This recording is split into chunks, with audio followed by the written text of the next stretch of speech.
a sadistic murderer. He was called the Hangman of Riga. My God, this is a Nazi criminal. What is he doing here? This is something that the state of Israel could not tolerate. The plan is like the best spy novel. Gather all possible intelligence about him, befriend him, and kill him.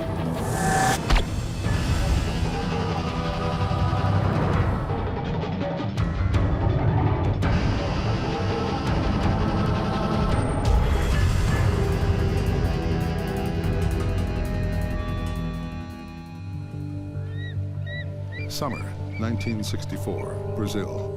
Latvian Nazi Herbert Zuckers is living quietly in Sao Paulo. For the man known as the Hangman of Riga, it is a peaceful life. But all that is about to change. Zuckers was photographed in Brazil by someone from the Jewish population. They have heard of him, and they know who he is. Zuckers was involved in some of the most vile crimes of the Second World War. Zuckers, together with the Latvian Nazis, killed thousands of innocent people, children and elder people and women. And there's a lot of testimony, which I've read in archives from after the war, in which Zuckers, the name keeps coming up. The photos of Zuckers travel halfway around the world to a special Nazi hunting unit within Israel's Secret Service. They kick off one of the most daring missions in the Mossad's history. September 1st, 1964, a Mossad agent is called to a meeting in an operational apartment in Paris. His commander tells him, "We have a very special mission for you. We want to send you to South America to find for us a Nazi called Zuckers." He tells him, "Your name from today onward is Anton Künzle." He told me that Zuckers was living in Brazil. Zuckers was an officer in the Latvian Air Force before the war.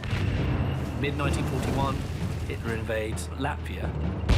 Then Zuckers joins up with a gang of murderers and cutthroats. They went around following Nazi orders to go and commit atrocities on the Jews. In Riga, capital of Latvia, They saw him personally snatching babies, from the arms of the mothers and killing them. They burned the synagogue with 300 people in it and didn't let anybody run out. He told me that Zuckers was responsible for the extermination of 30,000 Latvian Jews. Thinking of my parents, who both died in the Holocaust, I agreed immediately.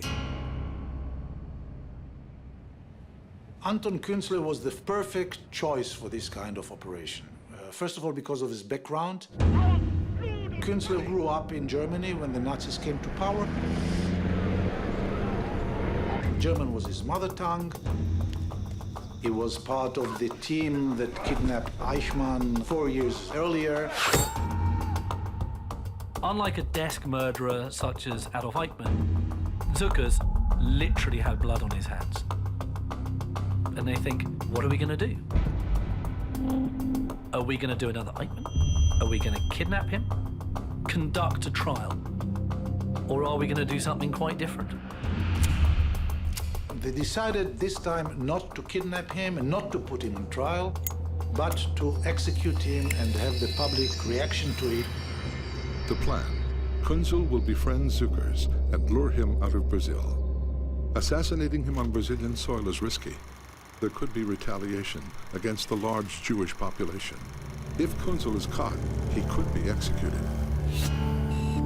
We called him the deceased from the beginning.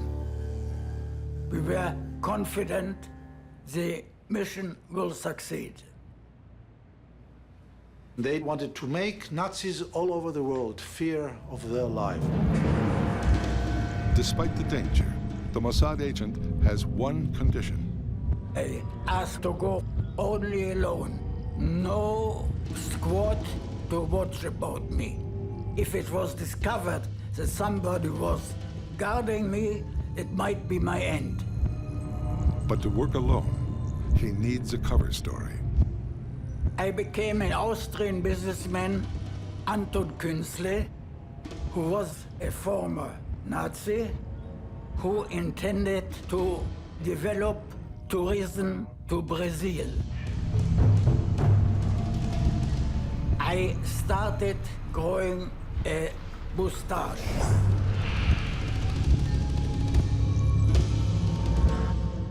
I went to a tailor and ordered a summer black suit.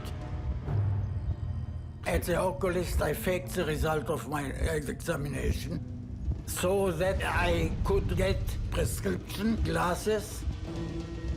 If my glasses would have been fake, Zuckers might have suspicions.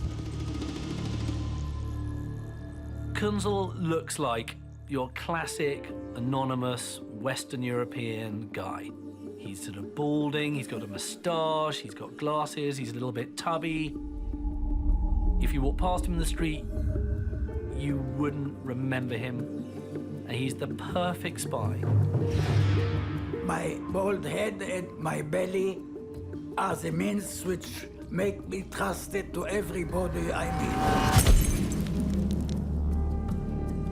He gets a new passport, and then he goes around Europe creating this completely new identity. He printed business cards. He ordered special and expensive stationery. He relied on that absence of global communication to get every piece of paperwork he needed. Everything is like something out of a real vintage thriller. Armed with a new identity, the Mossad spy begins the next phase of his assignment, the hunt for the hangman of Riga.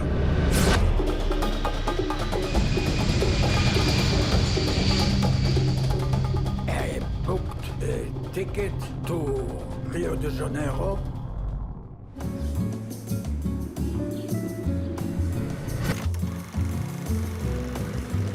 I intended first to stop at Rio de Janeiro to know what Brazil is like, and then to advance to Sao Paulo, close to the objective.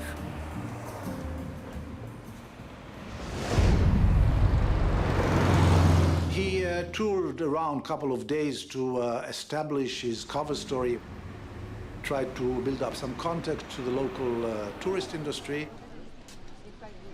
I told them that they were interested in investments, and they gave me recommendations to São Paulo.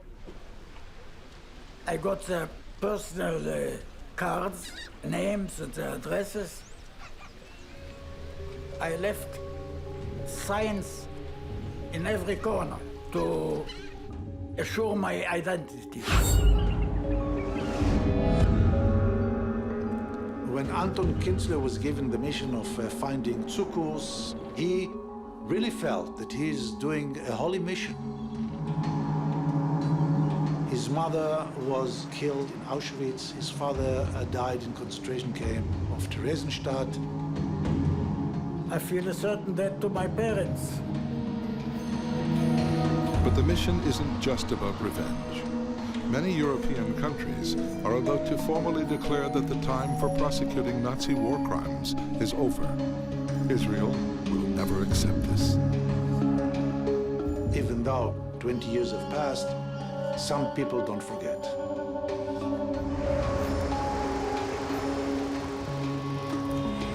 After a week in Rio, Kunzel moves to Sao Paulo and his target, Herbert Zuckers.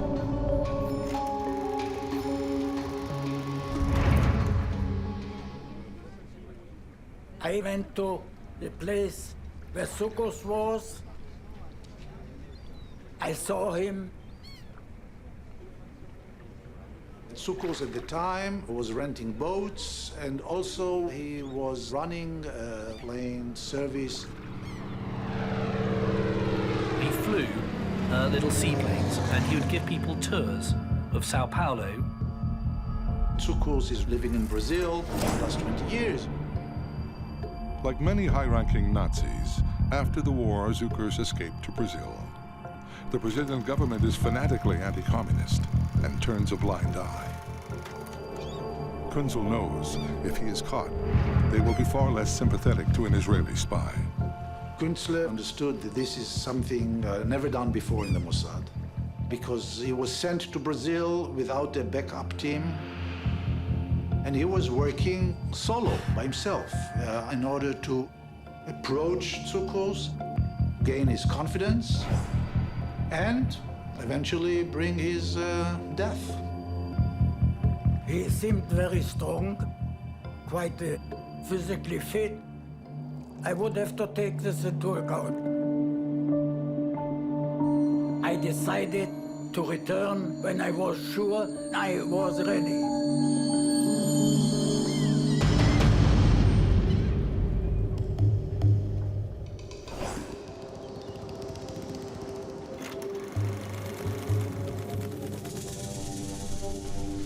Hours after sighting his target, Agent Kunzel returns to the marina, this time to meet with Herbert Zuckers. I decided to hire him for sightseeing flight over Sao Paulo. Zuckers is a very good pilot. In the 30s, he was a national hero in Latvia because he built an airplane, flew from Riga to Gambia in West Africa, non-stop flight. Zuckers was indeed the Latvian Limburg, the most famous man of daring do in Latvia and that part of the world at the time. After the flight, the Latvian Nazi invites the Israeli spy for a drink. He took me to his captain's cabin. I saw a gunner on his boat. I got tense because for Zuckers there was no problem to murder. Until Kunzel started telling Zuckers that he's a businessman, showing him he has money, he has connections.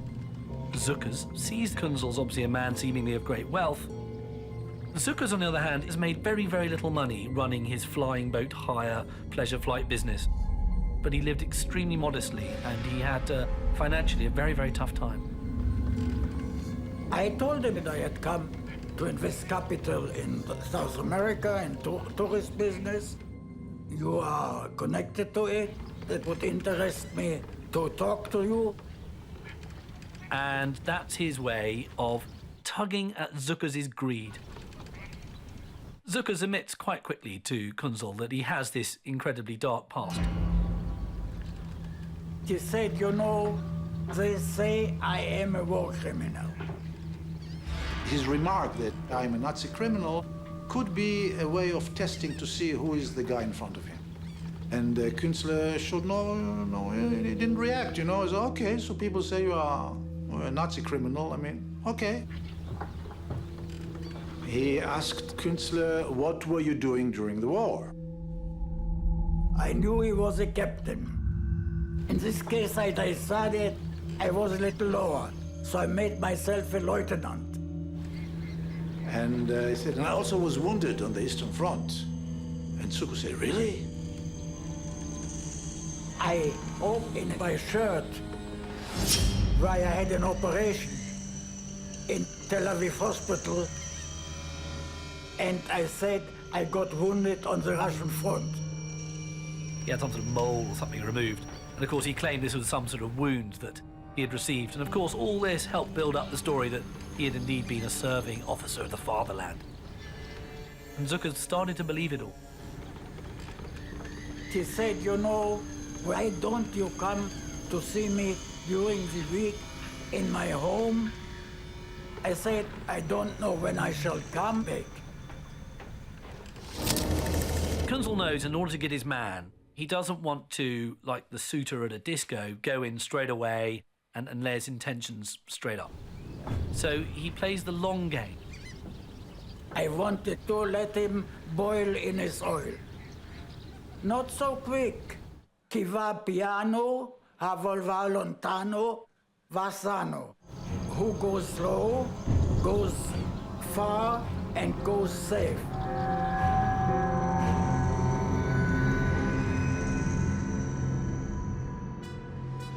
Künstler went back to the hotel and he sent a message back to headquarters in Tel Aviv. It was in secret ink. The message said, "The fish has swallowed the bait."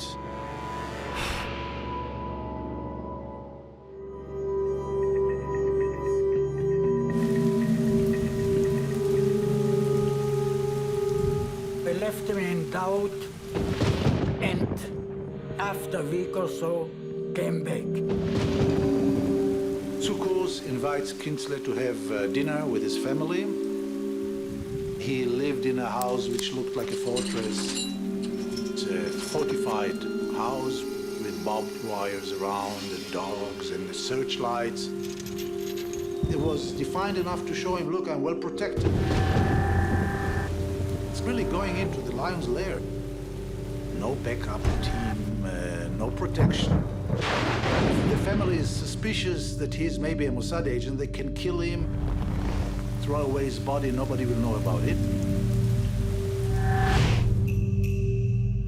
I meet his wife, his son. Tsukos shows him his medals from the war. He showed him his collection of guns, handguns, a Mauser, a Beretta, you know, different calibers. I thought it might be a warning. He thought, I like you, but be sure to know that I know how to protect myself. Zuckers wants to always make out that he's the big man, and at the same time as Kunzel's trying to subtly impress Zuckers is not so subtle in the way he tries to impress Kunzel. So he tries to make out, I would be a good business partner for you, and he claims he has this plantation outside town.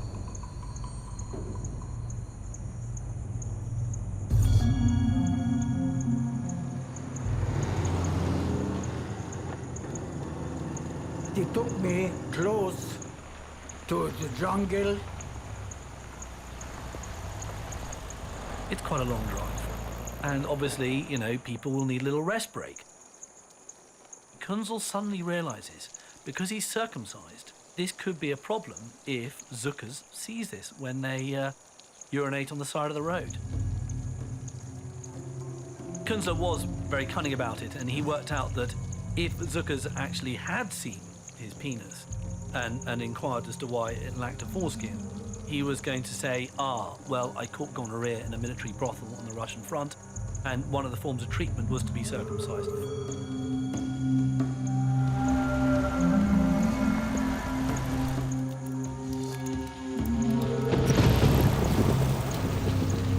At the plantation, the stakes are suddenly raised. Zucker says, hey, I want to have a little shooting match, a little competition with you. He had a sporting rifle with him. I thought it might be my end. Could Zuckers have been more cunning than him? Could he have lured him up to the banana plantation to kill him? So they set up a target. Zuckers shoots first.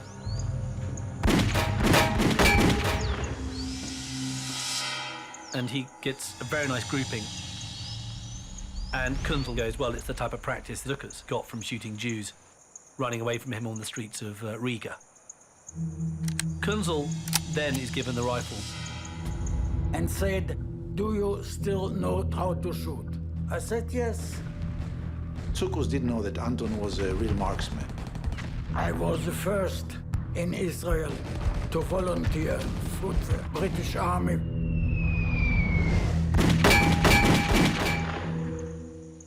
Künstler made 5 or 6 beautiful shots. He shoots within a 3-centimeter grouping. It's like that classic moment between two men and one has got the better one than the other. So he said, you're all right. Zuckers admits that Kunzel is the better shot. It's a key moment in the hunt. And it occurs to Kunzel, well, I could just do the job now. I shoot Tsukos, hide his body, mission accomplished. Nobody will know. I decided not to execute it. I was afraid I might be discovered.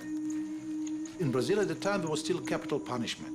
Imagine to yourself a Jewish Mossad agent being hanged because he was trying to execute a Nazi. Zuckers suddenly accepts that Kunzel probably is what he says he is. He started to call him Herr Anton in order to say, yeah, I understand you are the boss. Psychologically, it strengthened Zucker's confidence.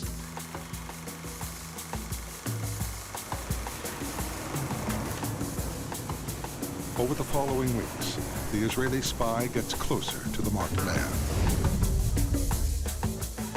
He takes him for a round of nightlife, you know, glamour. He notices Zuckers is very in control. He nurses his drinks, and he's very nervous about those around him. And at one point, he even suspects one of the waiters, I think, of being Jewish, and thinks that maybe this guy is following him. He was very, very wary of anybody trying to approach him because he knew, of course, that Eichmann was kidnapped by the Mossad. And at the time, there were stories that the Mossad is hunting Nazis all over the world. Zuckers is borderline paranoid. Anton Künzle continued all the time slowly to implant the seeds of trust in Zucker's mind. Sentence here, sentence there about his financial abilities and his companies. The moment I am in action, I'm very cool. I was confident. Zuckers trusted me. He keeps feeding Zuckers little tidbits that we maybe will set up some company here to do this. Maybe you could get involved, Herbert, me old friend. But Kunzel can tell that there is that suspicion there. So he's very careful not to promise him too much. And Zuckers is getting greedier and greedier. The ka-ching sound is going in his head. He's thinking there's some cash here. Maybe this Mr. Künzle is his way out of lower income class to the world that Zuckers believes he should belong to, like his heydays in the Second World War.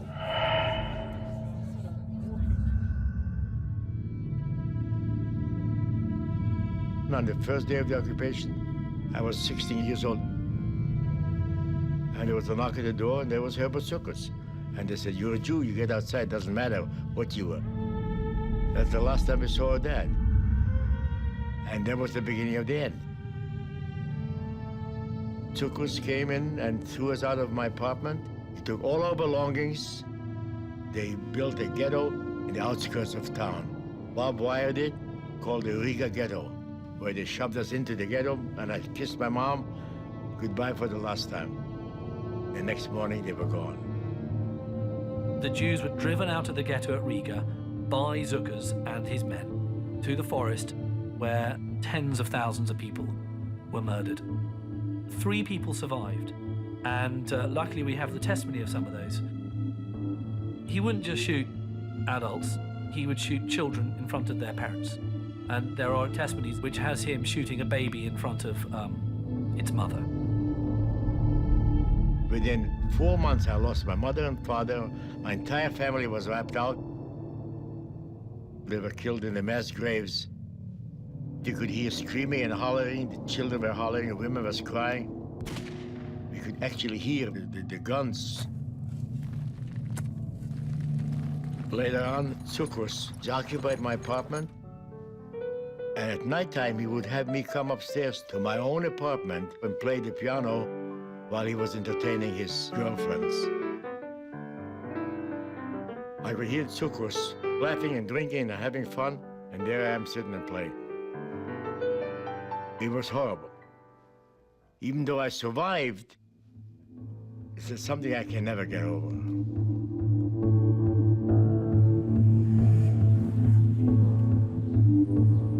The Israeli spy spends more and more time with the Latvian Nazi.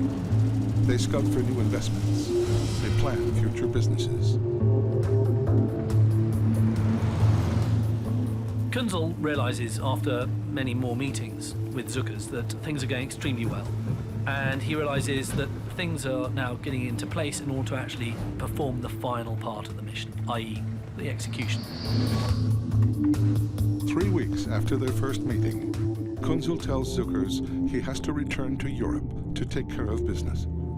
I said, I shall send you a telegram, and I left for Europe. I left him hoping he would be again a rich and important person.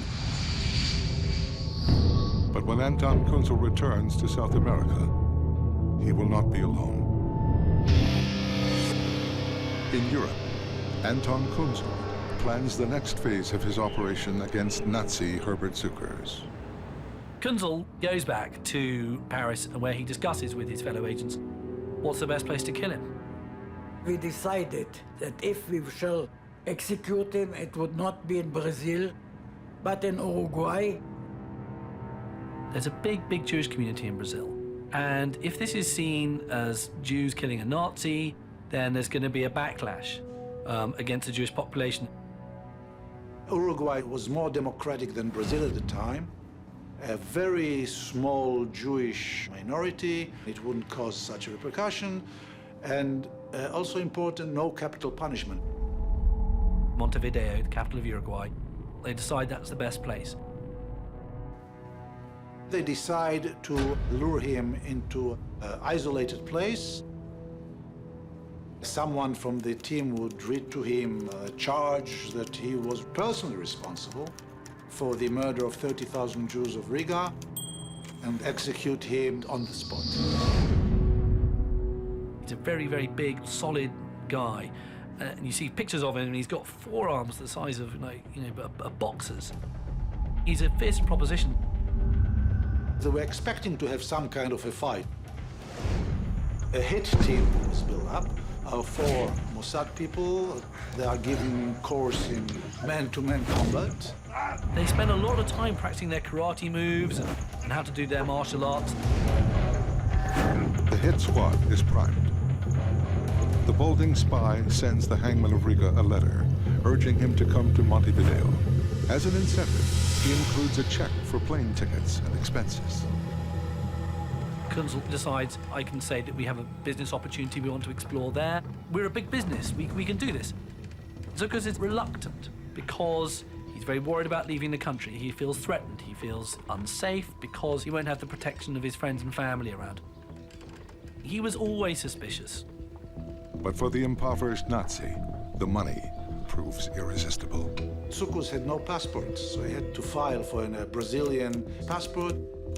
And Kunzel helps him with background letters and documents saying that he's employing him as his associate. A week later, Zuckers sends a telegram to Kunzel, confirming he'll meet him in Montevideo. The trap is set.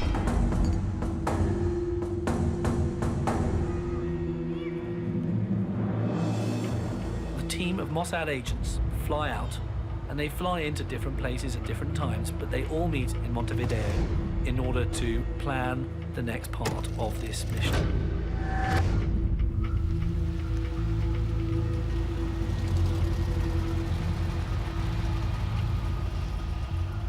And it was very hard for the agents to find the property they needed in which they could kill him. But eventually they found up this little suburban area, part of Montevideo, what seemed like the perfect property. It was a one-story house. In the neighboring property, there were builders working. Murdering people can tend to make quite a lot of noise, and clearly having a load of builders next door was not going to be helpful. But time was tight, so they thought it'll just have to do. All that's missing is the target. To ensure Zuckers doesn't back out, Kunzel decides to meet him in Sao Paulo and travel with him to Montevideo. And at Sao Paulo, he steps off the plane, and there's Zuckers, ready to greet him. Zuckers has a Super 8 camera, and he's filming him. When I stepped down from the plane, he started in front of me and took my picture. I tried to cover my face. And Kunzel, of course, is absolutely appalled by this because, like any good spy, he doesn't want to be photographed. He then says to Zuckers, "Hello, Herbert, have you got all your papers to go to Uruguay?" Zuckers goes, "No, I haven't got them yet. Haven't sort of got round to it." I sharply spoke to him and said, "If you want business with me, never do this again. Never send me a telegram you are ready and you're not ready." Kunzel decides, I need to behave like this man's boss. And it's a great bit of bluff because it works completely. I went on, I say, "You send me a telegram to Montevideo, to my hotel. In the meantime, that you prepare visas." Zuckers eventually gets the paperwork sorted out. Zuckers gets his passport and he can fly to Montevideo to meet his good business associate, Mr. Anton Künzle.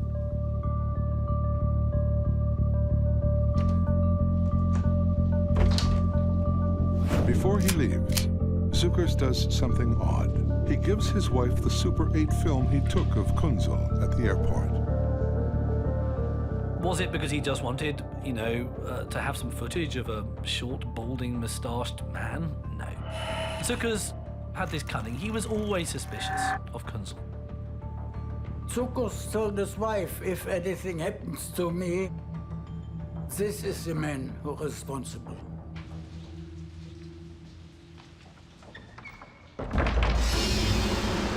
Five months after the Mossad mission was launched, the Latvian Nazi sends word he's flying to Montevideo. He meets the Israeli assassin at his hotel. They check in into the very expensive hotel, which is also part of the plan, to calm down Zuckers, to show him that everything is going according to plan. From the beginning, Zuckers had a dual feeling towards Künzle. On one hand, he saw it as a chancy encounter with an Austrian ex-officer in the Wehrmacht who is a businessman and is promising all kind of good things for the future.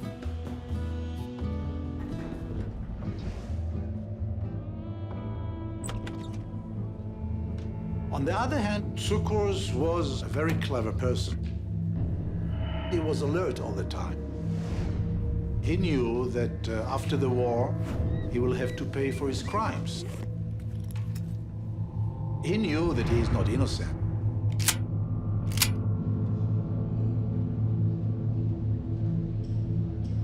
He was very suspicious. Zuckers is still greedy for money, and even though he's got suspicions about Kunzel, he's going to go along with it because he's desperate for the cash. So he says to Zuckers, "Look, I really need your advice to help me find a new sort of business premises, a satellite office. So could you help me come and have a look round a few potential buildings we could use as offices?" So the two men do a lot of driving around in a VW Beetle, looking at various premises. It's a way of trying to make Zuckers just feel a bit more relaxed. After going around Montevideo for a while, Anton Künzle tells Zuckers, "I want to show you another place. This is his last ride to the villa where they're going to execute him." Anton Künzle needed to signal the team that everything is going according to plan. I left the car without enough petrol. I stopped at a certain petrol station. Another member of the team is waiting on the other side of the road. He signaled him that everything is okay.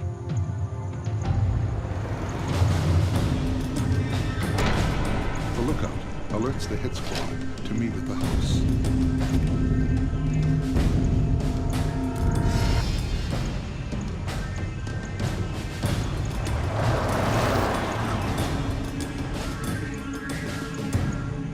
They took off their clothes because they were expecting to have some kind of a fight.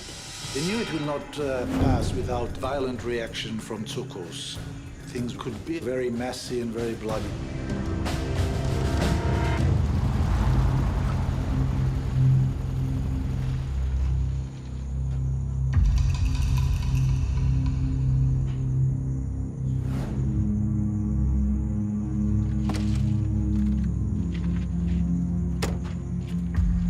Künzle walks first, to show that he's the boss.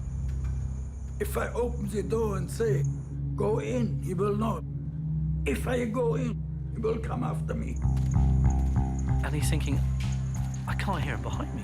Is he going to follow me? Is he suspicious? Is this the moment where suddenly Zuckers runs up to me and just hits me in the back of the head and that's me gone?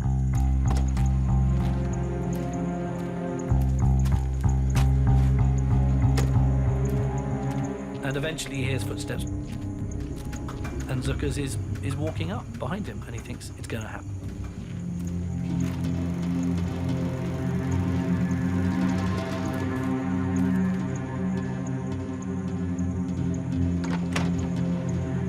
He opens the door, walks in. And suddenly the agents jump on him.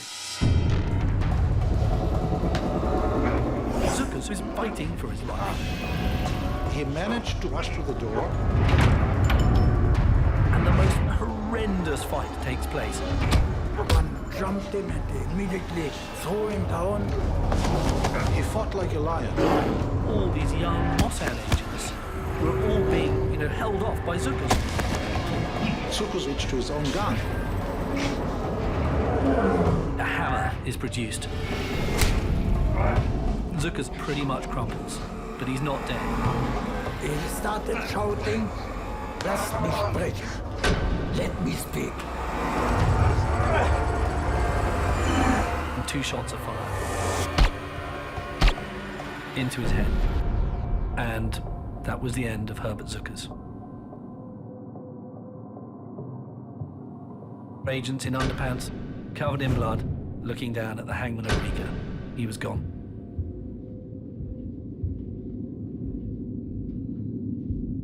The plan to incapacitate Zuckers and read aloud the judgment against him was abandoned in the struggle. They had prepared in advance a huge trunk.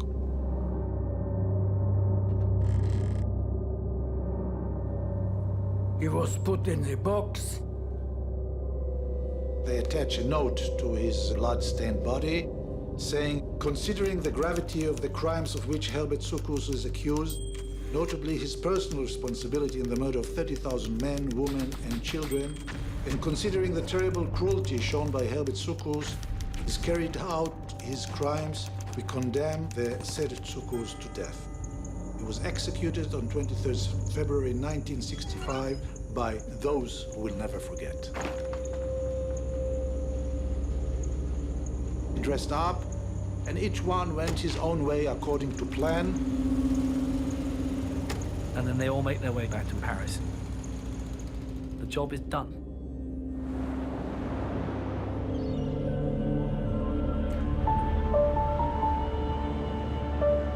Back in Paris, the Mossad team needs to get word out that Herbert Zuckers has been executed.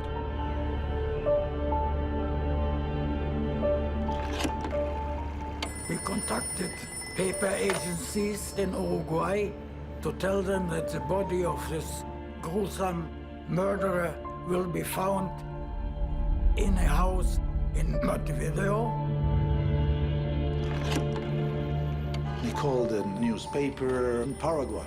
The telephone call to the agency was received by a junior editor, never paid any attention to it. And the people in the Mossad are waiting 1 day, 2 days, 3 days. Nothing happens. No one believes that this has happened. And in the meantime, Zuckers' family are starting to get a little bit worried about what's happened to their loved one. This is the first time Herbert Zuckers' son has spoken on television. For the first few days, we thought everything was normal. Then, after a few days, that's when we began to worry. So then somebody called up another agency in Montevideo and gave them full details. And this time, one of the editors decided this is serious enough and called the police. 12 days after the execution, Montevideo police find the maggot-ridden body in the trunk inside the house on Cartagena Street. The policeman opened the trunk and there was Zuckers' body. It had bloated. It was an absolutely vile thing to look at. A thumbprint from the body matches the print on Zucker's passport.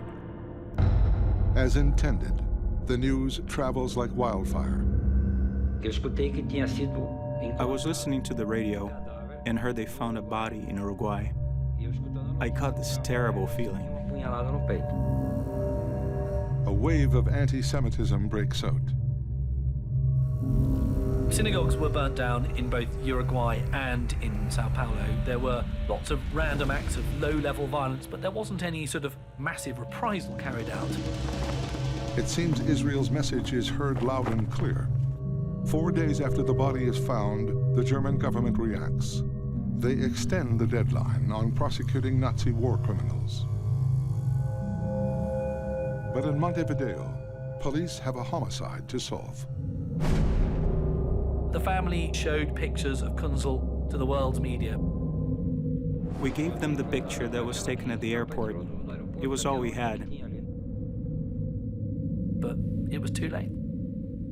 Interpol were called in to try and find out who this Anton Kunzel was. But of course, he retreated back to the anonymity of being a Mossad agent in some town in the middle of Israel. The case goes cold. It would be 20 years before the Mossad admits responsibility for assassinating Herbert Zuckers. I was very proud of the Israelis for doing that. Even though it was horrible, I thought he deserved it. You must always remember, we must never forget. Despite testimony from witnesses like Sasha Semenov, Herbert Zucker's family denies he committed atrocities against Latvian Jews. We have been waiting 60 years for some kind of proof against my father. If the world can't show any documents that prove his guilt, then declare him innocent.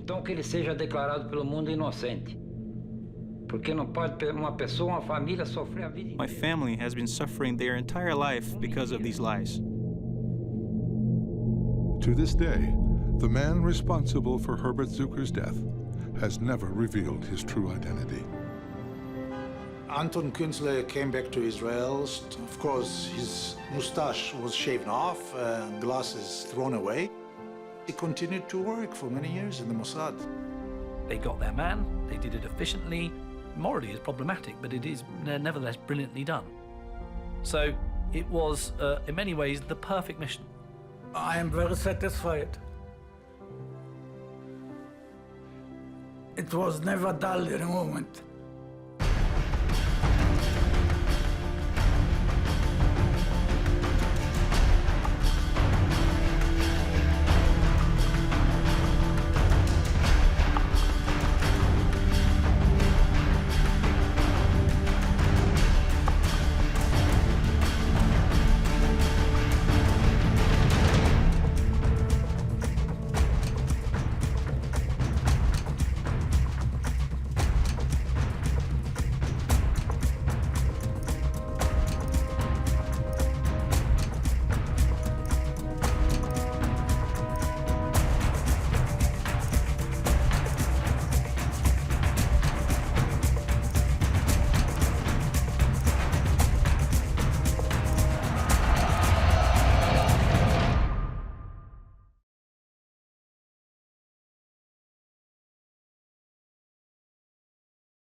He was a symbol of the Holocaust. The methodical killer, the Nazi Holocaust monster. He is directly culpable for the murder of 6 million Jews. Mossad receives this information that Adolf Eichmann is living in Buenos Aires.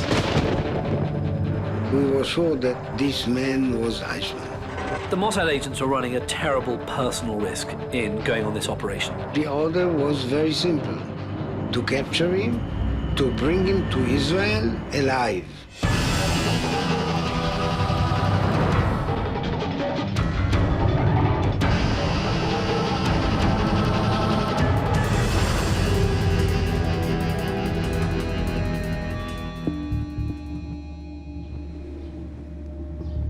April 1960, Argentina.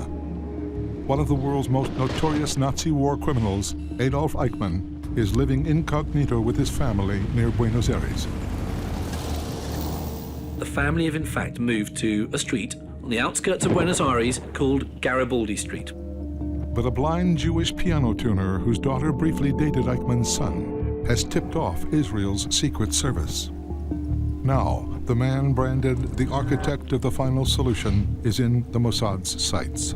The information on the table was that he was in the Argentine on the name of Ricardo Clement, that he lives in San Fernando, a suburb of Buenos Aires, in an isolated house. Why were we so skeptic? There was no electricity, no water, no nothing. We asked ourselves why a man like Eichmann goes to a dump like that. The Mossad agents thought there's no way that Eichmann, a lieutenant colonel in the SS, the murderer of 6 million of our people, lives in this very, very modest little bungalow. It's impossible. We are sure that we got the wrong person. It's not Eichmann. It's the wrong man. Mossad spy Zvi Aharoni is sent to Argentina to investigate. He enlists a local volunteer to help.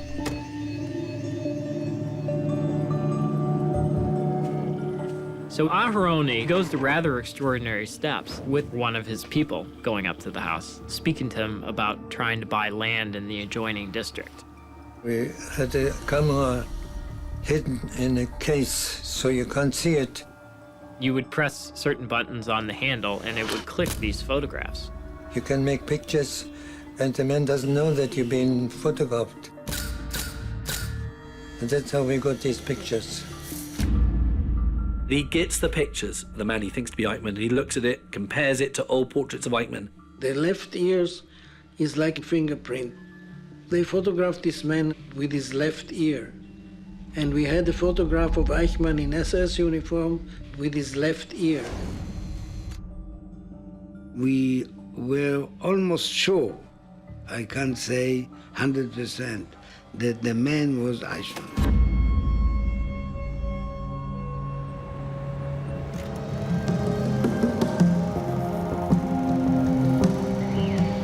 Aharoni returns to Israel and presents the evidence to Mossad chief Isser Harel. Harel takes it straight to the Prime Minister, David Ben-Gurion. Ben-Gurion recognizes an opportunity, but he's fearful that the Israeli youth will forget what happened to the Jews and that the world will forget what happened. Ben-Gurion instructed Isser Harel to bring to Israel Adolf Eichmann for a trial in Israel. The plan is simple but daring. A team of secret agents will kidnap the war criminal and smuggle him 9,000 miles to Jerusalem. Harel enlists the one man with the skills and the nerve to run such an operation, Mossad commander Rafi Atan. I decided how many people I need, okay? And I started to choose the people. Rafi Atan puts together this team that is kind of the standard of what you see in spy movies or spy novels. Each individual on the team was picked for his or her expertise, whether it was as a forger or as a master of disguise or whether it's someone who was excellent at logistics. There are no James Bonds, debonair men in flashy suits. They are ordinary individuals who you would never pick out in a crowd. And that's what made him so good. For the agents, the mission is personal. Adolf Eichmann is the man who made the Nazis' death trains run on time. He's the man who helped to send millions of Jews from all over occupied Europe to the gas chambers. Eichmann is called the architect of the final solution, and he was very good at his job. A lot of these agents' parents would have been killed essentially at this man's hands. He was a very rabid, intense, fiercely efficient and virulent Nazi. Towards the end of the war, Eichmann tells a fellow Nazi that he will happily go to his grave knowing that he's killed 6 million Jews. His role was to isolate the Jewish populations, bring them to ghettos, and ultimately ship them to extermination camps like Auschwitz. It was almost like he was operating this factory of death. He was a specialist on Jews, and he knew quite a lot about them. He was a desk guy, but he was also in the field. He would go and see the techniques that they were using, gas vans and just shooting Jews. He was out there seeing it. He's an evil, murdering Nazi bastard. There's no doubt about it. This was an extremely significant operation for the Mossad. This operation, if they're successful, will put the Mossad on the map. It was an incredibly ballsy thing for the Israelis to decide, was to show the world that Israel couldn't be messed with. Wherever you are in the world, we will come and get you.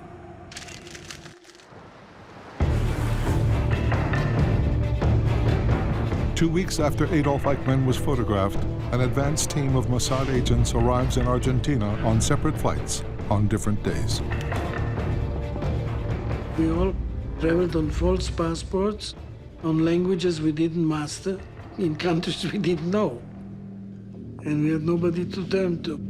The logistic people of the Mossad made our timetable, how to go to the Argentine, hotels to stay, what identification to use.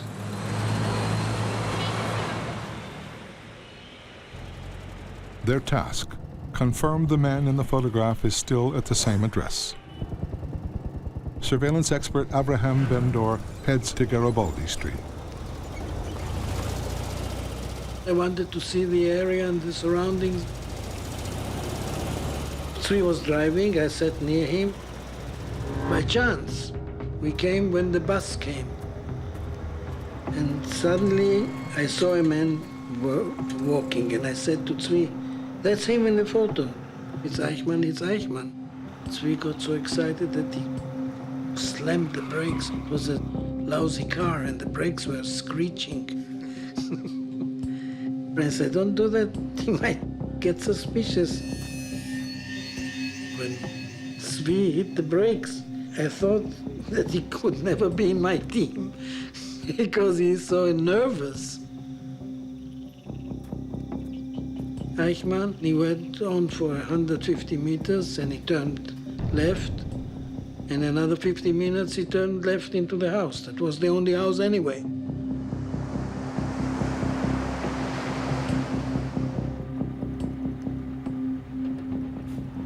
We watched the house of Eichmann for days.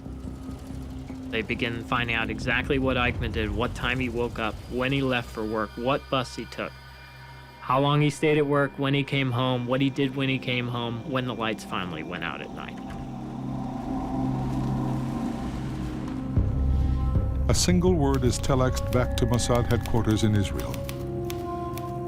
Carrot was the code word that tells you a lot of things. One, we found the man who's in the picture that Tzvi brought back. Second, the situation in the field there is possible to make a kidnap operation.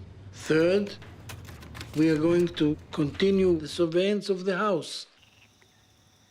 In Jerusalem, the Mossad boss gives the green light to Operation Eichmann. Capture the man who organized the genocide of Europe's Jews and bring him to Israel to stand trial for his crimes. I was 14 when I left Czechoslovakia. We went to Hungary, and in 1944 we were taken to Auschwitz. All of us, my mother, my sister, my father, my grandfather, my aunt and me, together on the train. We were frightened, we were hungry, we were cold, we were humiliated. We were strictly brought to Auschwitz to be exterminated. After decimating Poland's Jewish population, in 1944, Eichmann set about sending Hungary's 700,000 Jews to their death. Ultimately, anybody who is a Hungarian Jew or has their roots in Hungary and is Jewish will have a relative, an ancestor, who was ultimately killed by Adolf Eichmann. The doors opened, and the first thing before even seeing, we heard the German shepherd barking.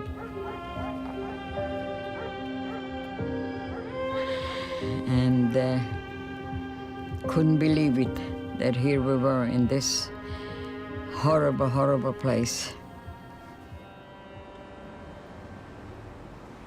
The Mossad chief knows that an extradition request for Adolf Eichmann to Argentina will likely fail.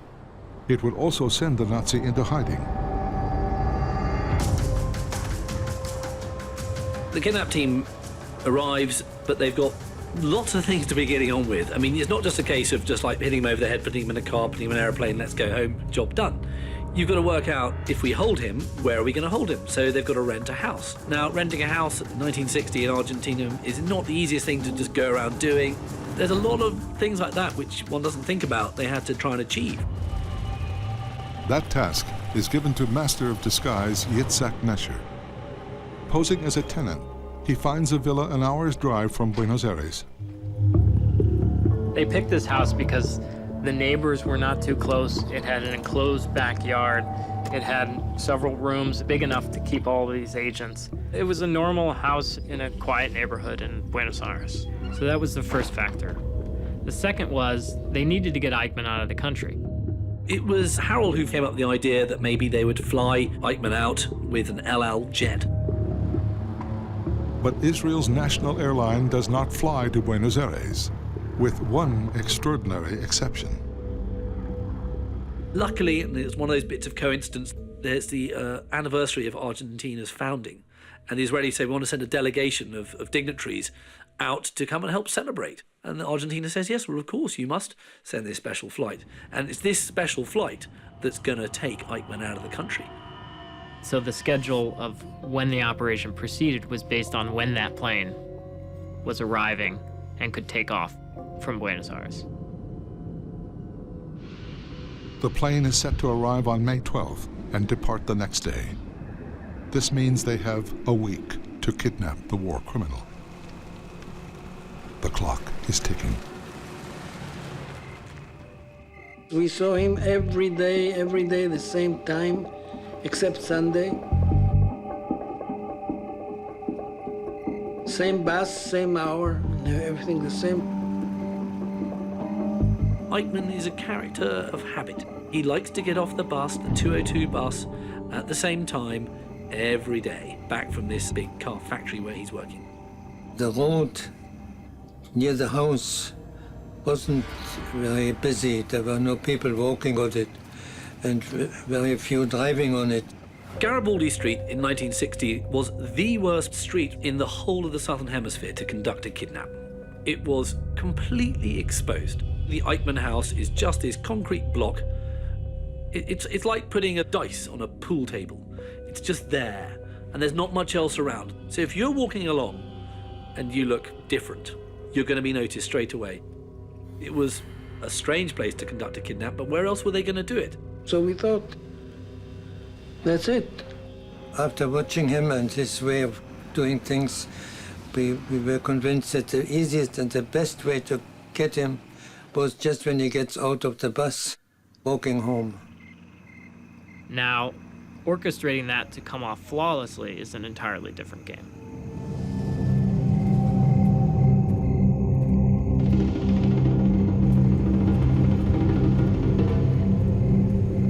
The basics of the plan were Eichmann gets off the bus on his way back from work at night.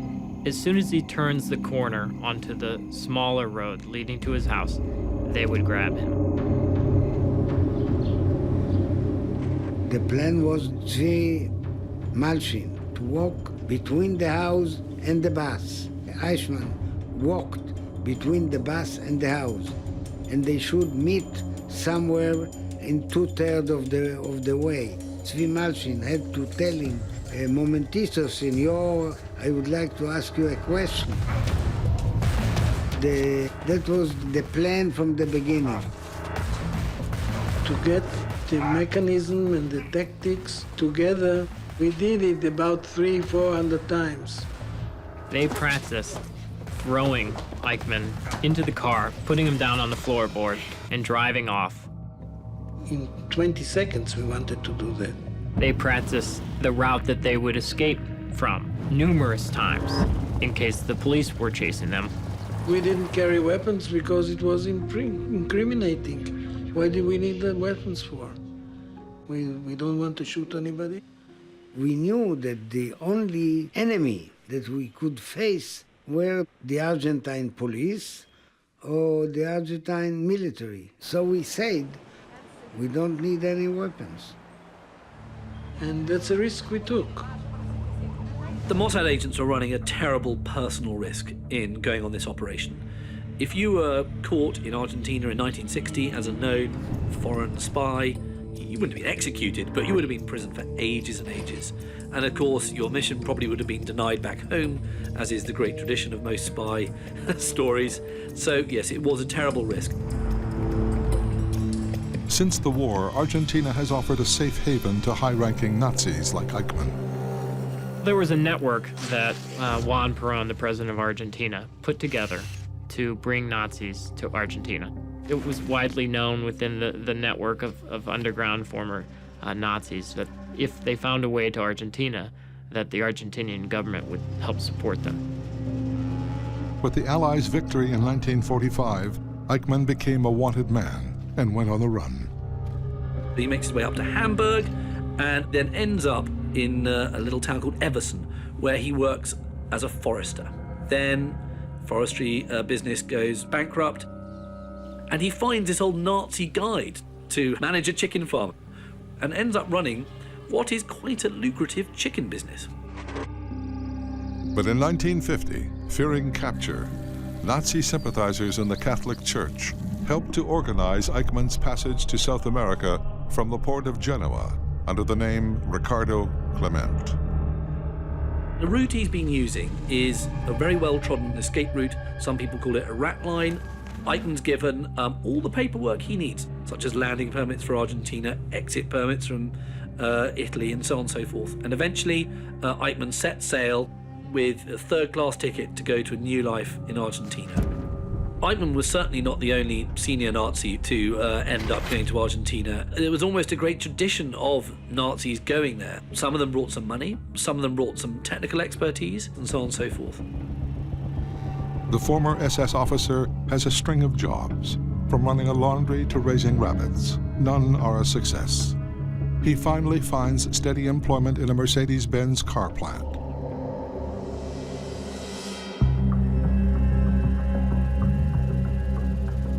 While Argentina's military dictatorship welcomed Nazis like Eichmann, it would not take so kindly to a team of Israeli spies on its soil. To outwit the authorities, the agents forge several different license plates for their getaway vehicles. We had 3 number plates, and we didn't have these revolving things that they have in James Bond films. We had to put one number plate upon the other, so we didn't lose time in taking off the previous one. That was really better than in movies, much quicker. For each license plate, we had different documents, just in case. In Argentina, in the 50s, the cars you hired weren't the nice sedans we get today. They were pretty ramshackle, and there's always a danger these cars would break down.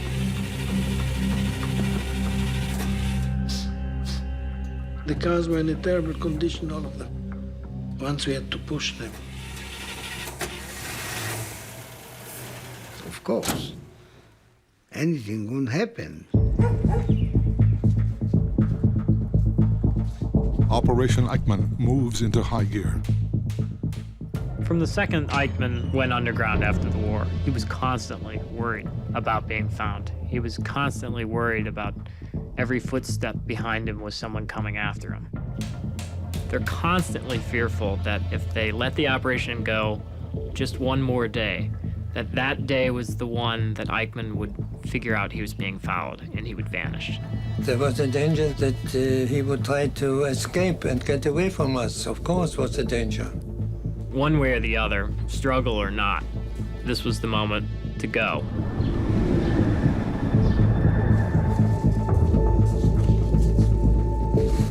We don't have any communication, not weapons. You could say it was a primitive operation. okay? But sometimes primitive operation works better than others. May 11th, 1960. The kidnap of Adolf Eichmann is in play.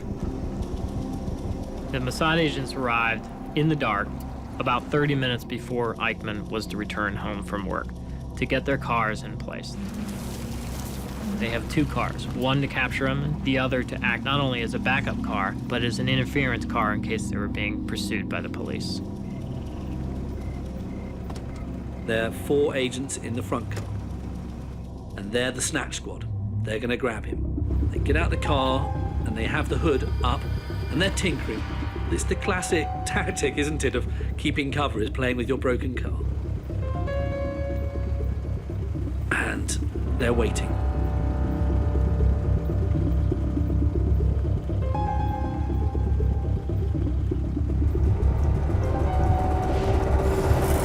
Bus arrives, and they wait for Eichmann to come off the bus. And he's not there. And they just can't believe it. The only night that he didn't arrive on the 7 o'clock bus was the night we intended to catch him. People were, how could I say, quite tense.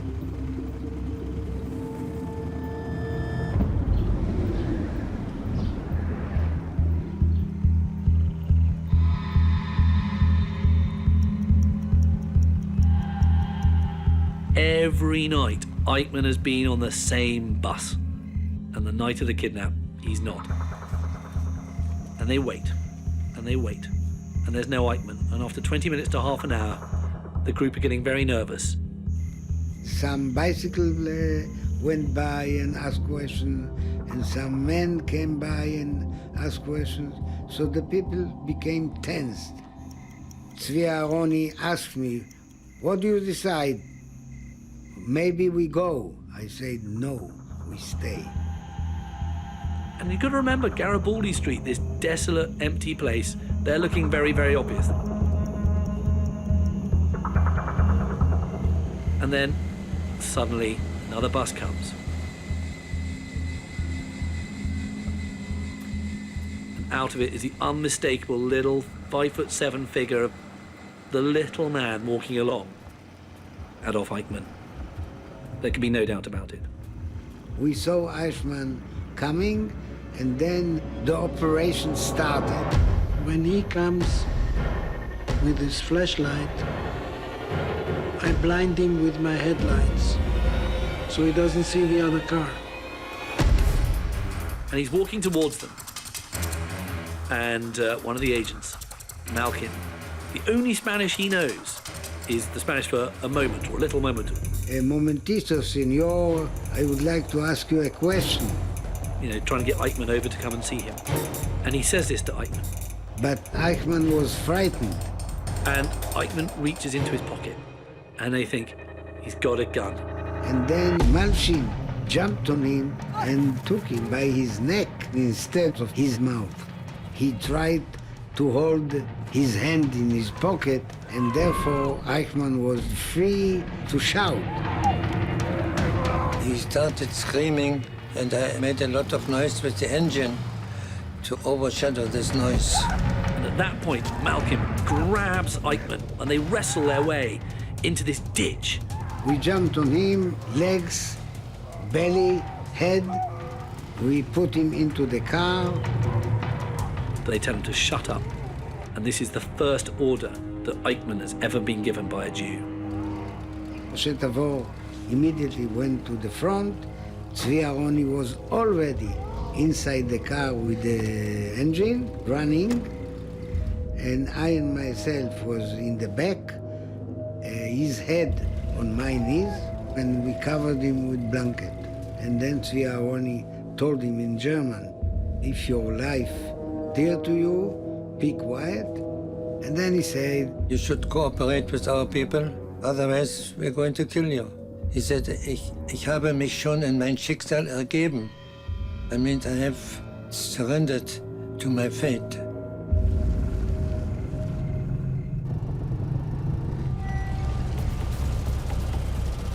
Eichmann is in the car, I had to lead the way to the safe house. No one said a word. My hand was on his mouth. He was completely quiet. After 1 mile, we stopped and we changed the plates of the car. There were Argentinian number plates. We changed them to other Argentinian number plates, which were forged, so there was no suspicion on the cars. We had to change all that in seconds. Garibaldi Street is a long way from the safe house. And don't forget, they're in a really, really bad Argentine 1960 hire car that can break down at any time. And if it's broken down and a policeman comes to help, it's all over. We crossed checkpoint by military and police. The police stopped me and he said nothing, and I said nothing. They saw the foreign plates of the car and they said, go. It's a nervous drive, but they make it back and they get into the safe house, and there they've got him. We put covered glasses on his face so he couldn't see anyone and couldn't remember anyone.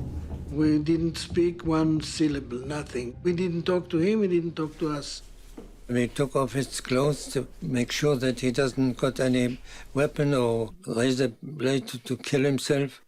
He's given a medical by a doctor who was part of the team to confirm that his heart's okay. It's a very stressful thing to be kidnapped.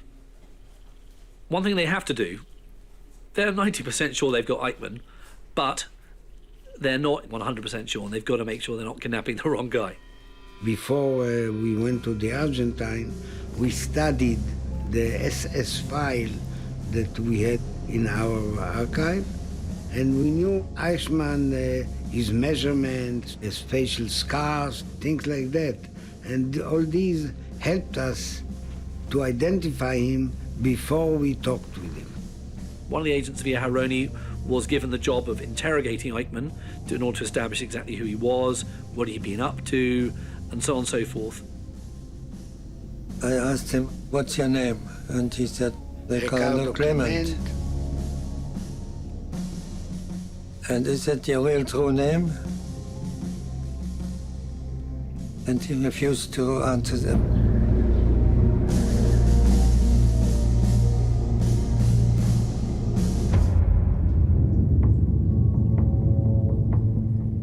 He is a very methodical interrogator. He can drive a person out of his mind when he asks you slowly the same question again and again.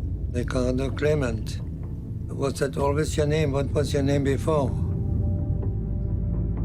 He said Otto Henniger.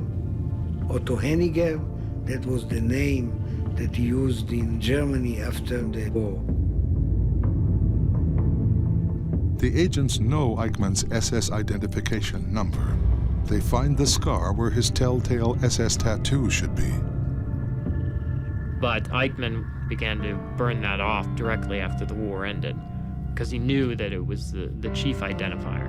So we asked him, did you serve in the SS? He said, yeah. And what was your SS number? He said, the correct number of Eichmann. So you cannot say you're Otto Henninger when you know the correct number of Adolf Eichmann. He's not a genius. He made a mistake. And Eichmann then knows that the game is up. Within the space of 10 or 15 minutes, Eichmann admitted that he was Adolf Eichmann. We were very happy, of course, that we got the right man, because until that moment we were not really sure. I asked him if he had any role in the Holocaust. How was he involved in it? And he denied, of course, everything. Denied everything. You would have thought a monster like Eichmann would have a much more impressive physical presence, but it's just this sort of pathetic little man. Yet he was the one who had organized this enormous murder.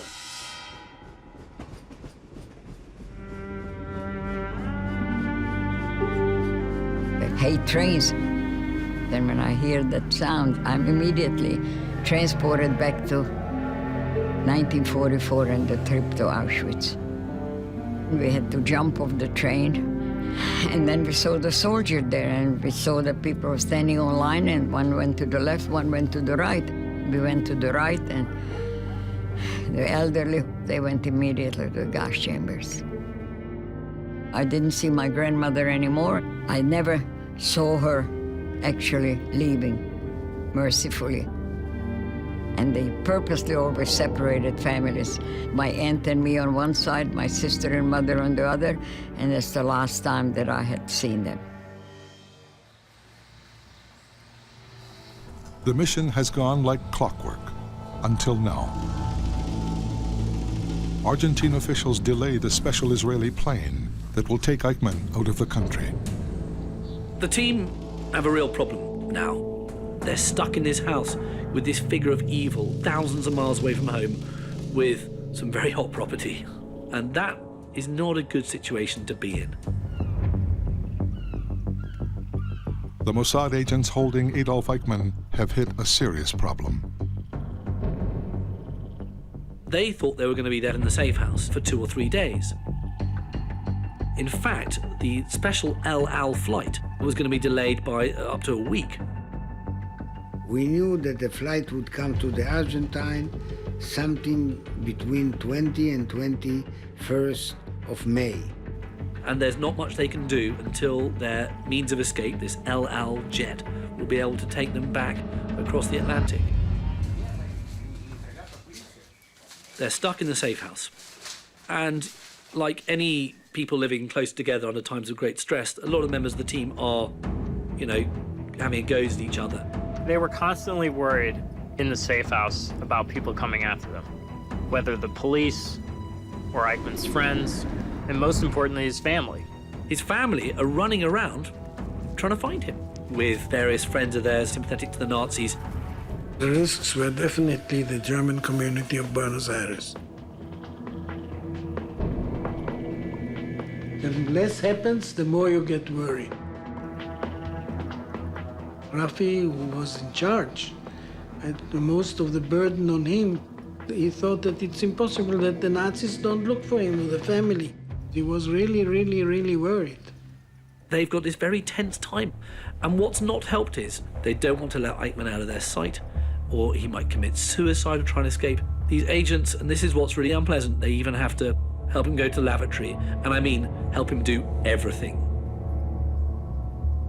It's quite something to clean someone off when you know that that man has murdered 6 million of your people. It would have been much simpler to just kill Eichmann, but they needed to bring him back to trial.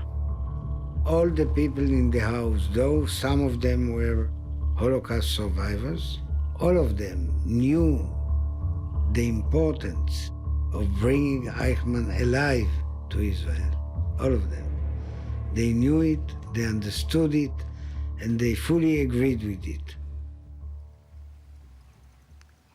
The agents insist Eichmann sign a statement that he is returning to Israel of his own free will. If caught by Argentinian authorities, it might be the only thing that can save them. Eichmann tried to get them saying, I'm a German citizen, I should be tried in Germany. But they told him, you're coming to Israel. And ultimately, they got him to sign it. He gave me a letter signed by himself. I have the letter here. He said, I, Adolf Eichmann, the one who has signed this letter, I herewith declare ready to go to Israel in order to clear my conscience. He said he understood what his fate will be, and he was facing his fate. 8 days after Eichmann was kidnapped, the specially chartered El Al plane finally lands in Buenos Aires. 24 hours later, the final and most dangerous phase of the mission begins. The way of getting Eichmann out of the country on this El Al plane is spectacularly brilliant. They decide they're going to disguise Eichmann as a flight attendant. We had a doctor with us who looked after him, and he gave him an injection. And they're going to make out that he's drunk. They leave the safe house. They eventually arrive at the airport, and they drive through the sort of special area where the crew are allowed to go. And there is this slightly comatose Eichmann. They took him out and carried him on the stairs into the plane in uniform, and we waited to get the all clear for takeoff. The diplomatic crew that had come to Argentina had disembarked. The only passenger going back to Israel, besides the crew and the Mossad, was Adolf Eichmann. They told the crew an hour before they were about to take off they were escorting Adolf Eichmann out of the country. The agents travel under the guise of Israeli diplomats and off-duty El Al crew. Even when they got Eichmann onto the plane and they sit him in a first-class seat, they still weren't home and dry. Argentine immigration authorities turn up onto the plane, as they're entitled to do. They want to check passports. And they walk up and down the plane, checking passports. And there's a passport for Eichmann in a fake name, clearly. What's wrong with him? Oh, he's drunk, too much partying, you know what it's like Buenos Aires, you know, too much of kind of dances and girls. And of course the Argentine guy just thinks that's perfectly normal. This won't be the first drunken flight attendant he's seen. They get off, the steps are taken away from the plane. They're prepared to take off. They're taxiing to the runway, when suddenly air traffic control says, stop. You can't go anywhere. Now you can imagine this moment where they have Eichmann, they're ready to go, and now what's wrong?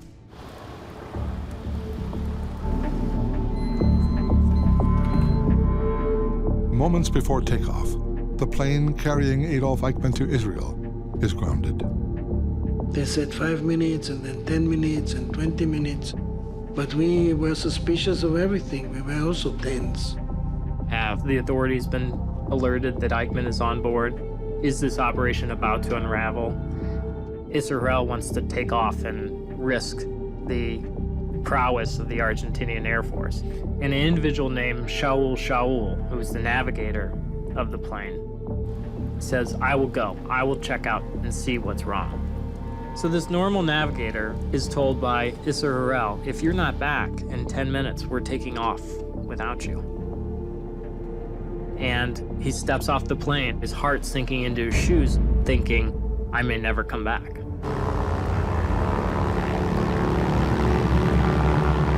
It turns out that they had not filed something in the flight plan.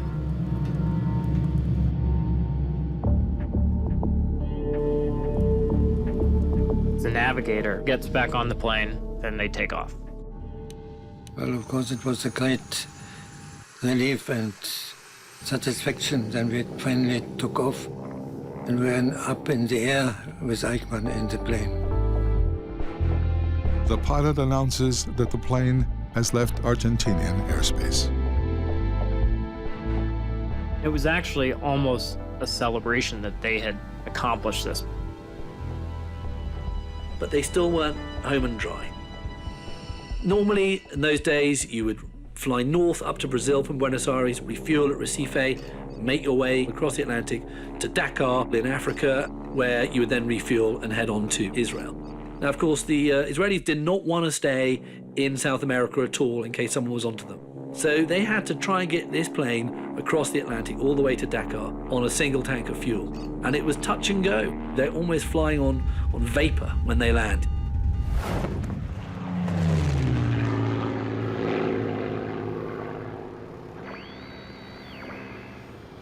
When it was announced that Adolf Eichmann had been captured, the world was absolutely stunned. For the Israeli Secret Services to capture an individual 9,000 miles away and do it all secretly and quietly was extraordinary.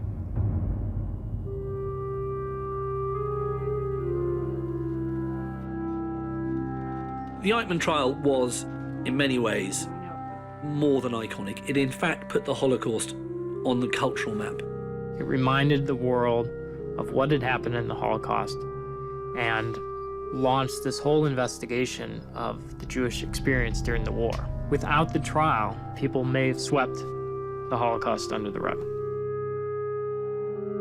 A lot of very, very powerful testimony was made during the trial of those who had either met Eichmann or survived the camps, and the extent and the savagery of what had happened was incredibly heartrending. Eichmann's defense was the tired, time-stained, boring, I was following orders defense. Eichmann's found guilty, which will come as no surprise, and he's going to be executed. When I heard that Adolf Eichmann was finally captured and being brought to justice, I was, of course, very glad that finally he gets repaid for what he has done.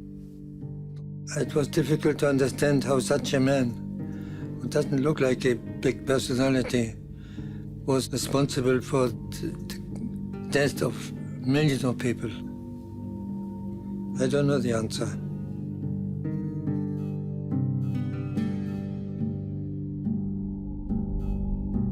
The night before he's to be hanged, he writes letters to his family, and he declares how much he loves Germany, and everything I did, I just did for my fatherland. And he's then taken out of his cell, and he's hanged quickly, efficiently. He's then cremated straight away, and his ashes are put in a bucket, and the bucket's put on a boat, and the boat sails off the Israeli coast, out of Israeli waters. They don't want to be touched by the ashes of this man, and they tip the ashes into the water, and there are a few ashes left in the bucket, and they rinse them out. They want to get every last grain of Eichmann out, and they rinse out the bucket, and they go back home.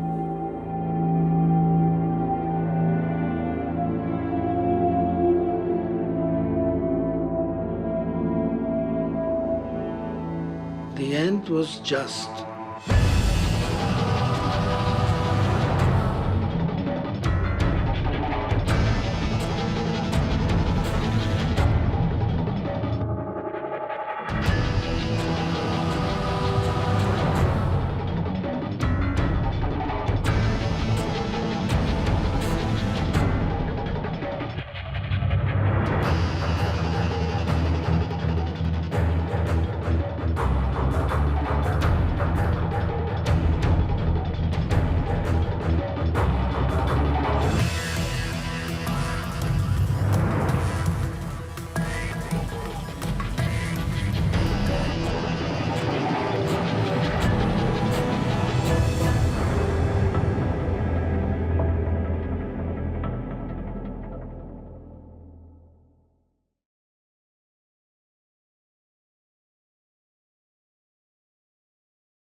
Barbie was rightly called the Butcher of Lyon. Somebody who had committed awful crimes in France. Klaus Barbie became the leader of a gang of torturers and killers. He thought he was untouchable. The Klausfelds are the most successful Nazi hunters of all. I know that I endanger my life. I was nervous very, very much. You have to pay one day for the crimes you committed.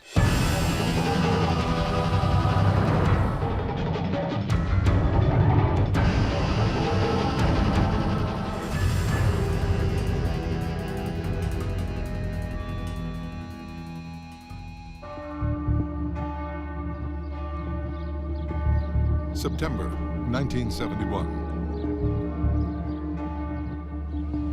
German radical Beata Klarsfeld leads a protest on the steps of a Munich court. We were very angry. We had to do something. She is outraged by the court's decision to drop the case against Nazi war criminal Klaus Barbie. If he would die unpunished, it would be a defeat of justice. Barbie fled Europe after the war. But Beata and her husband, Serge Klarsfeld, are prepared to hunt him down to the ends of the earth. We decided one day to do something for justice, not for vengeance, but for justice. Klaus Barbie, the former Gestapo chief in Lyon, has the blood of thousands of French Jews on his hands.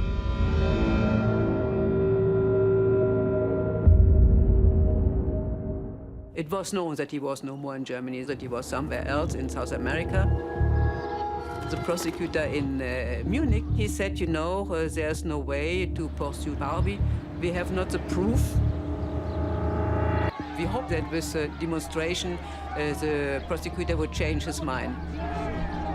Beate encourages relatives of Barbie's victims to join the protest. Madame Benguigui, who was the mother of 3 boys who were arrested by Klaus Barbie. And she started a hunger strike. And Beate remained close to her and explained to the people what happened exactly. There was an orphanage full of Jewish children in a little village called Isieux, not too far from Lyon.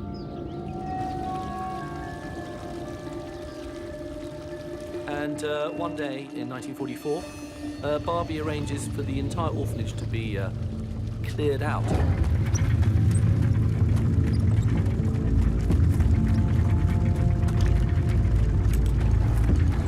These are just very, very young children. They are sent to the transit camp at Drancy. And from there, they're dispatched to Auschwitz. Madame Benguigui never saw her boys again.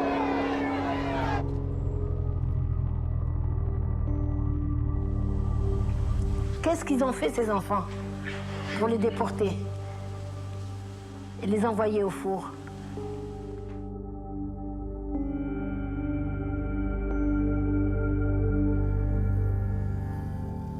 Barbie, on April 7, 1944, signed a telex telling that the children orphanage was liquidated by the Gestapo and that 44 children were arrested and deported. The case against Barbie has been dropped for lack of evidence. The prosecutor can't prove that Barbie knew he was sending the children to their deaths. But Beate claims to have incriminating new evidence. And the German television arrived also, and when the general prosecutor saw that, he decided to have Beate and Madame Benguigui to come in his office. And he said, Mrs. Klarsfeld, what do you want? I said, I had papers to prove the crimes Klaus Barbie committed. She presents a report on a witness in Lyon who once heard Barbie say deported Jews would be killed. So the general prosecutor told to Beate, find the direct witness who heard that, and I will reopen the case. When Beate asks for the prosecutor's promise in writing, he says no. His secretary has gone home. I said, you know, I will write your promise. He had a typewriter in his office, and I said, please tell me what I have to write, and I wrote it, and then he signed, and with this letter, I could go back to France.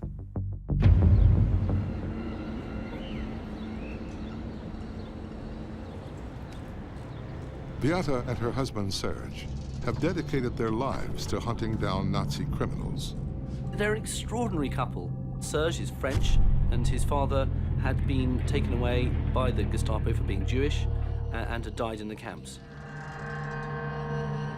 I decided that I did not survive for nothing. Beate was German, she was a German student, and she met Serge literally on the metro. In France, in Paris. We met then 2 or 3 days later, and then he told me that he's Jewish and that his father has been deported and gassed in Auschwitz. And Beate's father, during the war, had fought with the German army. And it took Serge to open her eyes and make her aware of quite how vile and repellent the Nazi regime had been. When I heard the story of my husband, for me it was sure that I have to do something as a German. We were a young couple, married, not a lot of money. Arno was born, my son. Serge and I said, you know, we cannot say nothing. So we decided to act. After a few months, I found the witness who was an attorney. The lawyer tells Serge he met Klaus Barbie at Gestapo headquarters in Lyon. A group of Jewish prisoners were awaiting execution. And that he intervened and he told to Klaus Barbie, please, I ask you not to kill them, deport them. Barbie replied, deported or shot, it's the same thing. So that was a subjective proof. So with this argument in hand, I went back to Munich and the prosecutor reopened the case. What Beata does is she reminds the authorities that the victims and the victims' families are still there. This is a current thing. It's only 25, 26 years on. The prosecutor has been won over by the Klarsfeld's arguments. He hands Beata a recent photo of a group of businessmen in Bolivia. One man looks suspiciously like the butcher of Lyon.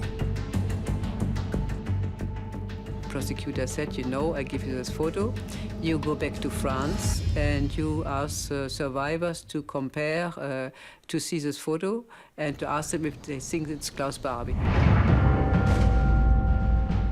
It's opportunity for me to assume my responsibilities and to fight as a German in order to bring the butcher of their children to justice. The Klarsfeld's hunt for Klaus Barbie has begun. Beata brought the photo to the French police and asked, is it the same man as Klaus Barbie in 1943? This was a very important moment. Two photos, they analyzed, and they told non-officially that it is the same man. Always in our work we had been motivated, sure, but it was with more sorrow and more, I would say, emotion if you think about the killing of the children, you know. The Klarsfelds learn more of Barbie's dark past. Klaus Barbie went to pretty religious school where he flourished and he thought that actually he might become a priest. But at age 19, Barbie volunteered for the Nazi Party. He rose quickly through the ranks, from the Hitler Youth to the Gestapo. Holland, 1941. Now a lieutenant, Barbie helped round up the country's 140,000 Jews. He was rewarded with an Iron Cross before becoming head of the Gestapo in Lyon, France. It was a crucial city, Lyon, at that time, a hotbed of a lot of French resistance activity. And the Gestapo, in order to counter this resistance, did so with the utmost brutality. And in Klaus Barbie, they had the perfect man to do it. Klaus Barbie is well known as the Butcher of Lyon. He was known for the crimes he committed in France during the war. He was essentially a butcher, and he did just see people as flesh that he could beat around, cut, abuse, inject, do what he liked with.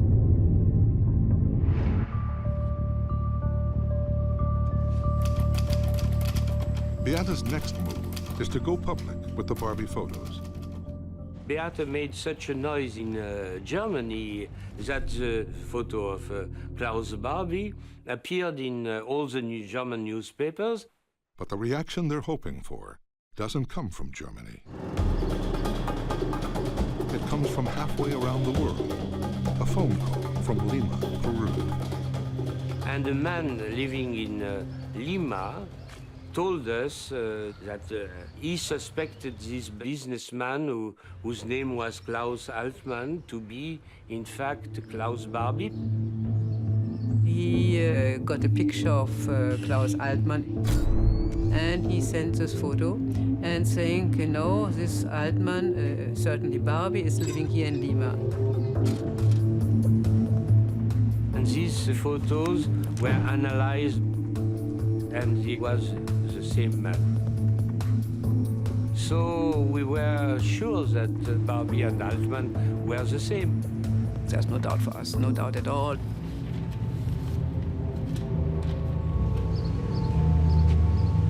For Barbie, the road to Peru has been long and twisting.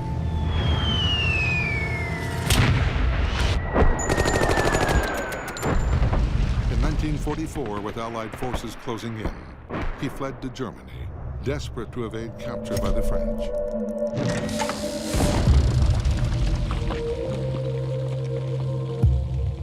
Barbie then just, gets rid of his uniform at the war's end, and he almost became a beggar, just sort of kind of tramping the roads with a load of other ne'er-do-wells. He spent 2 years on the run, but then with the emergence of the Cold War, Barbie's fortunes took a surprising turn. After the war, he was hired by the Americans as an anti-communist agent. They had known that he had this time in Lyon, which was brutal, but it was very much a case of kind of not wanting to know. So he became an agent in the service of the American Secret Service, and he was working for the CIA afterwards. At the beginning of the Cold War, the Americans, the British, the French needed men like Barbie to spy on the Soviets. But by 1951, his value as a spy was in doubt. His contacts are drying up. The Americans know that the information coming in is poor, yet at the same time, they don't want to hand him over to the French. First thing Klaus Barbie is going to say, I've been working for the Americans. That would be deeply embarrassing. So the Americans think, what are we going to do? We can't kill him. We can't give him to the French. We can't just let him lead a normal life. So we're going to have to help him escape. They plugged into the escape network that was working for the rest of the Nazis, and they sent Barbie down that rat line. They issue Barbie with a false name, false papers, and Barbie and his family managed to escape through to Genoa and then on a boat to Latin America. Klaus Barbie probably looked at Bolivia because it was so off the beaten track. Not easy to get there then. And so I think Bolivia was seen as a place where, you could sort of disappear in the woodwork. But even in Bolivia, the former Gestapo chief could not escape his past. When he settled in La Paz in 1951, he would go to the German club, and he had difficulties with a few people. That's when they began to discover that he had tendencies towards National Socialism, and a few members didn't sympathize with him. Now 1971. Money-making schemes that brought him to Lima, Peru. The Klarsfeld's mission is to bring the Butcher of Lyon to trial in Europe. It's not difficult to kill, but we don't want to kill. We want a trial. It was important to bring him to justice because he had to pay for his crimes in front of an ordinary court. She decides, right, I've got a young family, doesn't matter, I'm going to get on the plane. I'm not just going to sit in Paris and, issue press releases.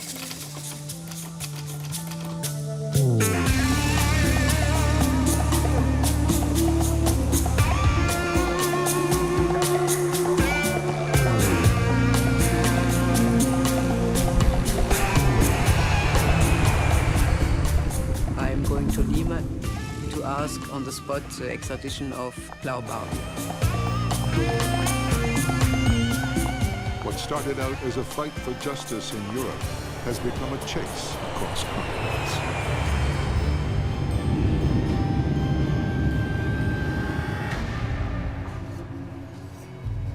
So she flies to Lima, and she arrives in the dead of night. So I'm alone, I have no bodyguards, no secretary.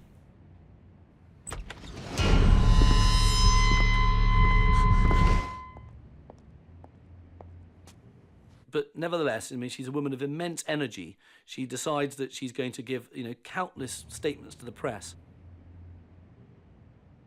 It's a protection for me. The newspapers announced my arrival. Peruvian authorities take action, but not against Beata. Hoping to avoid an international incident, they force Barbie to leave the country immediately. That's when the Peruvian National Police escorted him to the border. Lo entrega a policías bolivianos.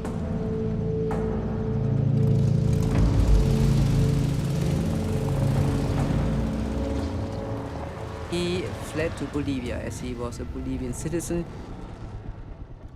Because there was no treaty of extradition between Bolivia and France, he came back to Bolivia. Now, at this stage, many of us would have given up and thought, well, the chase is over, but no, Beata gets on a plane. As I said, my place to fight is now La Paz, Bolivia. I think there was part of him that was daring. It was like catch me if you can, and it was defiant.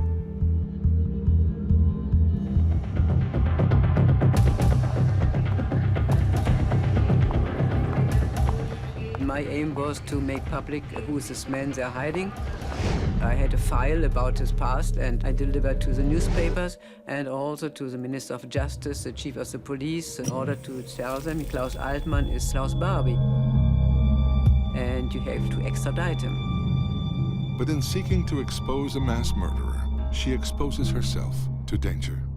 There was a dictator at that time in Bolivia, and the head of police very strong and very cruel. So Beata was arrested, released, arrested again. I know that I endanger my life, but I'm not so much concentrated on this. Beata is not detained long, but it is clear Barbie has friends in high places. Friends who've been watching his back since the first day he came to Bolivia in 1951. He was protected by the Bolivians because when he entered the country, it was a dictatorship, and no doubt they had known about his activities in Germany and in France. All the nasty things, horrendous things he did served him well in Bolivia because he knew a lot about interrogation. And he's using all his Gestapo experience to advise the dictatorships on how to deal with anybody who's against the regime. So there were some really shady deals going on in the 60s and the 70s involving the military.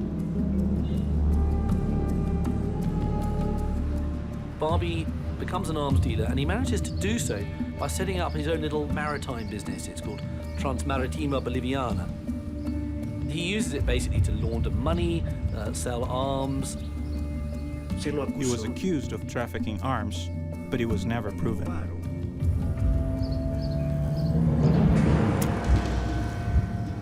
At one point, he is given $10,000 to take some cargo by the Bolivian government, but he never bothers to do anything with the cargo and just pockets the money.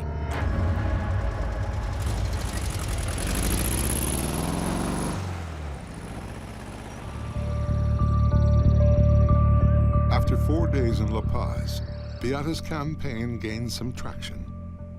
Members of the Jewish community and many Bolivians were obviously very, very incensed about the fact that Bolivia was the home to a former Nazi. The national press began making all sorts of conjectures, and it did bother him. He had been discovered. But the government still refuses to extradite him. The Bolivian government considers that Barbie, under the name of Altmann, was really a Bolivian citizen. Beata decides to continue her fight on home turf.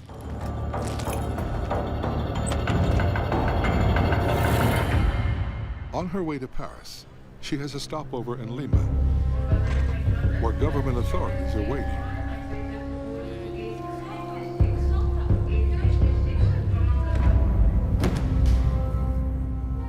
She's in this police office. She says, "Why am I here?" And he goes, "Well, we're worried about your safety." The Peruvian police inform Beata she's received death threats. Having made such trouble and identifying Klaus Barbie, and he had friends in Lima. Was a friend of Barbie, was an active pro-Nazi. They threatened and saying, we will take vengeance on Mrs. Klarsfeld. I was nervous very, very much. She says, "Well, just give me a gun. I'm perfectly happy to go around, looking after myself." I'm more afraid about not to fulfill my work than physical fear, police protected me until my return to France.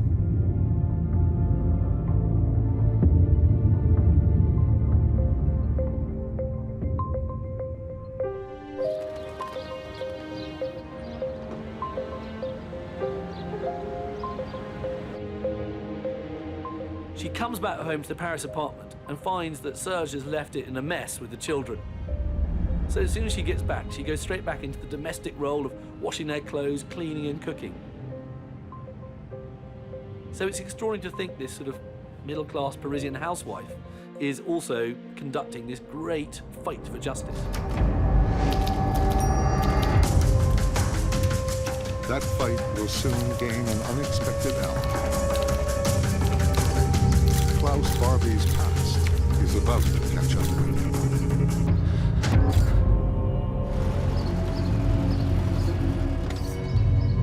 Just 1 week after her media blitz, Beata's bold tactic appears to pay off. Bolivian authorities are pressured into taking action against Barbie. He was arrested by the Bolivian security. The excuse? Government officials claim Barbie has an unpaid debt of $4,000. Now desperate to raise cash, Barbie takes a huge gamble. He grants an interview to French TV for $2,000. He speaks in German. I am not Klaus Barbie. Ich bin nicht Barbie, wie ich schon gesagt habe. Ich bin Klaus Eichmann. I have never tortured, and I don't know about Klaus Barbie. I hadn't been in Lyon. And at one moment he asked him a question in French. Je ne sais pas. Vous avez la conscience tranquille. He replied, you know, so was one element more to know that he is Klaus Barbie and he knows French and he had been in Lyon. Barbie was utterly brutal. He would half drown the victims from freezing baths. At one point, he injected some acid into somebody's lungs. One of his favorite little techniques was to shoot people in such a way at the top of a flight of stairs that when he shot them in the back of their head, their dead body would do a perfect somersault. And he would pride himself on getting it just right. I mean, it was his craft, if you like. One day after the Barbie interview airs, Serge Klarsfeld joins a noisy protest in front of the Bolivian embassy in Paris. We had to fight with a great energy to the extreme end of their strength. 2 days later, the French president calls for Barbie's extradition. The Bolivian government told that the reply will be given by the Supreme Court. Determined to influence the court's decision, Beata starts planning a return trip to Bolivia. We had to fight with a South American dictatorship. Meanwhile, in La Paz, Barbie uses his interview fee to pay back part of his government debt, enough to buy his freedom.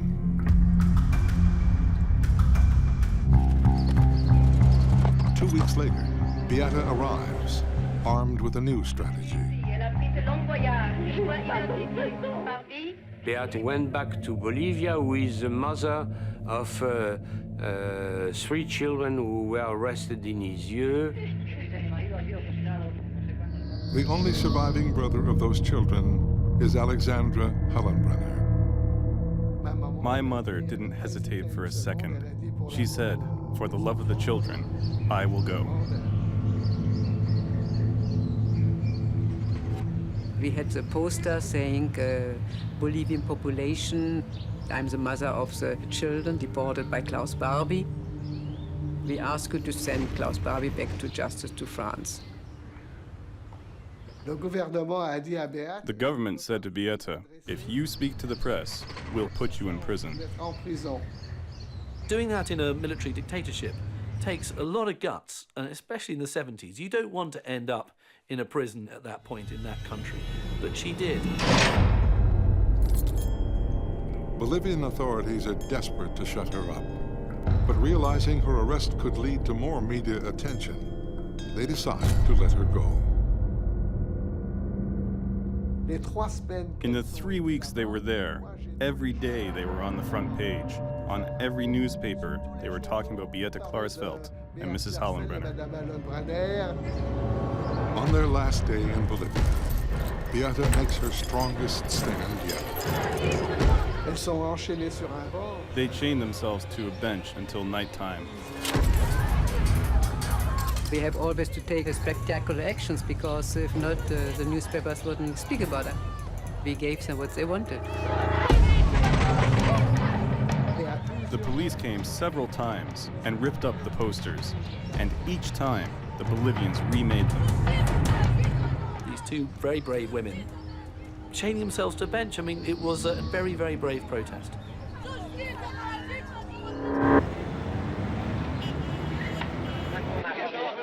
Beate enjoys a warm welcome home. But whether Klaus Barbie is any closer to justice is still in doubt. Il n'y a pas de justice en Bolivie. Le gouvernement tient avec lui. Peut-être le peuple le comprend. Pas le gouvernement.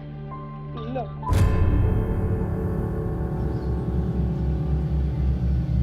Months pass. Barbie remains free. The Bolivian Supreme Court still hasn't ruled on France's extradition request. Frustrated by the delay, the Klarsfelds hatch a daring and dangerous new plan. They are going to kidnap Klaus Barbie and smuggle him to France. Serge travels to Santiago, Chile. We wanted justice. He meets with a former revolutionary who once fought alongside Che Guevara. Regis Debray decided to help us in kidnapping Klaus Barbie, first from Bolivia by car, crossing the border to go to Chile. Debray tells Serge he knows just the right people for the job.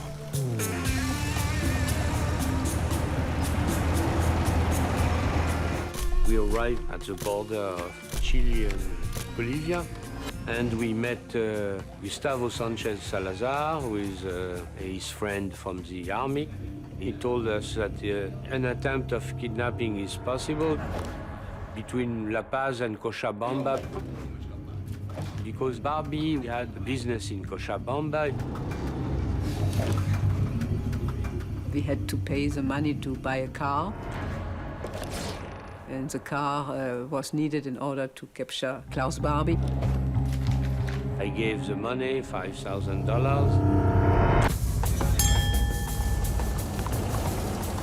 After weeks of planning, the kidnap plot is finally underway. Our friend who took the money and bought the car had an accident with the car.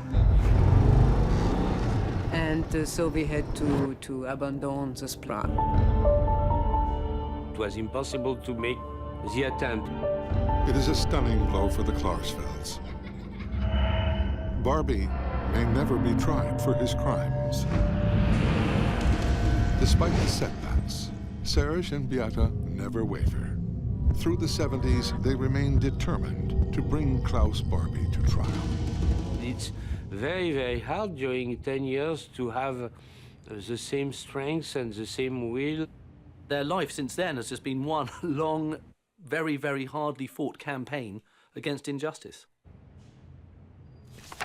It's a great responsibility when you start a fight, which is a fight known by the media, the public opinion, and so on.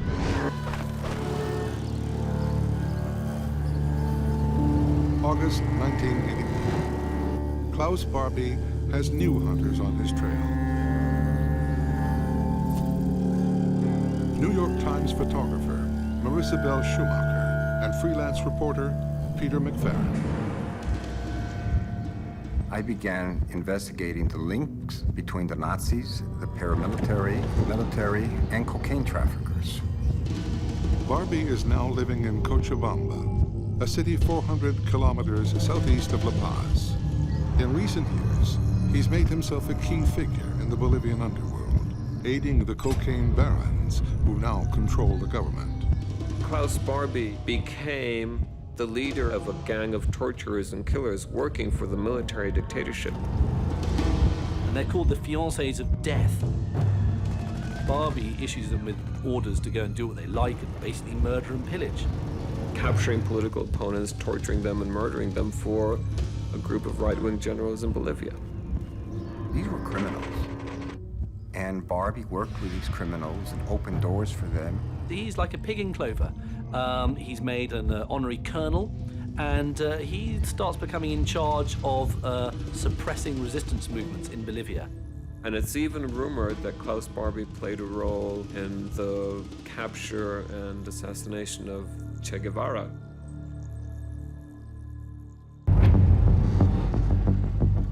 Marisabel Schumacher and I decided to go to Cochabamba to track down Klaus Barbie. I had a friend in Cochabamba who was a journalist who also worked at the local phone company. And he was able to identify the area that he was living in. Peter McFerrin began ringing the doorbell so he would come out, but he didn't feel like coming out.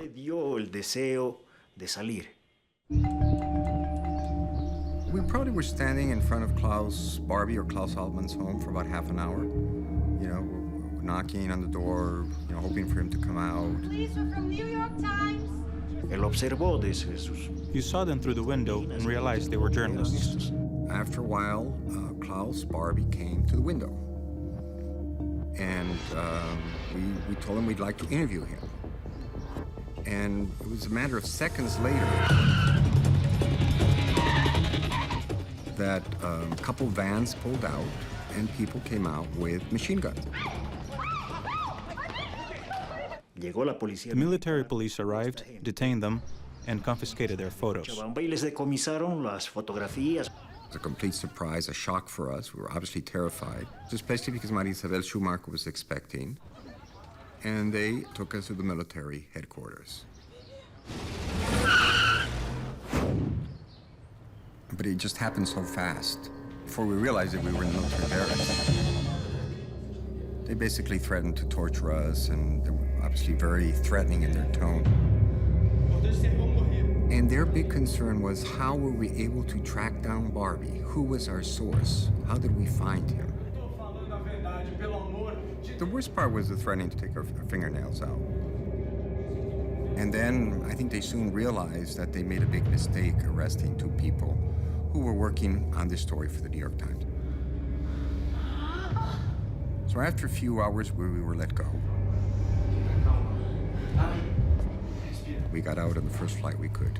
And we went back to La Paz, and 2 or 3 days later, the New York Times published a front-page story about the Nazis, about the paramilitary, about the cocaine traffickers. And hours later, I received a series of death threats. I was advised by friends and family, you better get out of Bolivia very quickly. And I caught the next flight out to Puerto Rico.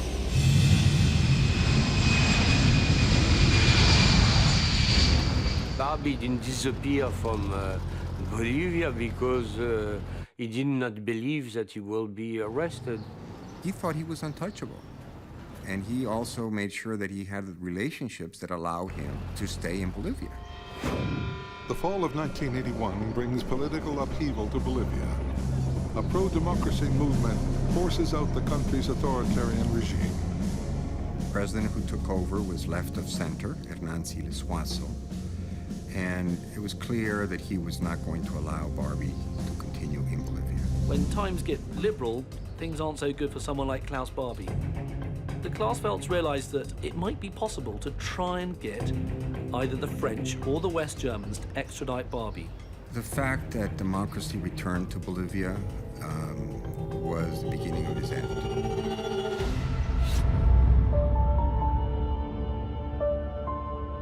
Bolivia is no longer a safe haven for Klaus Barbie.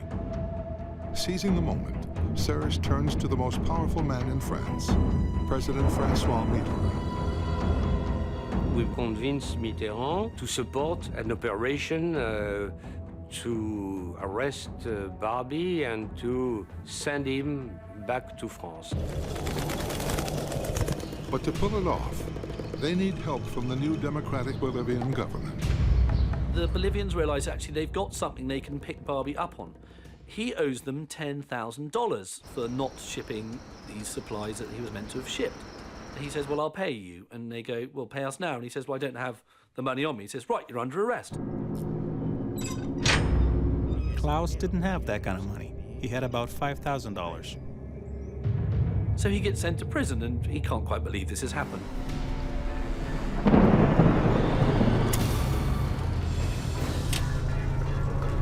$10,000, not a lot of money, but will be very expensive for Barbie.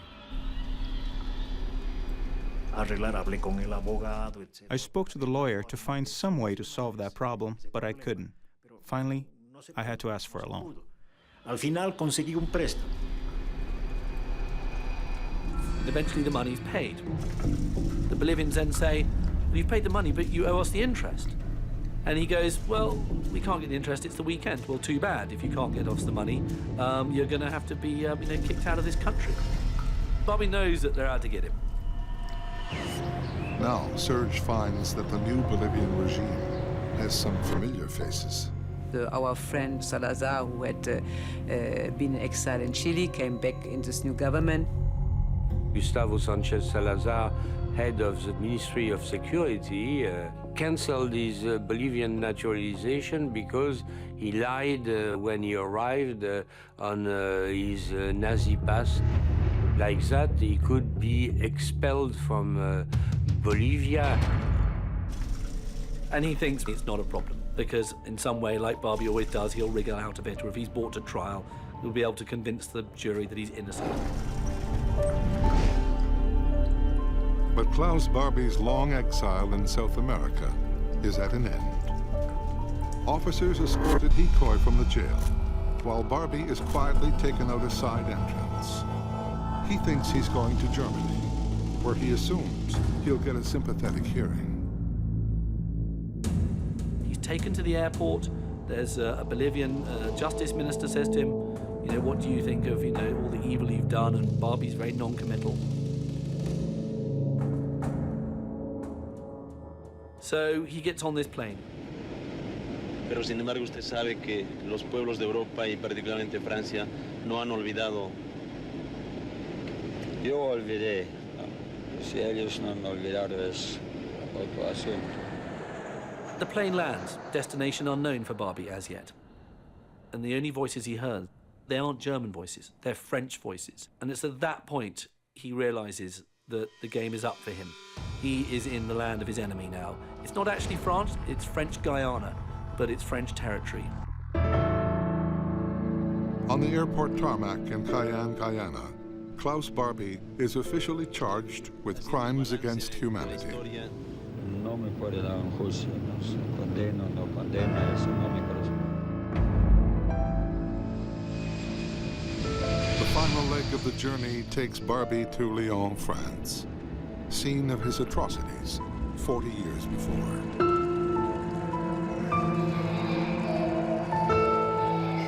We were at home. They called us to tell that he is in the plane. Tonight, Klaus Barbie was brought back to the French city where he earned the name the Butcher of Lyon. Under heavy guard, Barbie entered Montluc prison, the same prison where 40 years ago, the ex-Gestapo chief is said to have tortured and killed. On television, we saw the arrival when Klaus Barbie entered the place where he had committed the crimes. When he was deported to Lyon in 1983, my mother was happy beyond belief. A police motorcade takes the ex-Gestapo officer to the court. The Barbie trial is one of the key moments in French 20th century history. Klaus Barbie faces multiple counts of crimes against humanity. Among the team of prosecutors is Serge Klarsfeld. We believe that he will be convicted because he was guilty. Barbie once told me they are always going to want to do something, but I'm in the hands of destiny, nothing more. His attitude did not change. There was absolutely no remorse for what he had done. And never a sign of regret, never a word of regret, and no word of the victims, you know. On July 4th, 1987, 16 years after the Klarsfelds began their hunt, Barbie is found guilty. The former Gestapo chief showed no emotion as a sentence of life imprisonment was passed.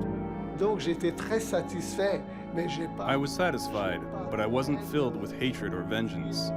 It was an historic judgment, and that was the goal. For my mother, too. Until then, never you saw somebody, a group of Jews bringing to justice Nazi criminals by trial. I see them as evil hunters, and they were determined to track somebody down who had committed so much evil. And that's admirable. It was important to see that this abject and awful and brutal Klaus Barbie in front of his judges was brought to justice. You have to pay one day for the crimes you committed.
I thought, I'm looking at a Nazi war criminal. This is incredible. Priebke had been one of the most important Gestapo officers in Rome during the war. From all reports, he had a certain brutality and efficiency about him. This guy is right up there with Mengele, with Eichmann. What I felt in front of that man, it was hate. We were hoping that we could confront a couple of Nazis in a German town in the Andes. I've interviewed a lot of people who have committed crimes, and they usually run when they see someone like me.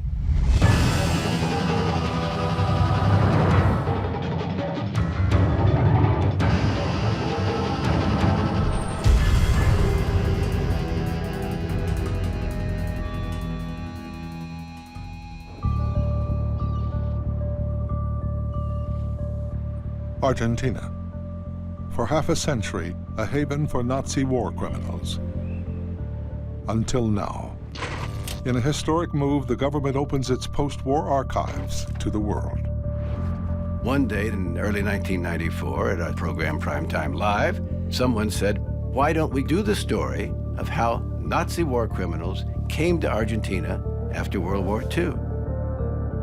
The story will lead one of America's most celebrated television news teams to the scoop of a lifetime, to one of the last remaining high-ranking Nazis still at large, SS Captain Erich Priebke. With the greater liberalization of the Argentine administration, the old junta days had gone, new files were emerging that suggested that a lot of Nazis had indeed fled to South America and Argentina. The stories that had been coming out at the time were that the Argentine government had been hiding something.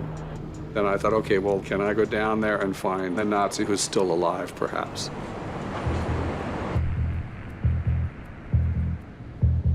ABC News producer Harry Phillips is assigned the story. I went down to Buenos Aires to poke through archives. I spent hours and hours by myself going through files. And sure enough, I found a lot of Nazis who we knew had traveled to Argentina. Adolf Eichmann, Joseph Mengele. The next task was to determine who was still a war criminal whose name I didn't have, who might still be in the file. We knew from the Simon Wiesenthal Center that there was a man in Argentina. He called himself Juan Mahler, but we suspected very strongly that he was a Nazi named Reinhard Kops, who we knew was a Nazi because there were records of him. All I needed to do was confirm that Juan Mahler was Reinhard Kops.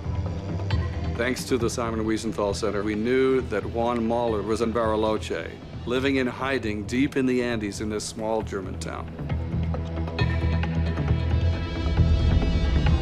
The Simon Wiesenthal Center is a Jewish human rights organization. What neither they nor ABC know is that Reinhard Kops, aka Juan Mahler, will lead them to a much bigger fish. The number 2 man in Rome's Gestapo, Erich Priebke.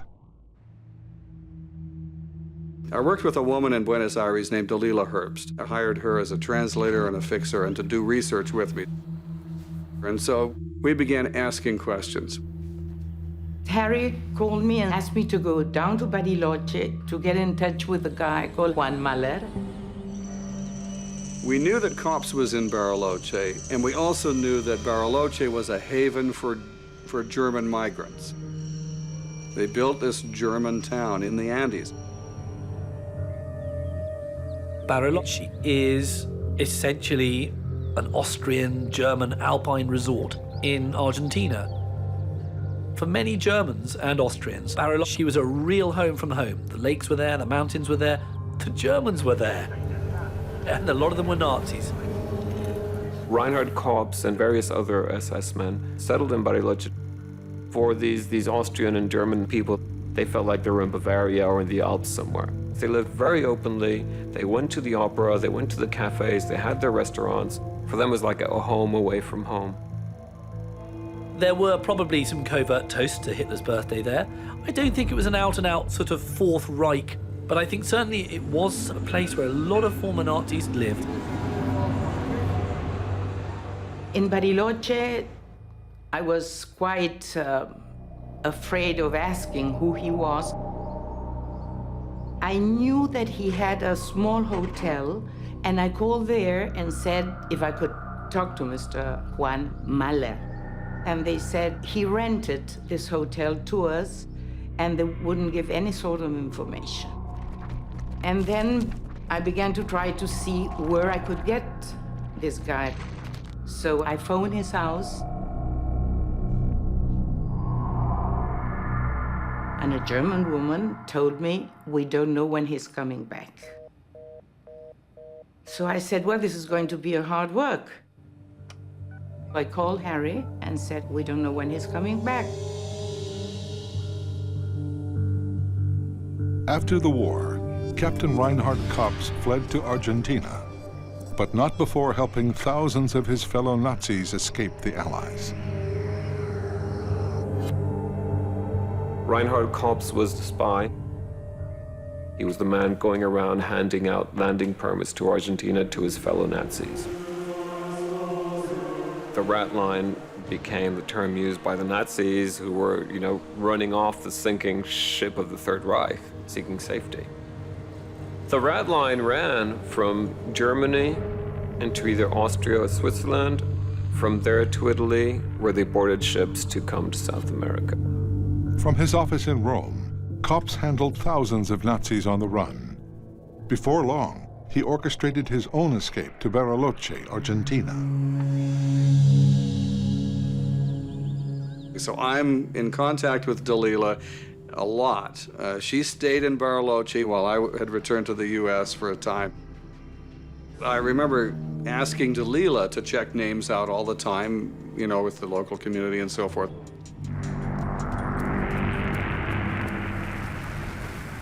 I was on my own there and absolutely bored. So I went down and asked somebody at the hotel if they could give me a list of books just to read and know the story of Bariloche. And between those books were one called The Painter of the Argentine Switzerland. Maybe the book, a local history, can shed light on the Nazi fugitives who've made this area home. I went to the most important bookstore in Bariloche. I asked the man, and he said it disappeared. So I went to several bookstores that night, and it was exactly the same answer.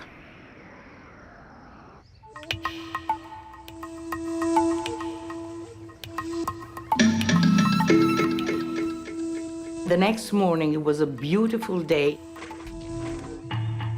So I went down walking, and there was a little kiosk.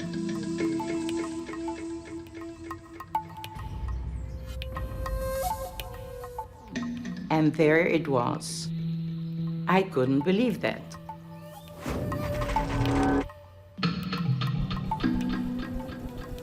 And I found at the beginning the story of cops.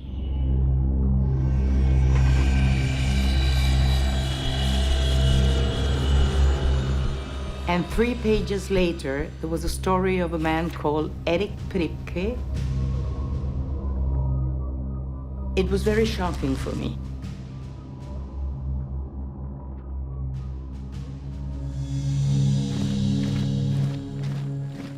Priebke had been one of the most important Gestapo officers in Rome during the war. From all reports, he was very, very good at hunting down enemies of the state in Italy. And he had a certain brutality and efficiency about him. Priebke had wide contacts with the Italian fascist, network in Italy, with priests in the Catholic Church. When the Third Reich collapsed in 1945, Erich Priebke went on the run. So Priebke knew he had to leave Italy. There was an active network of priests who were working, helping Nazis escape. The system for acquiring false documents was already in place. In 1948, following the same rat line as Reinhard Kopp's, Erich Priebke and his family escaped to Buenos Aires. For 50 years, he has eluded justice, but now a team of journalists has stumbled onto his trail.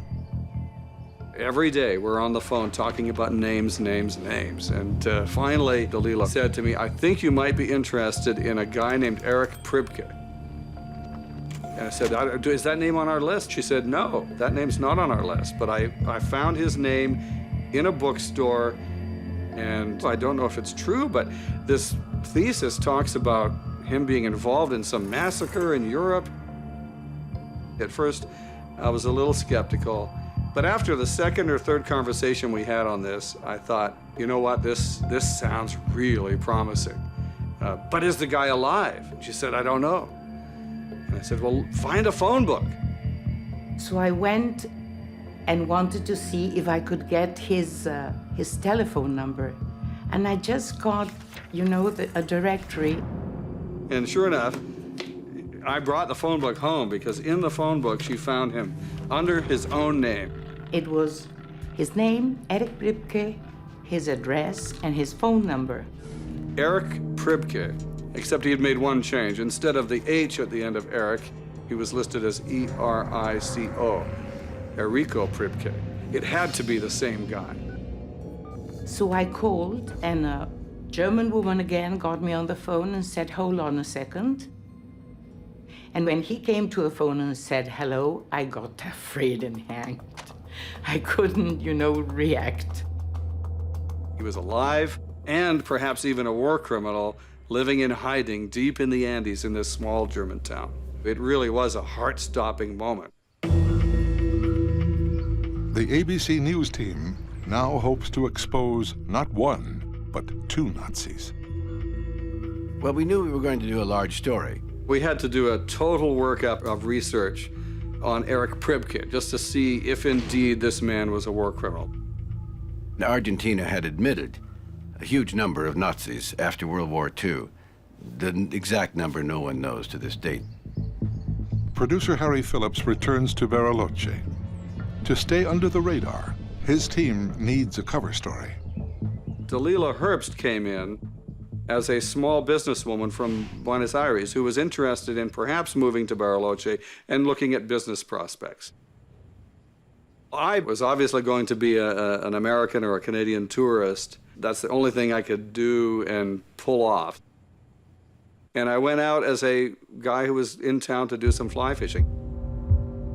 They focus first on tracking down Reinhard Kopp's.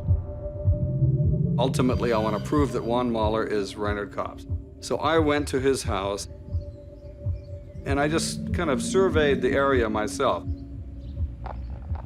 I did not knock on the door. I wanted to just watch him, but I didn't see him. After a few days in Bariloche, it became apparent to me that I might not see Juan Mahler.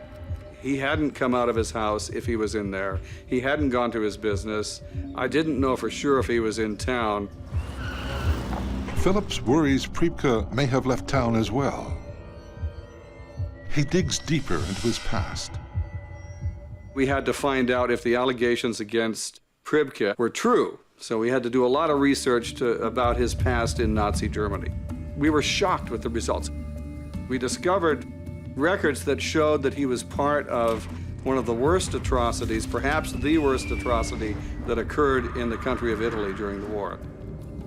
I thought, oh my God, this guy is right up there with some of the worst Nazi war criminals. By 1944, Priebke was the Gestapo's second in command in Rome. As the war was going very much against the Germans, there was increasing partisan activity. And one day in the spring of '44, 33 German soldiers were blown up by a partisan bomb. They decided to kill 10 Italians for every Nazi who died. So that's 330 compared with 33 of the Nazis who were killed. They had 24 hours to find the required number of people. And the Gestapo turn up and take away 335 people to be executed. They should have had 330, they got 335. They rounded up 5 more than they should have. Some of them were Jewish, some of them were children, some of them were very old men. Some of them were Julius Piccichino's relatives. When the German people came in the night, a trunk stopped in front of this house of my grandparents. And we see, in this night there were 18 persons, and they putting them away. Her grandfather, his sons, and his sons' sons, 3 generations are arrested. They were driven up to the Argentine caves. Erich Priebke was the guy standing outside the caves, checking the names off one by one. They were led into these caves by SS men with their hands tied behind their backs in groups of 5. The killing began at 3:30 p.m. These victims would be lined up, and the SS officer would shoot them with 1 shot in the back of the neck, and the 5 would fall forward. They asked to kneel, putting the head down. He killed him, only 1 shot. Can you imagine inside this dark pit, bodies piling up, you know, the screams of men? It is horrible. Then 5 more would come right behind them, and they will fall forward. Priebke was there with his roster. However, he did more than that. He was one of the first to set an example by killing 2 of the individuals who were killed in that massacre. It was the most savage, vile reprisal. And we had been working on this story for a couple of months now. We knew that we were at the point where we really had to get shooting. We were talking about Priebke and how we were going to pull this off. We were hoping that we could possibly confront a couple of Nazis in a German town in the Andes where war criminals had been living for 50 years. We want to see what he's doing today and to see what his life was like in hiding. Dalila Herbst must trick the former Gestapo man into meeting her. I have to go to my room and call him from my room, alone. I can't be with other people to call him. Dalila Herbst concocted a story about herself being interested in opening up a delicatessen in Bariloche. By coincidence, he had apparently had some business like that. And I told him that I had a friend who lived in Bariloche, and that my friend told me that he was a very intelligent businessman. I had to think about something nice to tell him. So he agreed to meet with her. On March 28, 1994, Dalila arrives at a cafe in Bariloche to meet the man they think is a Nazi war criminal. And the goal was to check if Pripke was Eric Pripke. We brought a cameraman down to Argentina, and we began to do surveillance of Pripke. We wanted to get as much video of this guy today as possible. We had a camera that was a full-size videotape camera, and it was something that could not be concealed very easily. We had to take a bit of a gamble and expose ourselves a little bit. We were afraid that something might happen. Posing as a businesswoman, an ABC News researcher waits for the man she believes to be a war criminal. We found a location in downtown Bariloche, across the street from a restaurant where Dalila Herbst set up a meeting with Pripke.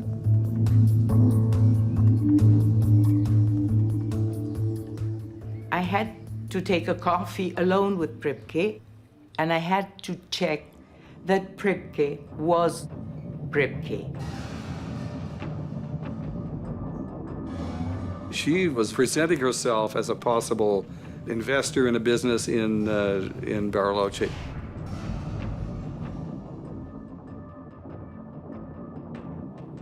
It was not easy because they told me where I had to sit and where he had to sit.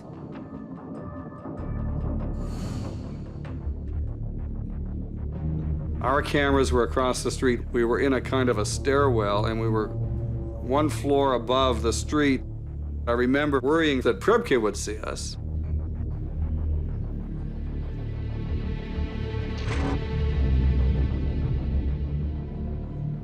He looked like the most sweet and nice grandfather with his blue eyes and innocent look.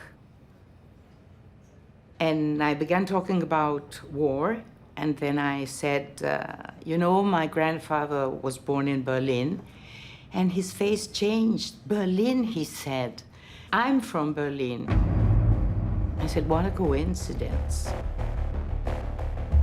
And then I asked him, did you have to kill somebody in the war? And he said, no, because I was an officer in the German embassy in Rome. My coffee cup, you know, it was, you know, just running the coffee all over what a moment. I am an Argentine Jew. What I felt in front of that man, it was hate. I wanted to run away from the place. But, you know, I had to stay because I was working. I thought, I'm looking at a Nazi war criminal. This is incredible. This man's been living in hiding, a free man, for 50 years after murdering 335 innocent civilians in Rome. When I wanted to say goodbye, I just wanted to shake hands, and I put my arm this way, and he dragged and gave me a kiss in my cheek, and he said goodbye. It was very shocking for me, very shocking for me. We learned about his involvement with the local German school, where he lived, the precise times at which he would go places. Very important strategic information for us to have. And he actually made a point of saying, I am punctual. I come out of the school at 12 o'clock noon exactly and walk home for lunch.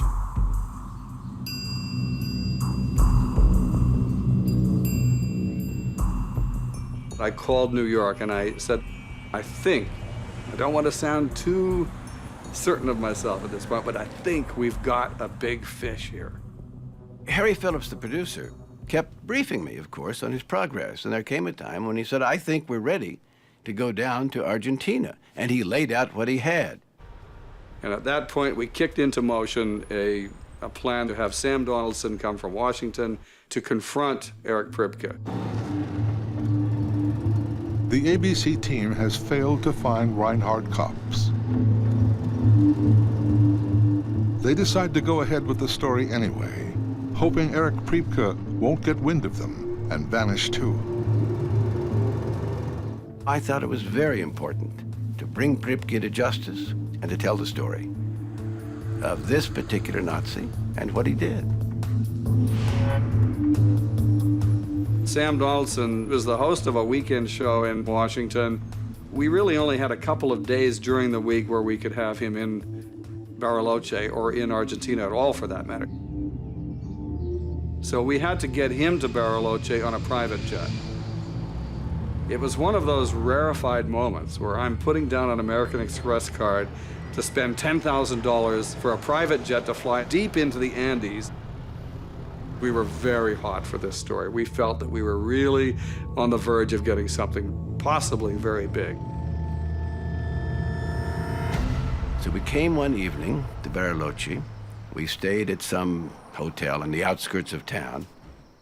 We instructed the pilots of the aircraft to go undercover. I said, you guys disappear now for 24 hours. Come back and meet us here at 3 p.m. tomorrow. We should be all done by then, and we got to get Sam Donaldson out of here. Harry Phillips had arranged for a van to take us to this hotel on a lake. We stayed there until the next morning when we started out to find the two Germans. We were going to have 2 camera crews, at least 2 translators, myself and Sam Donaldson, descending on this quiet little town. All at once, people are going to be asking questions. Who are these people? Why are they here? The cameras were in cases, so it wasn't as if we got off an airplane with our cameramen holding their cameras on their shoulders. When we checked into the hotel, I instructed the crew to tell everybody that we were wealthy tourists. I had just been there fishing. I was now bringing my friends back. We didn't go out on the town. We didn't say, let's go out on the town and meet a bunch of German citizens here in Argentina and have a beer with them. We wanted to be safe because we were going to do something very provocative, but we also wanted to succeed in what we were doing, and so we had to talk very carefully about what our schedule was going to be. We knew that he would come out at noon from his school, and we knew that we had some hours before we would need to be there, so we dedicated the first few hours to surveillance and staking out Juan Mahler's house. Even though we hadn't seen him at all, we thought we'd better spend at least 3 or 4 hours with Sam just in case he arrives. And the next morning, we set out first to find Juan Mahler. It was a long shot. At 7 a.m., we were out on the street in front of Juan Mahler's house. We couldn't put a camera directly in front of the house without being real obvious. So we had cameras in vans.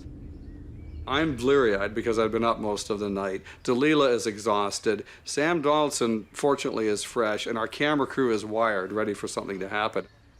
I'm just about to say we might not get anything when suddenly the gate opens in front of his house.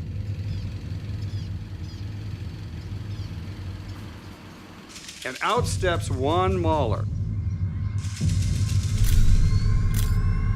It is the first time any of the ABC team has set eyes on the former SS officer. And we found him, where we thought we could find him. I knew it was him immediately, the first time I'd seen him. And I yelled out to everybody, there he is, he's standing in the street. All of a sudden, a taxi came. He got in it and the taxi took off before we could do anything. So I yelled through the walkie-talkie, Sam, he's coming your way. And we went after his taxi. I was terrified because I had lost sight of him. I was too far behind. We were in a panic.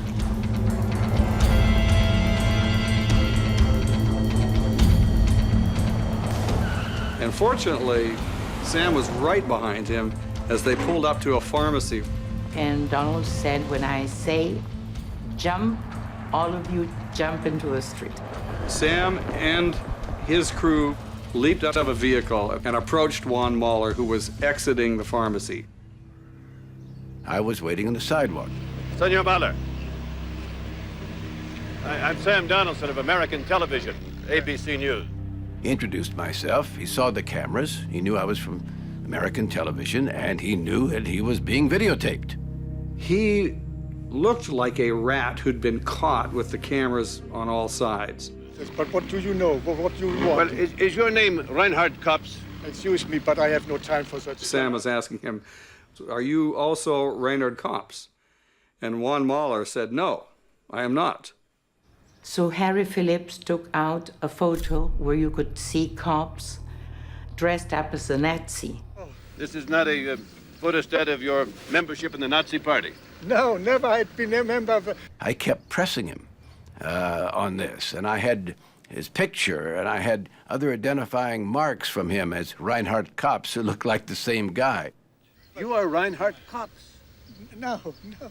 No? No. I was in 52. The German embassy here gave me the name. The name of Mahler. Mahler. Mahler. And what was your name before Mahler? Kops. Kops. Your name was Kops. Yeah. No, it's not. He was. We got him to admit that he's Reinhard Kops. Second thing was, Sam now had to ask him, did you help Nazis leave Rome? I pressed him on what he had done. Have you ever heard of the rat line? Something called the rat line? No. And after a little bit of questioning, he admitted that too. I know now that it was something like that, but in those times I did not know. Now I guess he must have thought, I've got to deflect this interest in me. It was a real shock what he said next.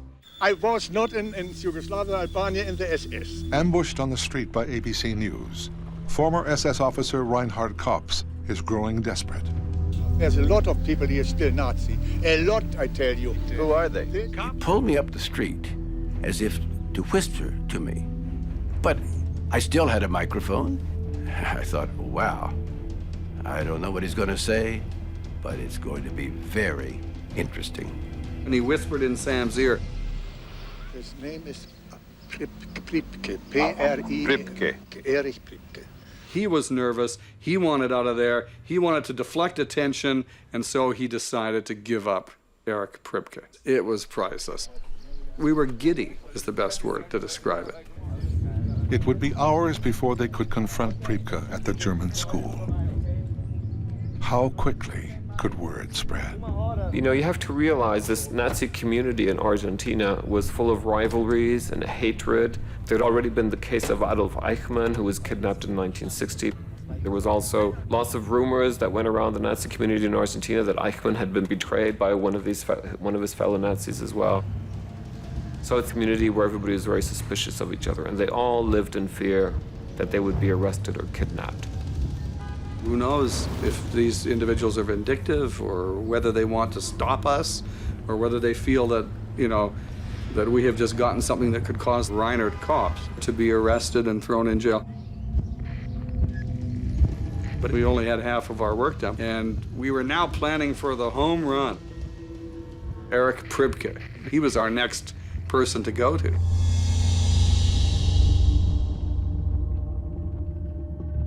The Argentine Caves massacre is an incredibly important fixture on the sort of Italian cultural, historical landscape.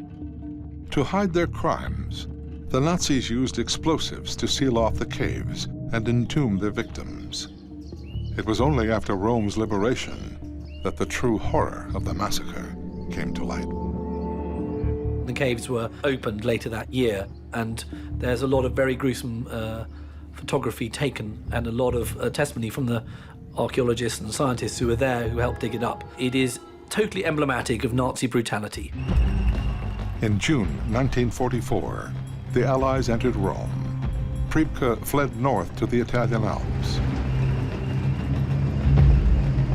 One day, there's a knock on the door, and the Americans have come to arrest him. They're rounding people up. Priebke openly admitted to the Argentina case massacre's participation. He felt it was a legitimate act of war. Following orders, it was reprisal. Priebke spent 18 months in a number of prisoner of war camps. He decides after a period of time, well, I'm going to escape. So one night, he decides that the way to get out, the weakest part of this camp, is the wire. And so he manages to cut his way out the wire with 2 accomplices. Priebke knows that he can't just sort of stay on the run all the time. The best way to secure a happy future for himself and his family is to emigrate. But Priebke's future is no longer secure.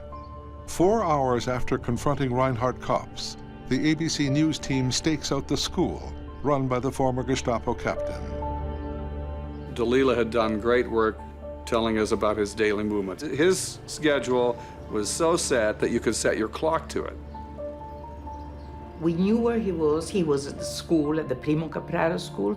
Erich Priebke was supposed to be there that morning, helping with school children, helping in the classroom. Dalila was insistent he will come out of that building at exactly 12:01. He will be punctual.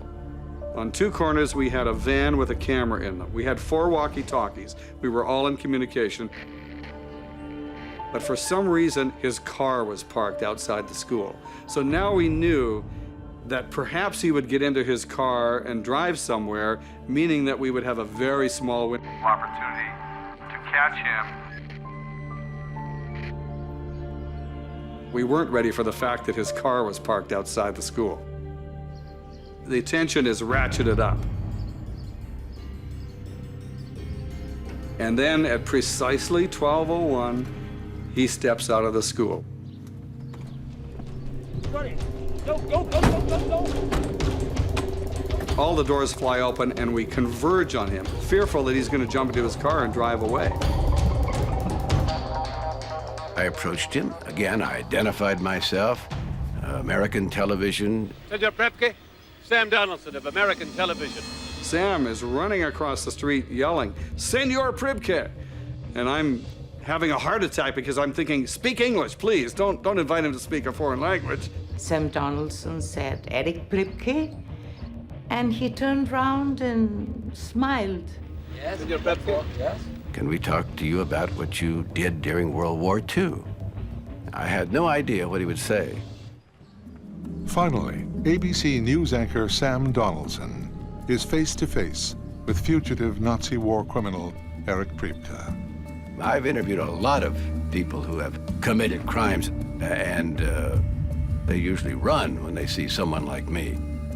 He clearly is not intimidated by us in any way. Made no sense. Here's a man that's committed terrible crimes. Why does he want to talk to a reporter? You were in the Gestapo in 1944, were you not? In Rome? Yes, in Rome, yes. Yes, I am Erich Priebke. Yes, I was in Rome. You know, the communists blow up a group of our German soldiers. Yes. For every German soldier, 10 Italian had to die. He admitted to just about everything that he did. But why did you shoot them? They had not done anything. You know, that was our order. Donaldson is a man who wouldn't leave you a second without asking things. He keeps asking and asking and asking. But orders are not an excuse. Oh, well, at that time, order was an order, you mean, you see? And he was getting more and more agitated. He said, we didn't want to do it. I didn't want to do it, but I had to. You were just following orders? Yes, of course, yes. But I didn't shot anybody. He actually denied that he had shot anyone personally. But we had papers from a British prisoner of war camp where he had admitted shooting 2 people. We had his confession. You were there when they were shot, the civilians. Yes, the first ones, yes, I saw them, yes. And you carried it out? I had to carry it out, yes. And civilians died? Civilian died, yes. When Sam raised the idea that perhaps he was a war criminal, he was indignant. You live in this time, but we that live in 1933. You understand that? I asked him whether old men should pay for the crimes they commit when they're young. You know, that was not a crime, that was a Shooting rebellion. civilians in time of war is against all international Yes, conventions. today, but not in this time. I'm sure DeLillo was enraged. I felt proud because I said, at least one. I got one. Reporters are not supposed to be emotional on a story. We're trying to get the facts and all of this. But I did become emotional by this time. How do you feel about the fact that 6 million Jews were executed, killed? Yeah, no, I feel very sorry about it. Very, very sorry. But you did it. Many young men do things when they are old men like me now, they're very sorry about it. And finally, I said to him, many people think you should be executed for your crimes. And at that point, you could see a bell ringing in his head.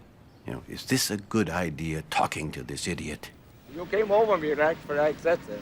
Not a nice manner you did it. You are not a gentleman. And he slams the door and drives away. It was a high like you only experience once in your career. We got on a phone, and the reaction from New York is, oh my God, this sounds amazing. So I said to Harry, I think we better get out of town as quickly as we can. The worry that I had was that someone would realize it would be advantageous to get hold of that videotape and not let it leave Bariloche. That was my worry. ABC News have captured Nazi war criminals Reinhard Kops and Erich Priebke on tape. It is a huge story. They can't risk losing it. We knew that we had to get Sam out of town. And so within 2 hours of the confrontation with Priebke, we called the pilots who were hiding in Bariloche. By the time Sam got there, they were just about ready to go, and he left very quickly. It's safe to say within 6 hours of that encounter, those tapes were airborne for the United States. It was better than the best luck I ever could imagine. This is one of those moments where you just say everything went absolutely right. We knew we had a great story. That's all we knew initially. Good evening. Tonight, we're going to tell the story of how thousands of suspected Nazi war criminals escaped justice. When we put this story in the air, what might happen to Erich Priebke was going to be the next story. The broadcast airs 6 weeks after the 50th anniversary of the Argentina Cave Massacre. The reaction in Argentina was an explosion of media. In Italy, the same thing happened because the Italians actually believed that all of the perpetrators of that massacre in Rome in 1944 were either dead or had been convicted. Within days of the broadcast, Priebke is arrested. Kops was hounded to the point where he vanished and fled the country, apparently went to Chile. And with Priebke in custody, the media went crazy with pictures and stories and full-page headlines. It's perhaps the one story that I'm proudest of from the standpoint of making a difference that I think counts. Italy demands that Priebke be sent back to Rome. There was a 1.5-year tussle in the Argentine courts, but he finally was extradited to Italy to stand trial. Giulia Spizzichino, who campaigned for his extradition, attends the trial. He never looked at me, never, because I was always the first person who speak about him. Priebke's brought to Rome, where he faces a military tribunal. The tribunal finds him guilty of doing what he did, but they have to set him free because he was acting under orders, that old excuse. Huge outrage that he's been set free. I mean, there's almost a riot outside the courtroom, and so he's immediately rearrested. He appeals the verdict twice and is finally sentenced to life. When you're over a certain age in Italy, you can't actually be sent to prison. He is now currently serving his sentence in an apartment in the center of Rome. It made me very happy, and that was all. I know it's difficult, but For me, it's impossible to forgive, to forget. It was a validation of the highest order, you know, to think that governments were taking action to prosecute this man based on our work. Human nature has not yet come to the point, it seems to me, where we can all just say, forget it, these kind of atrocities will not occur again. But one way to try to prevent them is tell the story of how people who may have started out as ordinary human beings became murderers.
Mengele was known as the Angel of Death.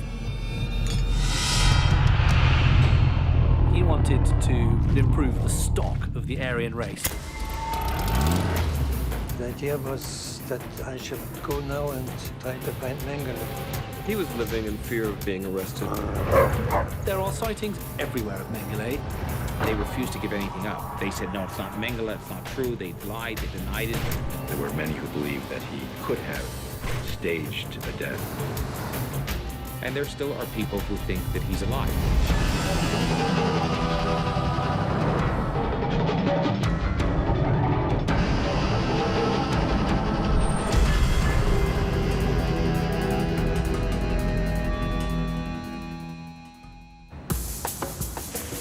Buenos Aires, 1958. The Argentinian capital's old-world charm and famed nightlife have made it a magnet for European expatriates. It is also a magnet for Nazi war criminals, fugitives like Dr. Joseph Mengele, the Angel of Death.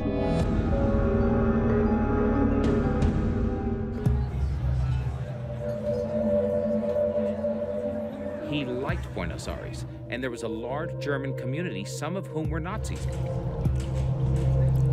He had a bit of cash, he was a man about town, and certainly he was very well connected. He met Hans Rudel, Hitler's most decorated pilot. He met Wilhelm Sassens, who was a wanted war criminal from Belgium.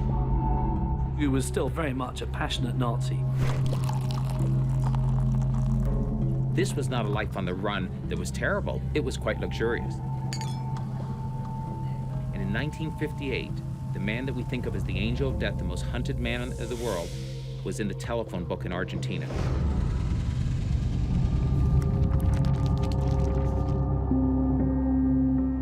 One of the things that happens that changes everything for Mengele is that in 1959, he's indicted by the West German government. The Auschwitz-Birkenau doctor is wanted for mass murder and also for performing unspeakably cruel medical experiments on children as young as 5. Germany demands Argentina hand him over to face justice. And that scared him. It made him feel unsafe in Buenos Aires, and that was good, because he deserved to live in fear. What Mengele doesn't know is that there is more to fear than just an extradition order. Israeli agents are on the hunt for Nazis in Argentina, and they've already caught one. We took off his clothes to make sure that he doesn't got any weapon or razor blade to kill himself. I told him who we are and what we demand from him. Adolf Eichmann, the architect of Hitler's final solution, is in Israeli hands. After they kidnapped Eichmann, Zvi Aharoni interrogated him and said, Where's Mengele? Where's Mengele? And he refused to answer about any question about us. And Eichmann was absolutely, loyal and said, I have no idea where he is. In fact, the two had shared cake and coffee several times in Buenos Aires. Eichmann and Mengele actually meet each other at the ABC Cafe, and they don't get on very well. He viewed Eichmann as a lower-class officer who lived in this terrible area of Argentina, in this suburb of Buenos Aires. Mengele was more regal. He associated with intellectuals. He had the top end of the Reich. Eichmann was he was a working-class stiff at the Mercedes factory. The Mossad interrogators apply more pressure.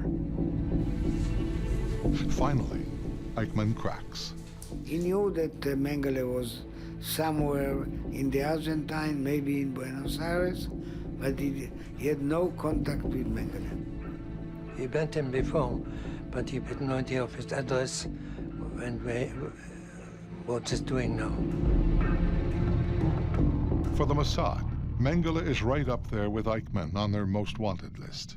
Mengele had the worst name in Israel than Eichmann. He was a real butcher. Mengele's big interest was in genetics, and he wanted to look at how you could improve the stock of the Aryan race and therefore propagate a master race. The Auschwitz-Birkenau concentration camp was the site of Mengele's nightmarish medical lab. Part of his experiments were about sterilization, so to find out how they could sterilize the Eastern races, the Slavs, the Gypsies, the inferior races at a faster rate. And he had power of life and death. Most of Mengele's human guinea pigs perished. The experiments get progressively worse, and by the time he leaves there, he is the monster that we've all come to know him for.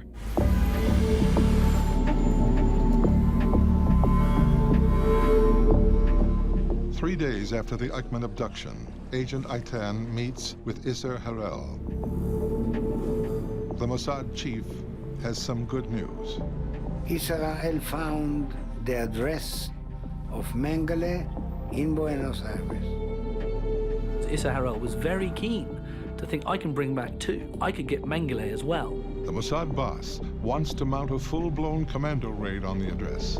He wanted to do a second operation while the first one wasn't finished. And this is bad thinking. If you involve two things at the same time, you multiply the risk for failure. So I suggest not to do it. But Harel doesn't want to miss what may be their only chance to capture the notorious doctor. He overrules his agents. Operation Mengele is on.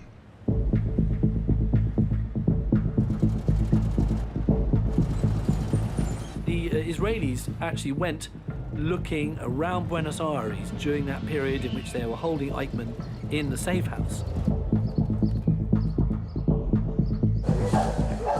They stake out a boarding house where they suspect Mengele is living.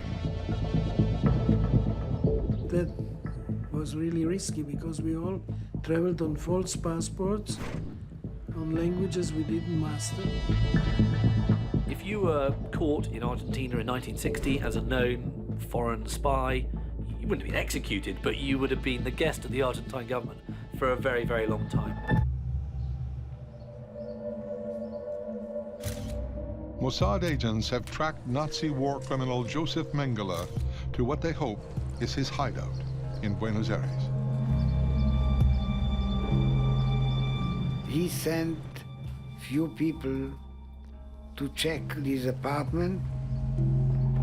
And they were making pretty sort of blatant inquiries as to where he was, and they were going up to the boarding house where they thought he had lived and said, is this where Dr. Mengele lives? Hoping that maybe they'd say, oh, don't you mean Mengele? Yes, he lives over there. The risks were definitely the German community of Buenos Aires. There's a German community of 250,000 people then. It is the large German community that has drawn Nazis like Eichmann and Mengele to Argentina. The country's totalitarian regime, led by Juan Perón, has made them feel right at home. Everybody wonders, why did South America, and Argentina in particular, become the place where the Nazis came to after the war? And the truth is that there were already links between the Nazis and Argentina during the war. During the war, Perón and the Argentine government had secret agreements with Himmler's foreign espionage service. When the war ended, it was a natural extension of Argentina's role during the war for it to receive Nazis afterwards.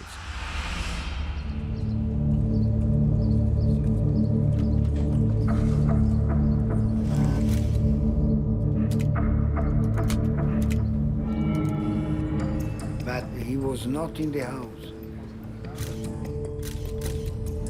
Fact is that we couldn't find him. That means that he was dug in better than Eichmann.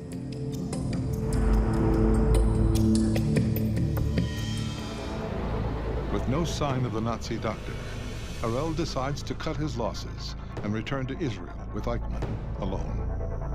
I'm afraid at that stage that the Mossad were on a very cold trail indeed, and Mengele had long flown the coop. Mengele moved, not because of the Israelis, but by sheer luck to Paraguay and wouldn't be in Buenos Aires. They would miss him. In December 1961, an Israeli court convicts Adolf Eichmann and hangs him for his crimes. But Mossad chief Isser Harel has not given up on Joseph Mengele. Harel, though, was still determined that Mengele was someone they wanted to catch. He was a notorious figure. So Aharoni was ordered to mount an operation and to try and find him. Senior Mossad agent Zvi Aharoni returns to South America to track down the Nazi doctor. The idea was that I should go now and try to find Mengele. He goes undercover as a historian, writing a book about the SS. Zvi and his agents comb Argentina, Uruguay, Bolivia, and Chile. Some information pointed the way to Paraguay, but when we were there, he had already left.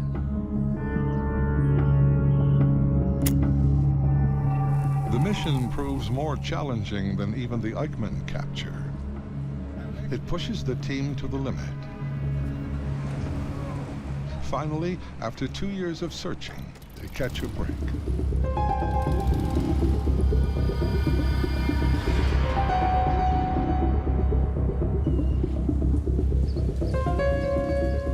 They had picked up this Belgian war criminal. He was a former Dutch SS officer called Willem Sassen. Sassen is a former drinking buddy of Mengele. And they said to him, "We're going to take you back for war crimes unless you give us something better." He said, "I'll give you Mengele." Sassen was very much plugged into the network, and he suggested that Mengele was in Brazil.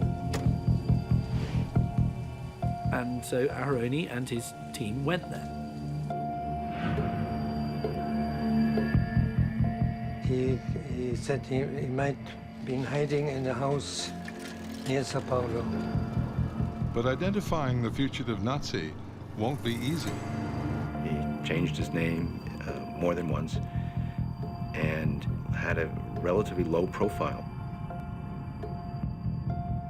One of his distinguishing features was this gap between his teeth, and he was nervous about that, knowing that it was an identifying feature. He grew a big, bushy mustache that effectively covered the front teeth and made it difficult for anyone to see this gap. The team narrows their search to a ranch on the outskirts of the city. For the stakeout, Aharoni is joined by fellow agent Rafi Eitan, the man who led the Eichmann mission. We were looking for Mengele in a farm about 50 kilometers from Sao Paulo.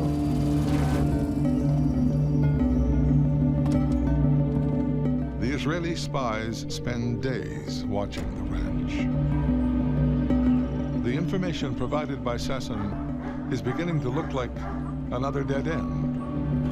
And then I saw a man with a mustache and two people like bodyguards watching him. And one of them, for sure, was Mengele.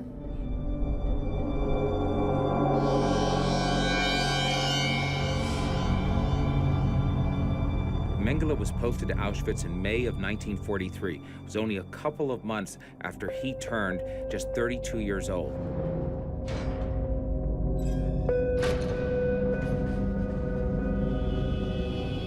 We were loaded into cattle cars.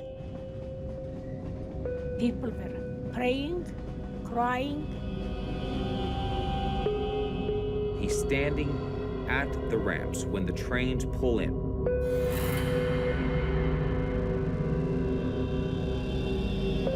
He wanted to be there to select the people to the right and to the left, those who would live and those who would die.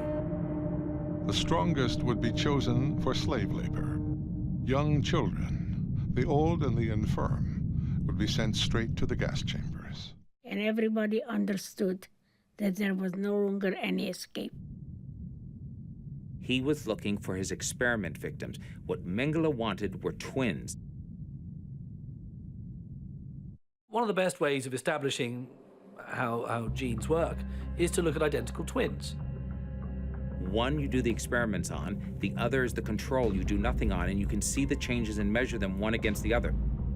He'd inject different colored pigments into their eyes. He would use the twins to try to unlock this secret of what he viewed as the twin birth. And that involved, in some cases, the shooting of twins in the back of the head and then dissecting them as the corpses to see what was going on.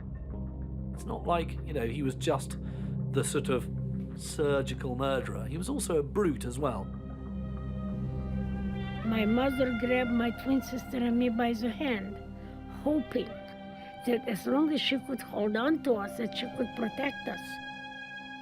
I, in my childish curiosity, looked around, trying to figure out what on earth is that place. Then I realized that my father and my two older sisters have disappeared in the crowd. A Nazi was running, yelling in German, "Twins, twins." We were wearing, as always, matching outfits. In this case, it was burgundy dresses. He demanded to know from my mother if we were twins. And my mother didn't know what to say. She asked if that was good. The Nazi nodded yes, and my mother said yes. I remember looking back and seeing her arms stretched out in despair as she was pulled away. I never got to say goodbye to her.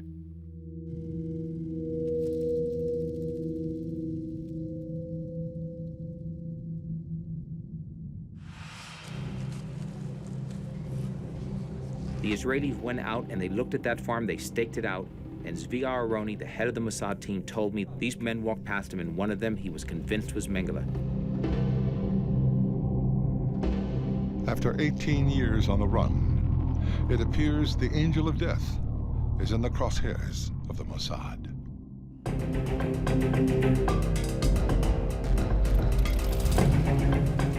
Mossad operatives believe they have sighted the world's most notorious Nazi fugitive. I'm sure that we did see actually Mengele. For now, the team's mission is limited to surveillance. They return to Israel to plan their next move.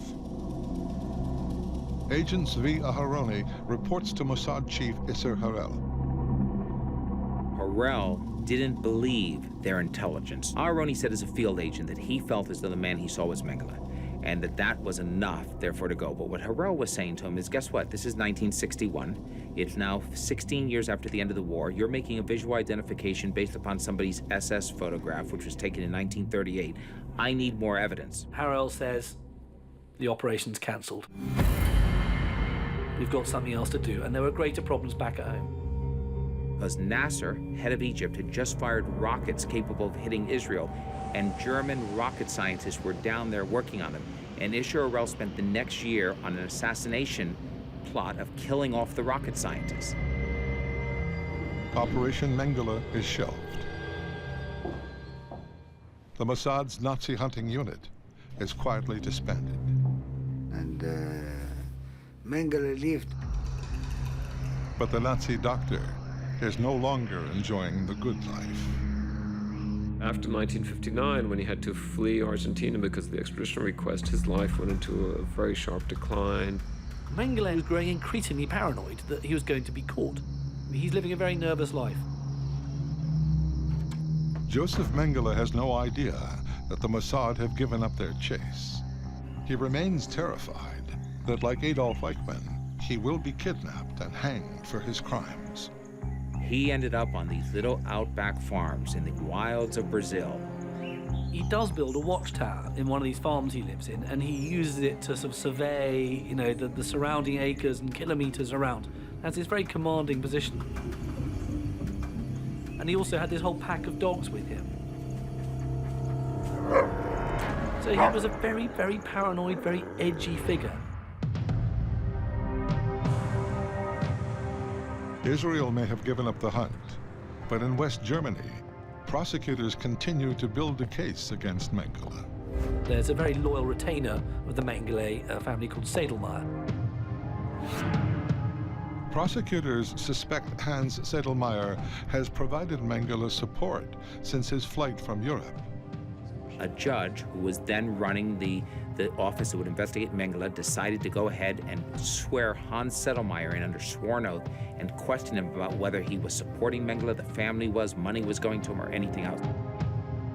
Sedlmayr lied just through his teeth, said we'd never seen him, don't know anything about him, probably dead, don't send him a penny. And they never went out to find out anything else. They accepted his word.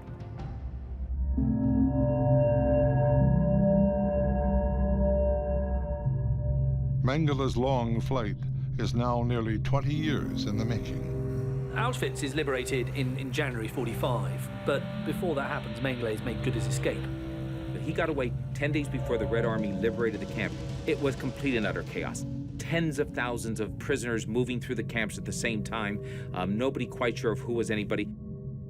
He fled with a suitcase full of his scientific findings. And he was picked up finally by the Americans in June of 1945. What saved him was that Mengele's vanity. When he had joined the SS, one of the things you had to do was have a blood type tattoo put under your arms. So that if they were wounded and unconscious, they would know what kind of blood for transfusions. He was fastidious, narcissistic, and he didn't want a tattoo, apparently. Mengele didn't want to mar his body. So he never had that distinguishing feature of an SS man or officer, and that really helped him.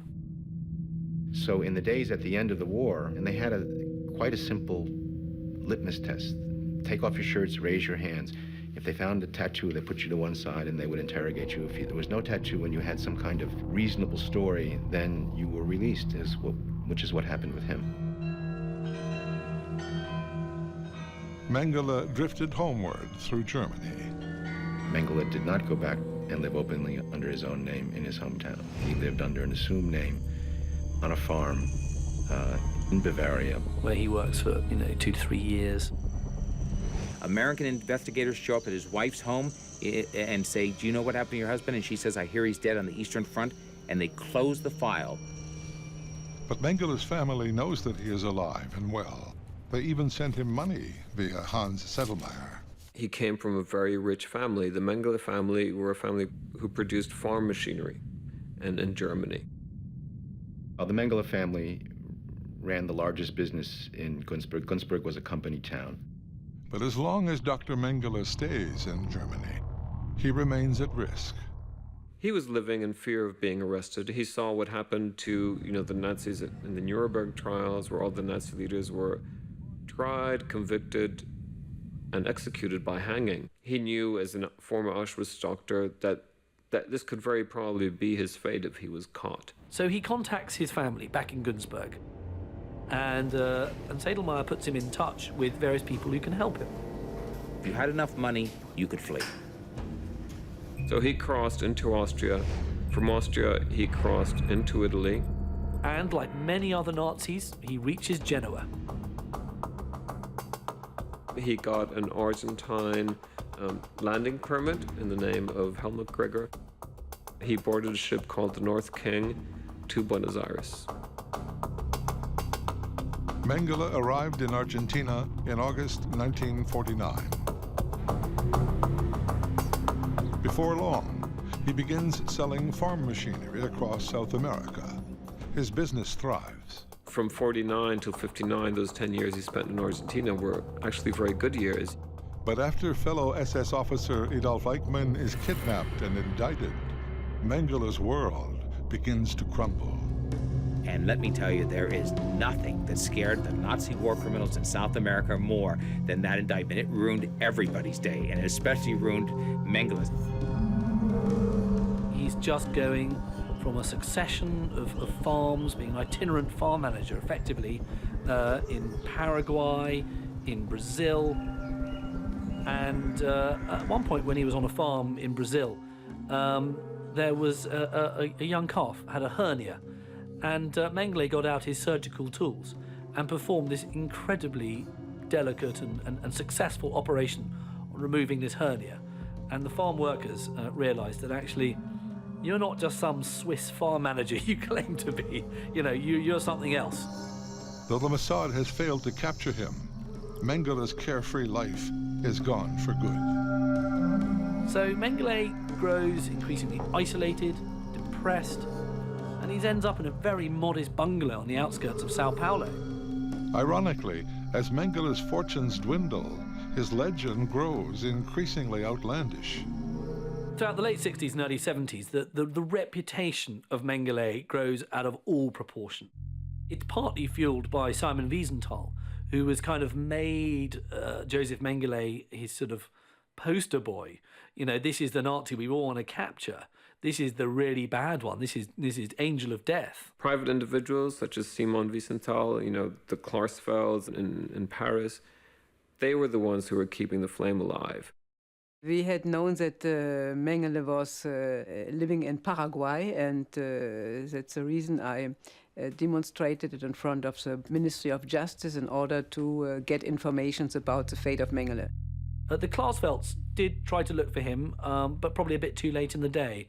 And a lot of people remained absolutely convinced that Mengele was in Paraguay all the way through the late 60s and 70s. And in fact, he had left Paraguay.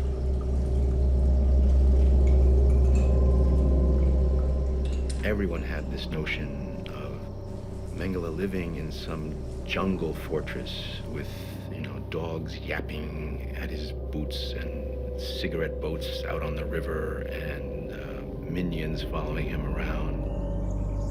You've got the Mengele of popular culture, boys from Brazil, the white suit, the all-powerful Nazi hiding in the jungle, the real stuff of myth. We thought Hollywood was doing documentaries instead of films. It turns out he lived a fairly squalid life.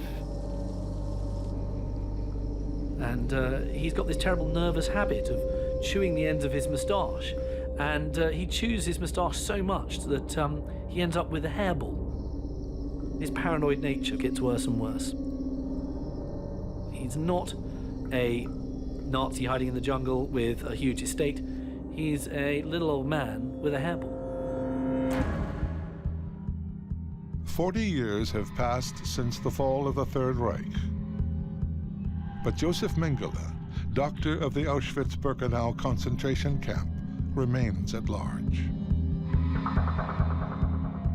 There are sightings everywhere of Mengele, saying that he was in southern Spain, he was an island in Greece, he was in a Paraguayan jungle with a great big factory, he was everywhere but the moon, frankly.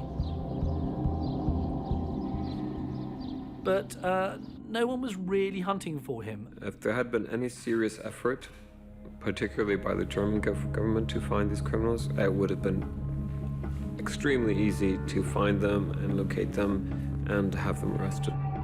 This was a Nazi war criminal living in South America, communicating regularly with his family and getting money from them. And all they had to do was look at the mail, and they never did it. I trusted the government of the world to do the right thing until I realized that they were covering up on left and on right. In 1985, on the 40th anniversary of the liberation of Auschwitz-Birkenau, Eva Kor leads a small group of survivors to the concentration camp they were sent to as children. From Auschwitz, they travel to Jerusalem, where they hold a 3-day mock trial of Dr. Mengele. 106 victims line up to testify against their Nazi tormentor. I would say that it's probably the closest thing to making feel a person like an animal, like a nothing, like a piece of garbage or a piece of meat. He would come every morning immaculately dressed. I remember his black, gleaming boots. He had this white coat, and he was handsome, and he wore the uniform. He was this immensely powerful figure.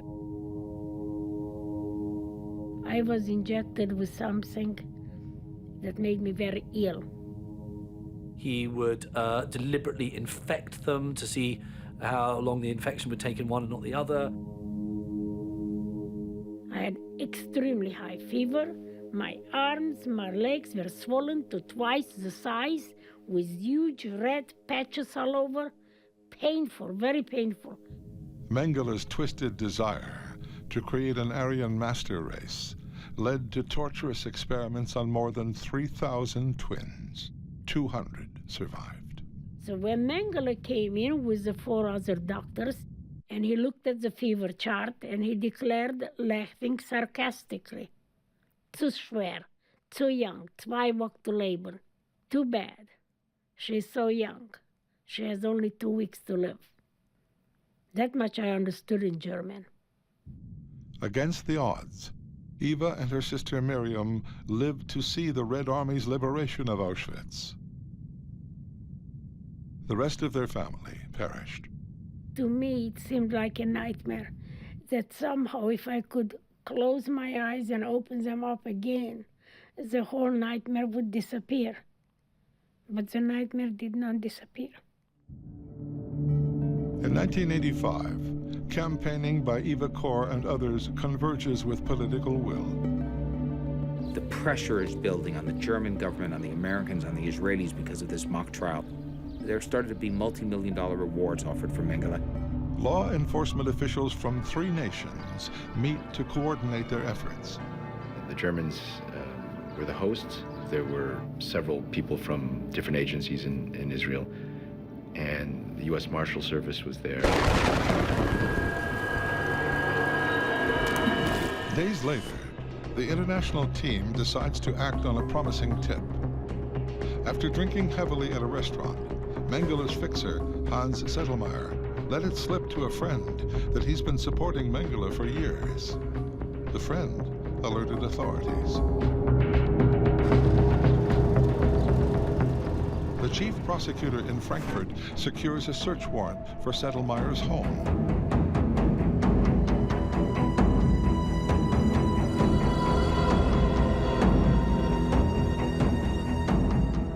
Sedlmayr was always considered to be a potential link to Mengele in South America.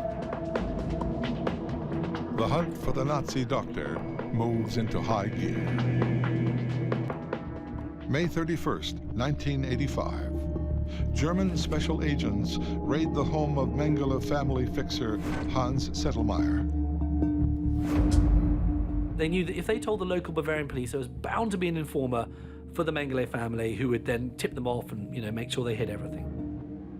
So they got a different police force from another part of the country to go and raid Sedlmayr's property.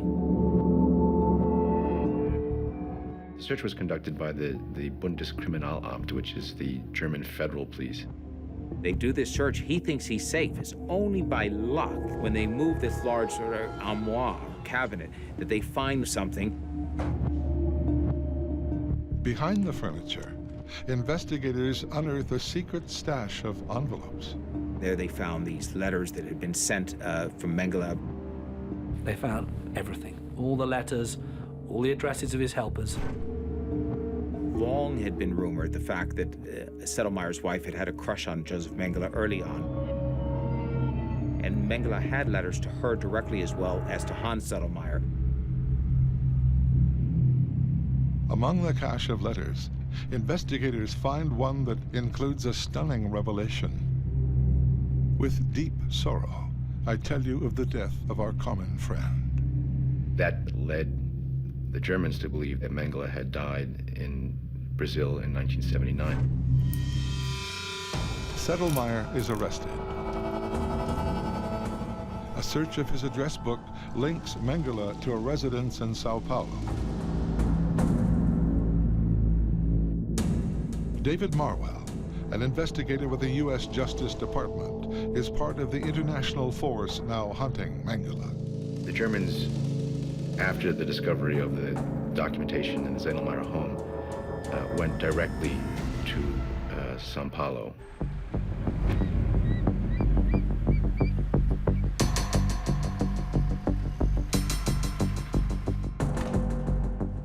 Brazilian police are brought on board. Romeo Tuma was the captain who ran the Brazilian investigation for the federal police. He received the material from the Germans. Tuma quickly determines who lives at the Sao Paulo address. A German family called the Mossads.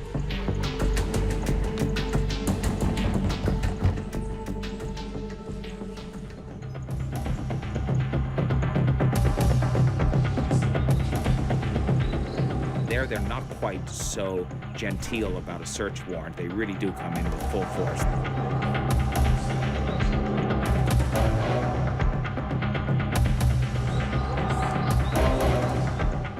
Police question them about their suspected link to Mengele. And they refused to give anything up. They said, no, it's not Mengele, it's not true. They lied, they denied it.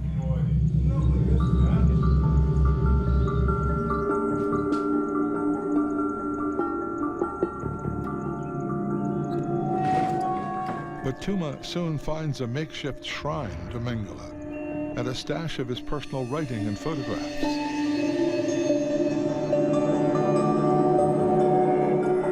The truth about one of the era's most enduring mysteries is finally revealed. And finally, they gave it up. The family admit to sheltering Mengele during the last 4 years of his life.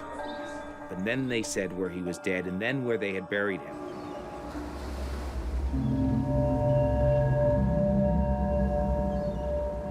Mengele is buried just outside on the outskirts of a common cemetery where paupers are generally buried. And they dug up a 6-year-old corpse. News of Mengele's death attracts a media throng to the gravesite.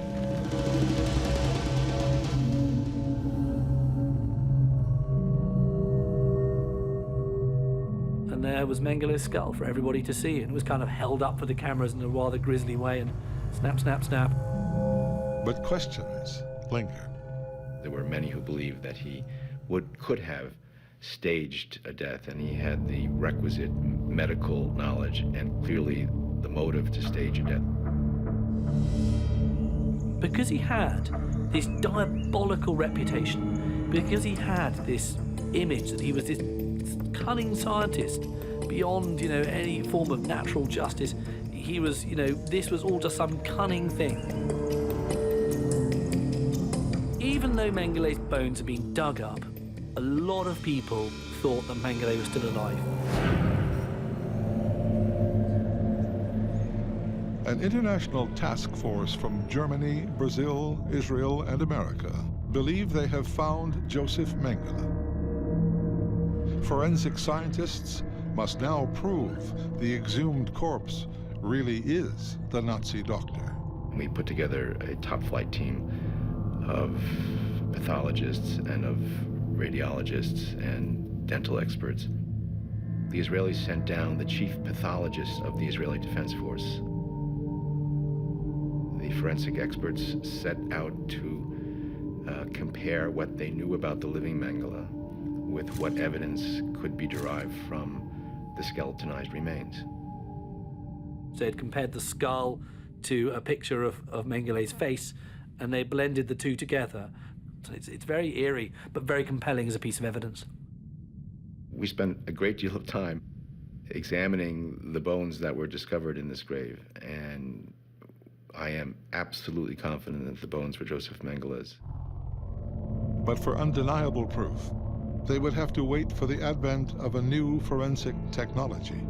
There was a lot of room for the doubters to think that actually maybe he's, still around. Maybe this is all a fix.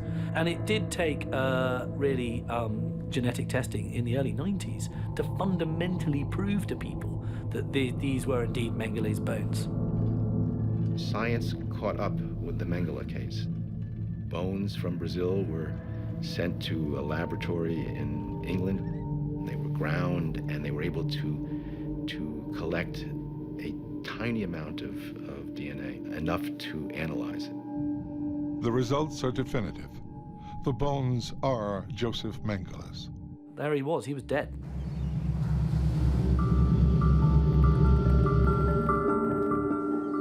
The hunt for Joseph Mengele is over. The full details of how he died are revealed. Mengele's death was, in many ways, pitiful, and it was kind of the pitiful death that he deserved. With some friends, he was taken down to Bertioga Beach, which is about 20 or 30 miles just south of Sao Paulo, and they sat in their sort of beach house they had, a little beach house. They persuaded him, look, why don't you go out for a swim? Mengele always refused to go outside because, I don't like the sun, and also he thought he might be spotted by someone. And he eventually said, okay, I will.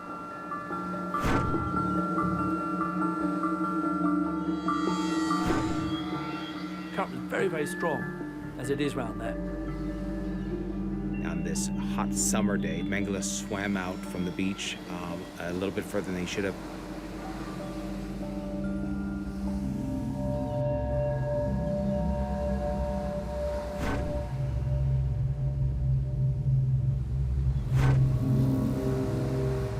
And it became quite apparent within a few minutes that he was in trouble.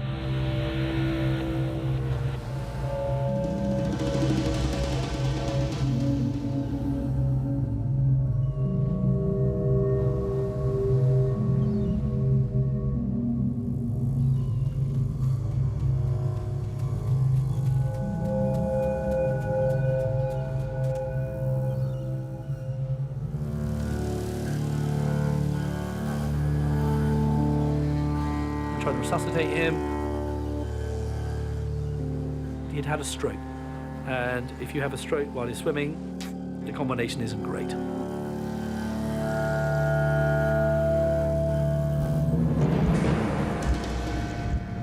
And he dies in the water, either from drowning or from the stroke itself.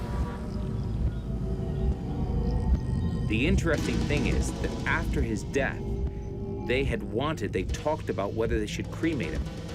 They couldn't get anyone in the Mengele family to sign off on it. They wanted to cremate the remains. If they had done that, nobody today, including me, would think he's dead. The world's most notorious Nazi fugitive would never answer for his crimes. They would have loved to have had that trial for the historical record for Mengele. The victims deserved that, and that was frustrating for the Mossad. Israel sometimes apologizes why he didn't succeed to bring Mengele into trial. When I write my memory, I'm not going to apologize. There's no punishment for a fellow like Mengele. Even if he's caught and he's executed, the second at the end of the hangman's noose isn't justice for what he did. But there is some justice in that after the Eichmann kidnapping, he is really a bitter, depressed, unhappy man. That gives me great satisfaction. I think in many ways I feel sorry for people like Joseph Mengele, because they had a twisted idea of what is right and what is wrong. I don't believe that the perpetrators escaped scot-free. I think they lived a miserable life filled with guilt. If you're looking for shards of justice in all this, he didn't lead the life that many fantasized he did. This was not a comfortable life. Mengele died an old man. And the hell with him.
Kurt Lischka was in charge of annihilating a people.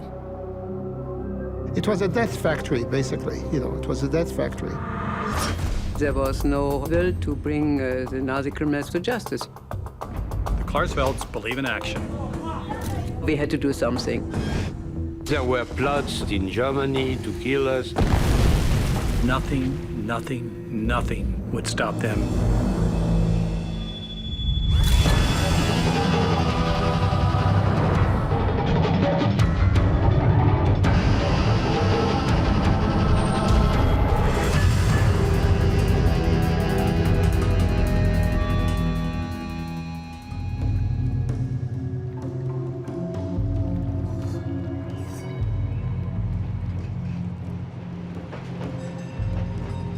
Cologne, West Germany. Political activists Serge and Beate Klarsfeld stake out an apartment building in a quiet neighborhood. It is home to Nazi war criminal Kurt Lischka.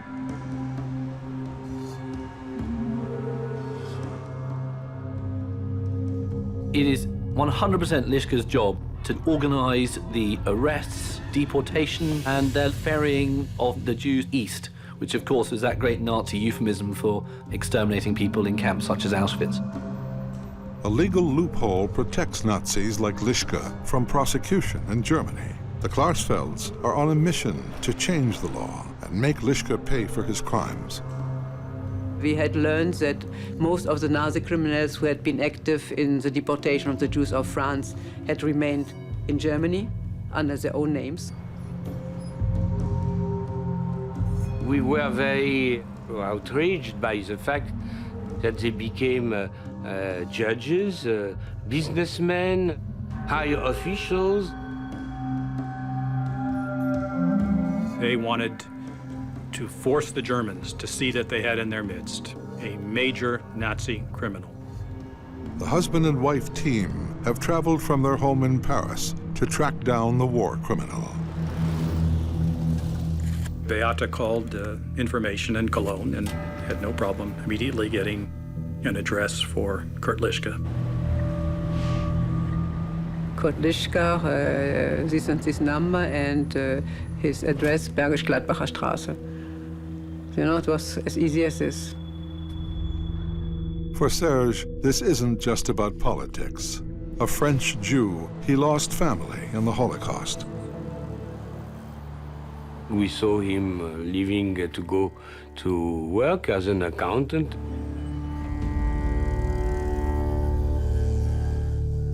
He was a businessman.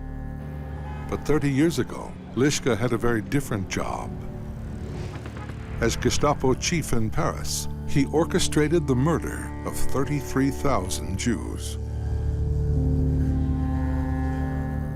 He sent out to Paris, where he heads up the Jewish Affairs Department. And that doesn't mean looking after Jews. That means effectively killing them. He organized the arrest of Jews in France and their deportation to Auschwitz. And that's his job. He's in charge of annihilating a people. After the war, he fell in the hands of the Czech authorities. They released him in 1950. He went back to live in Germany, and he lived quietly with his family and tried to get on with a normal life. He was a prosperous German businessman. It's extraordinary to think that someone could have gone from exterminating people to living this sort of upper middle class life, but that was the way it was. In recent years, Lischka has prospered. He is now a finance executive for a grain shipping company in Cologne. He was sending grains exactly like Jews. He was sending grains. It's the same work as sending Jews.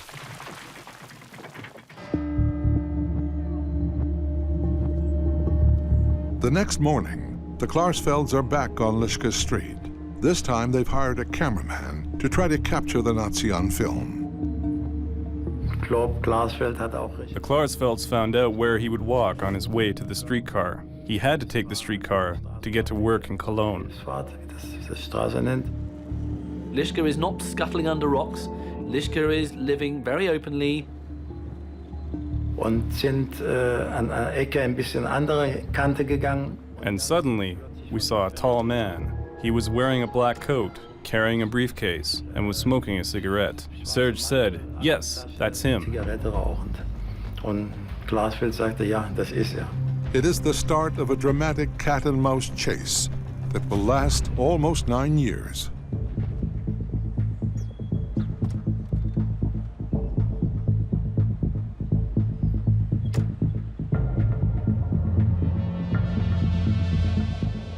We filmed Lischka when he went out from his apartment.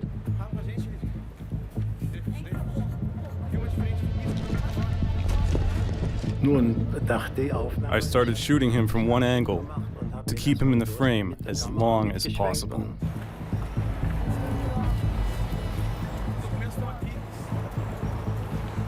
Und dann hatte ich auch noch den Filmbereich. I was following him, walking right beside him. Gegangen, zuerst gegangen. Lischka started to run. So I started running too. I kept one eye on the street. My right eye was on the viewfinder, trying to focus on him. Und hab so praktisch gezielt und we didn't want to do something against him, but he believes that perhaps we will. Hat wieder die He hid his face behind his briefcase, and you can see on the tape that he glanced at me. Rübergeblickt, das kann man auf dem Film sehen.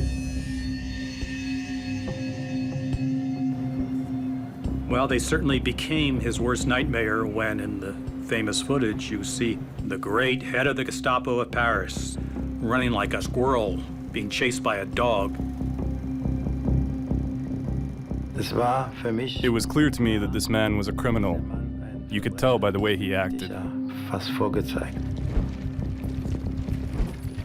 He was fearful of the truth that they brought. It was the truth that was pursuing him, not the Klarsfelds. It was the truth of his crimes. Wir haben gedreht bis we shot until he got onto the streetcar. And so we had a very good material of Nazi criminals running in the street in Cologne. The Klarsfelds hope their film of Lischka will help sway German public opinion. Hunting down Nazi war criminals has become their life's work. He was this very intelligent, intense young lawyer, and she was an au pair, but she had a very good brain. Serge sort of opened up Beata's eyes to what had happened during the war. Beata came to see that as a German, it was her destiny with Serge to force Germany to look at its past. And their life since then has just been one long, very, very hardly fought campaign against injustice. In Germany especially, the couple face enormous obstacles. During this time, the German state networks and legal apparatuses are still riddled with people who are not that interested in hunting Nazis, either because they themselves have something about their own past to hide or they know someone. In fact, Kurt Lischka has already been convicted of war crimes, not in Germany but in France in 1950. Remarkably, as long as he stays in Germany, he's safe. People like Lischka were allowed to remain free because there was no framework agreed between the French and Germans on how to get some of these criminals into France to be tried. The Klarsfelds want to shame Germany into adopting a new law, one that will punish war criminals like Lischka. They released their film to the media, which were shown in many TV all over Germany and Western world. But the public outrage they're hoping for never comes. Nothing happened, there was silence. And I said, you know, you have to react. Frustrated with government inertia, the Klarsfelds decide on a more radical move. The Klarsfelds, in their typical fashion, decide that there's only one thing to do with Lischka, and that's not to write letters to members of parliament or lawyers, is to take direct action. These are children of the 60s after all, and they like to stage a happening. We decided that we will try to kidnap him in order to bring him back to France. They're going to take him back to France and they're going to present him to the French authorities and go, right, there, do something about it. The idea that they would try to kidnap an ex-Gestapo chief, it was mind-blowing. It really was.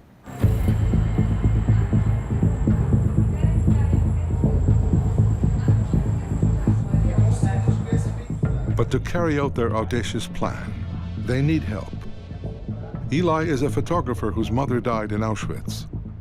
Marco is a friend from university. And David is a doctor whose judo skills may prove useful. And we told them, are you ready to come with us? And we explained the case. And they say yes. None of them were prepared emotionally or physically. And I think it was only Serge's very strong, persuasive personality that got them on board in the first place. Beata briefs the recruits on Lischke's daily routine. She has spent days in Cologne spying on him. He left in the morning to go to his business and then coming back at noon for a lunch at home and going back to his office. But we understood that it will not be easy.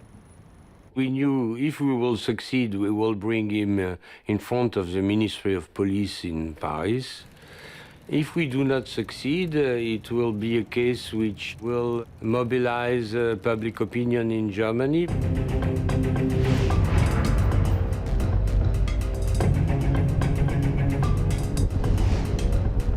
The team travels to Cologne.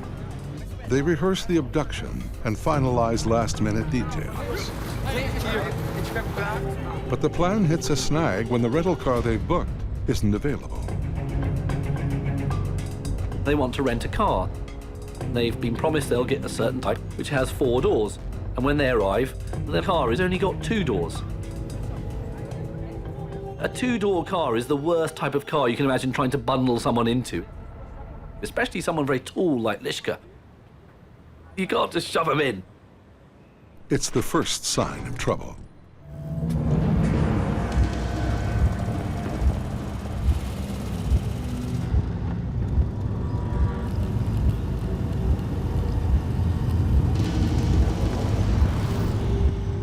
The day of the kidnap, the team moves into position. Yeah, I was, you know, a volunteer in the Israeli army in '67, so I was not afraid by the action. The idea was, once they had stuffed Lischke into the trunk, they would drive out to the outskirts of Cologne and transfer him to another rented car so that they couldn't be spotted or identified along the way back to France.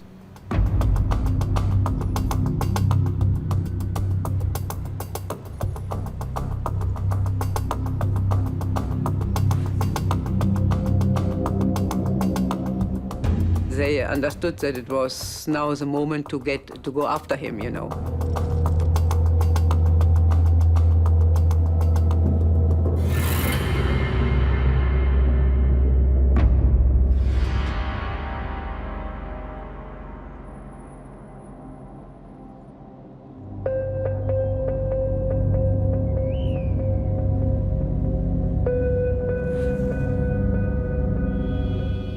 They had the plan. What they didn't have were the personnel who could really carry it out. Somebody really to thwonk Lischke hard on the head. They're not exactly professional kidnappers.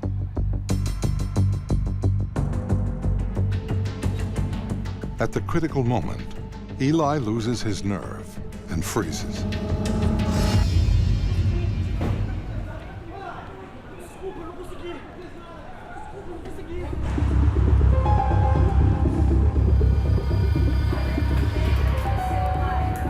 I don't think they wanted to go back to France saying, we didn't have the courage to carry out our plan. So having failed once, maybe that bolstered their courage. In a nearby cafe, Serge rallies his troops. he reminds them why they're here. Kurt Lischke and hundreds of Nazis like him must face justice. The situation was the same situation for all the Nazi criminals who acted in France, and we wanted to change that situation.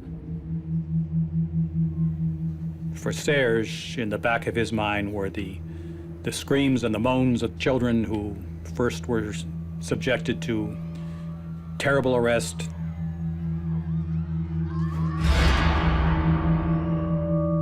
then to an inhuman trip to Auschwitz, and finally to the gas chamber.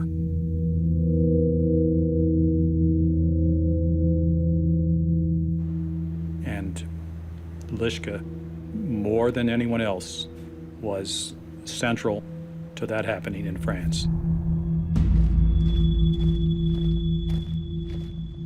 In May 1942, Lischke decreed that all Jews over the age of 6 wear the Yellow Star of David. 2 months later, he ordered the largest mass arrest in French history. Thousands of Jews were arrested during the great roundup of the Vélodrome d'Hiver on July 16, 1942. 13,000 Jews, among them 4,000 children. More than half of the victims rounded up that day died at Auschwitz. If it wouldn't be for the fact that we were not arrested on that day, I would never have seen my 13th birthday. Simon Jerukum was only saved through the quick action of his father and mother. She took it upon herself to walk to our cleaning woman who lived in the neighborhood, not very far, and she begged her to have, if we could just stay overnight in her house. I remember that moment because I was looking at my mother, and I still feel to this day, I remember I felt embarrassed that my mother was crying in front of a stranger. And all we were told, you're going to be placed with farmers, they will not know you're Jewish, you have to pretend you're Catholic. I left the house, and that's the last time I saw them. That was the very last time. I feel that part of myself was in a way arrested. And I share the fate of all those who were arrested and disappeared. Serge is determined to make the Nazi murderer pay a price.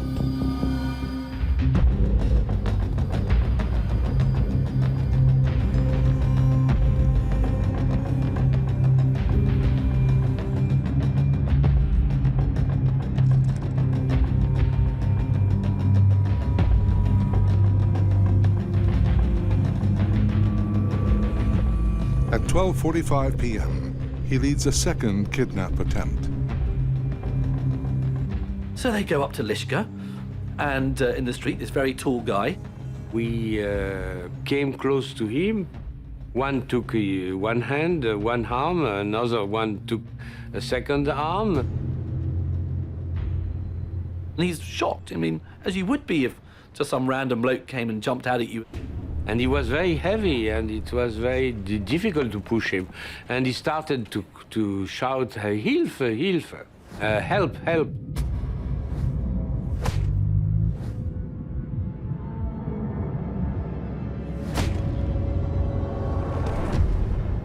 Hits him again, and Lischke sort of collapses to the ground. Not unconscious at all, but just, a little bit dazed and stunned. He were beating him. He went down on the ground. We were shouting. They then tried to manhandle Lischke into the car. And it's at this point that things go very badly wrong for the team. A policeman has suddenly spotted them.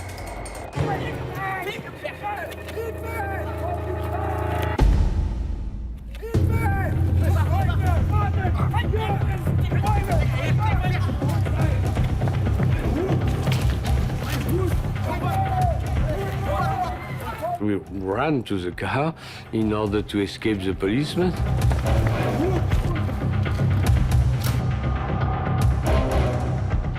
Lischke shouting, I want my hat, I want my hat. And that's all that Lischke and the policeman seem to be worried about. It's sort of high farce almost. We left for France, and Beata remained behind because she was on the other part of the street. We knew that she could come back by herself. I don't think they really thought they were going to cross the border into France with Lischka in the trunk of the car. But they knew they were going to cause embarrassment to the authorities. The Klarsfelds don't have their man, but they hope the bungled abduction will hit the headlines. To their disappointment, the following day, there is barely a mention.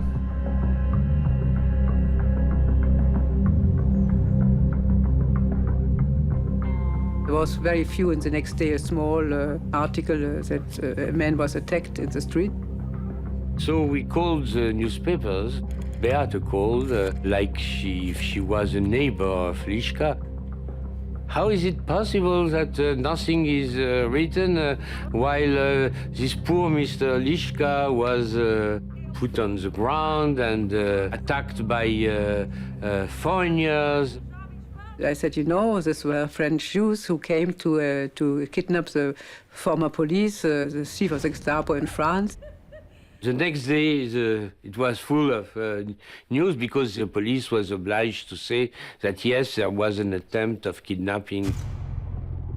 Beata decides to go one step further. She returns to Cologne and claims responsibility for the crime. So the police came and she presented herself as one of the kidnappers. So immediately Beata say, I organized that attempt of kidnapping because Germany doesn't want to ratify the treaty between France and Germany, and Kurt Lischka was our first attempt. The police didn't want to arrest her. They understood something was happening here, which was in effect a manipulation of the police.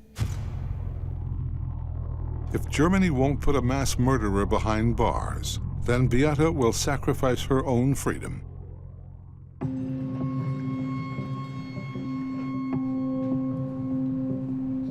March 31st, 1971. Beata Klarsfeld is back in Cologne. She wants to force the authorities to act against the former Gestapo chief of Paris. It's one thing just to say he was head of this department in Paris during the war, but you've also got to have a paper trail, and you've got to show quite what this man has done, and you've got to show bits of paper with his name and initials on and so on. Part of the documents concerning the Jews had remained here in France when the German retired. We had a very solid and heavy file against Lischka. As they read the documentation of the deportation period, his name was just all over every telex to Eichmann in Berlin. He was what they called the desk murderer. My parents, they were actually trying to go to the non-occupied, what they call the free zone, and they were arrested on the border. And they were sent immediately to Auschwitz. So they were actually gassed in September. I mean, just a month and a half after we were separated. Thinking of them being so young, they were in their early 40s, you know. I didn't want to think about the suffering. This is too much for me to imagine.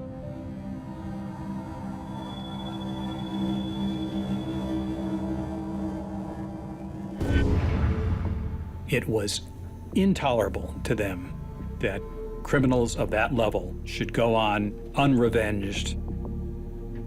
Justice had to be meted out to Lischka. In the company of Holocaust survivors, Beata delivers their dossier on Lischka to the prosecutor in Cologne.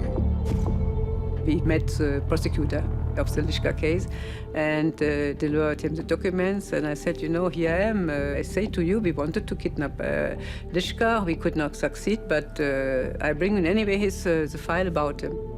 Beata deliberately presents the prosecutor with a dilemma.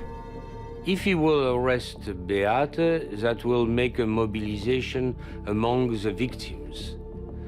And if he will not arrest Beate, it will show that the German justice is unable to arrest people who act illegally, like the Nazi criminals. The best situation for the Klarsfelds was that Lischke would continue to go about his normal life, and Beate would be thrown in jail. Now, the authorities do act. They don't arrest Lischke. They arrest Beate Klarsfeld.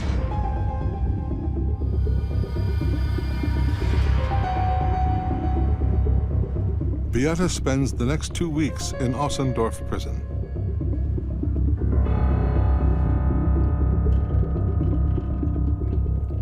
And every moment of that time was well worth it to the Klarsfelds because it embarrassed the official powers. This young woman is in jail, and this top Nazi is walking around. Beate and I decided to oblige the German parliament to make a law giving the possibility to judge these criminals. But Serge knows that shaming politicians may not be enough. There were powerful men, of course, against such a law giving the possibility to judge Nazi criminals in Germany. There was no appetite in Germany to go around soul-searching by, arresting people like Lischke and bringing them to trial. There was just no demand for it.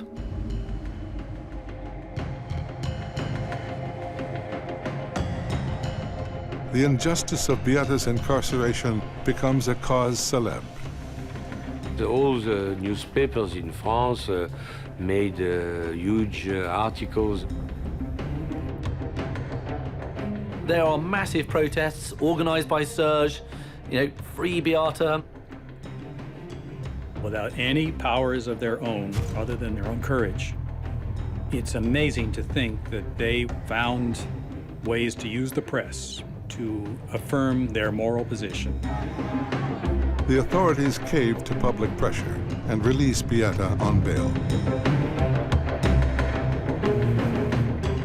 They upped the ante. They dramatized justice and injustice.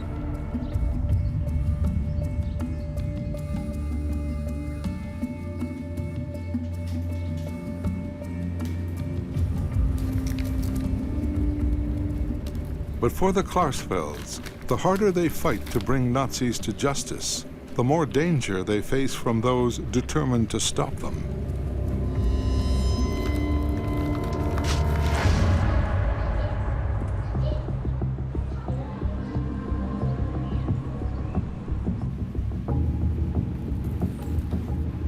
One day in their Paris apartment, they had received a parcel, seemingly full of chocolates from an admirer.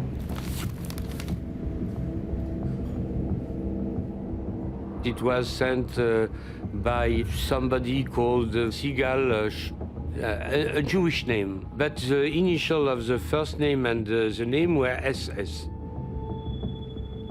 Serge was very suspicious. So Serge opened carefully the paper, and inside was a box of candy, and in the paper were some black grains. Luckily, the Beate and the children were away. A box of candy, which in fact was a bomb, had been sent to them.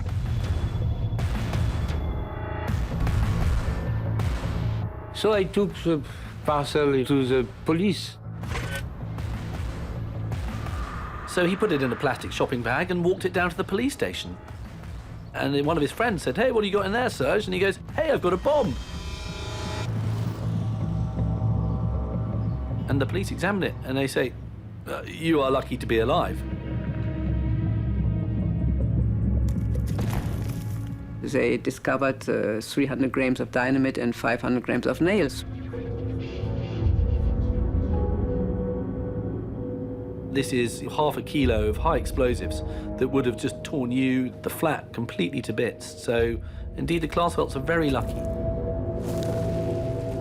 There were plots by extreme rightists in Germany to kill us. They put their lives, their bodies on the line willingly. These are threats. We took them seriously, but we never stopped.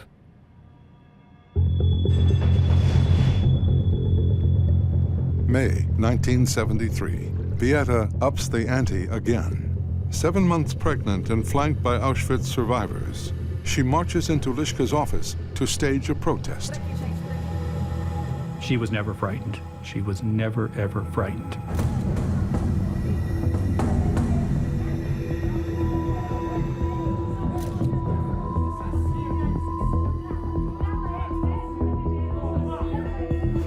Now, confronted by his accusers, the modern business executive reveals his true Gestapo colors.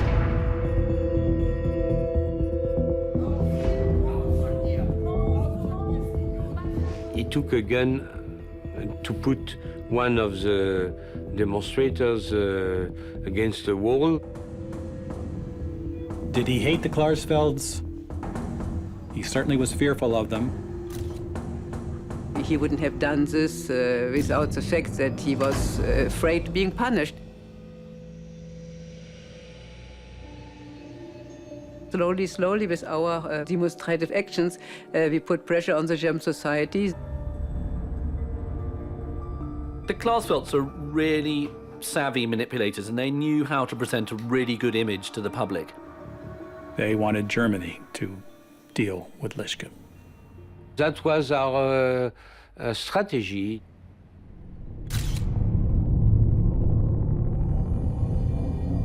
Serge himself was a child of the Holocaust. I believe he was 8 years old when his father was taken away.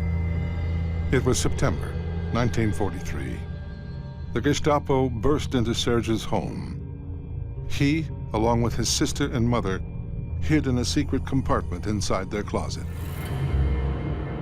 And they started to look for us, and one German opened the door of the closet, and he put aside all the clothes like that, but he didn't touch the wood.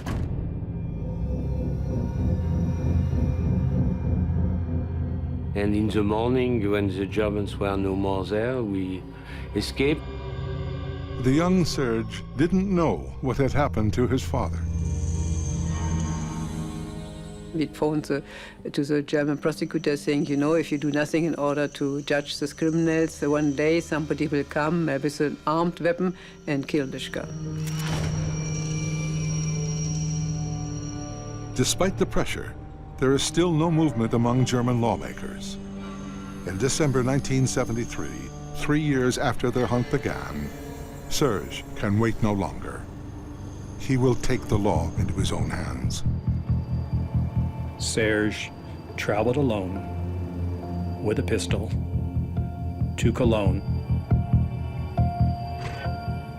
I knew that the threat of killing Nazi criminals will not be believed until we would show it effectively.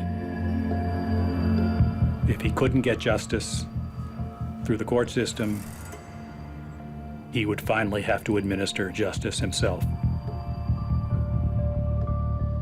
I waited Lischke to go out from his office, to go to his car. When he arrived to his car, I, by surprise, arrived with a gun. Serge took that pistol and shoved it in his face. He was shouting and afraid. Lischke! I put the gun on his head. Lischke's eyes bulged out.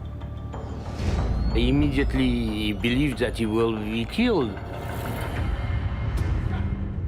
Just like his victims 30 years earlier, Kurt Lischke is forced to stare death in the face. One of those victims was Serge's father, Arno Klarsfeld.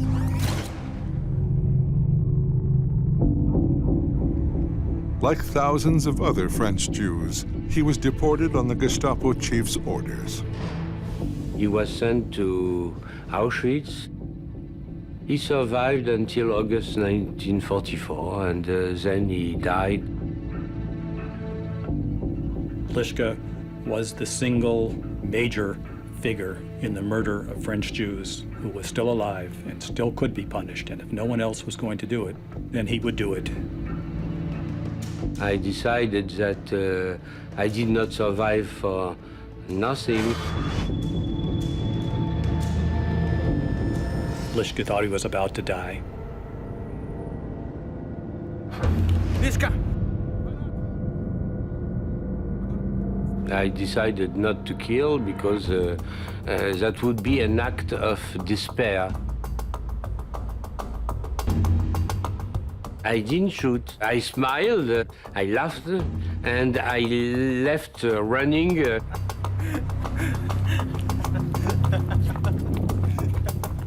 Shoving a revolver between the eyes of Kurt Lischka was a symbolic murder.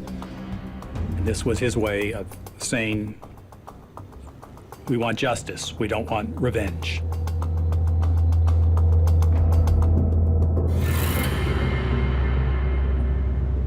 Serge went back to Paris, and again, then we phoned to the German prosecutors. I told them, you see, if we want to kill these criminals, we can, even with a gun, even protected, and it will happen if you do not do your duty. Eventually, after much toing and froing and a lot of pressure from the Klarsfelds, eventually the law is passed. We obtained finally the ratification. It was done in January 1975. 5 years after their campaign began, the new law is enacted. It is dubbed the Klarsfeld Law, in recognition of their tireless effort. But their fight is far from over. Lischka and other Nazi criminals must now be brought to judgment. We were leading a war against these Nazi criminals. They had found a way to use their own ingenuity, their own courage, their own lack of fear about what might happen to them to accomplish great things.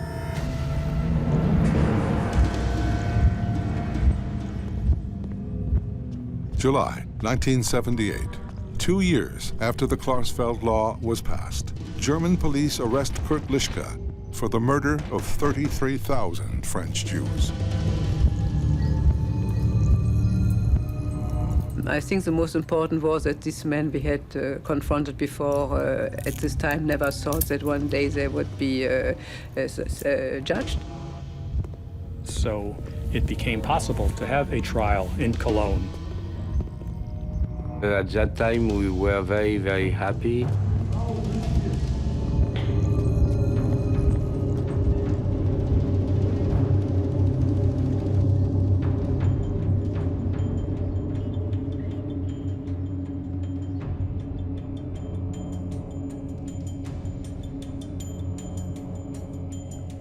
The forthcoming trial stirs up a real hornet's nest of neo-Nazi activity against the Klarsfelds.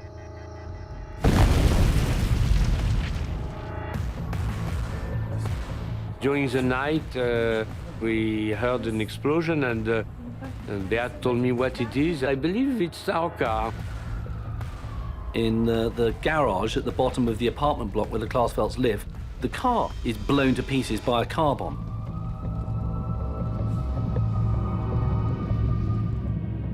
Subsequent investigations revealed that the car bomb was intended to go off when Serge was driving his daughter to school. So this was actually an act of attempted murder. Says so much the bravery of the Klarsfelds that doesn't stop them. If you are obsessed with security, you cannot do anything.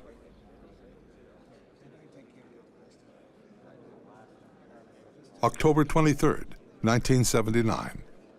The Kurt Lischka trial opens. Even though Lischka have been brought to trial, the Klarsfelds don't end it there. I mean, they never say never. They decide that the best way to help impress upon the German public the severity of the crimes he's being tried for, they have a lot of former French concentration camp inmates turning up wearing their concentration camp uniforms with the yellow Star of David on it. Also on trial for war crimes are Lischka's deputy, Ernst Heinrichsen, and Herbert Hagen, a high-ranking SS leader in wartime France. They brought in the 3 defendants and put them in kind of a fenced-in area.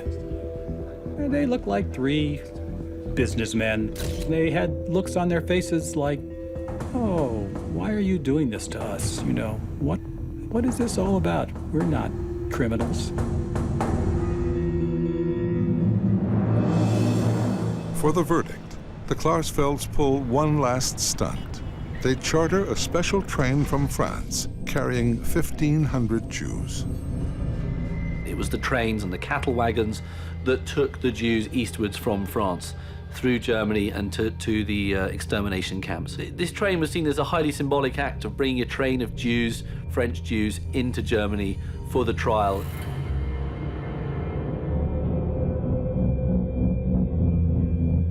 It was a big march through the streets of Cologne. The youngsters were staying outside and shouting, Klitschko murder, Hagen murder. French Jews who had been powerless suddenly felt, yes, we are a people. 9 years after the Klarsfelds first staked out Kurt Lischke's apartment, all 3 defendants are found guilty. I think catching those murderers is something that people like myself, as if from my generation, would feel a great deal of, I would say the word joy. You know, justice had been served in some ways. Nobody would ever have identified the principles of the final solution in France if it weren't for the Klarsfelds. And Lischke was sentenced to 10 years of jail. Although Lischke was sentenced for 10 years, he in fact only serves 5 years, and he's released in the mid-1980s on grounds of ill health, and he dies in a nursing home. The Lischke trial was for us the trial of those who lived unpunished in Germany during more than 30 years and eventually were sentenced by a new Germany. With our work, we obliged them to do something what they didn't want. It's very hard to imagine the depth of commitment of this couple. They were bonded together in a commitment unto death, if that's what it took.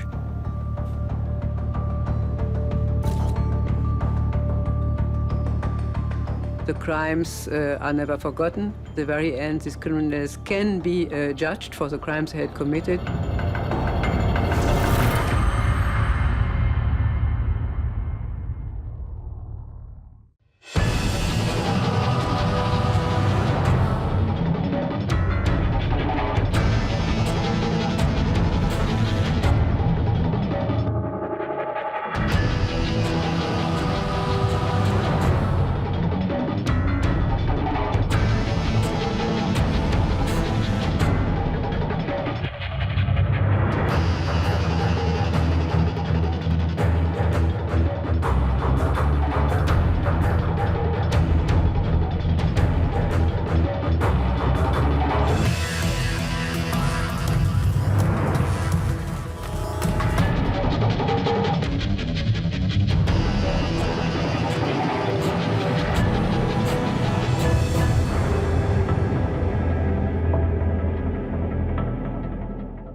France's worst villain, hounding Jews, persecuting Jews.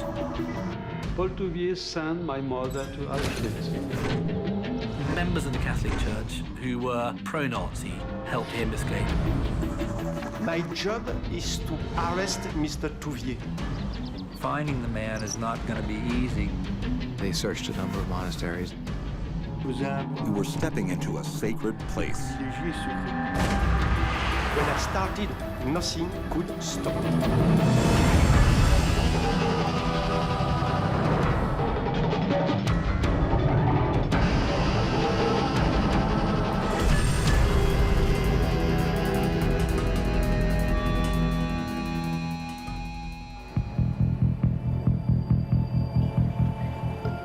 World War II has been over for 43 years.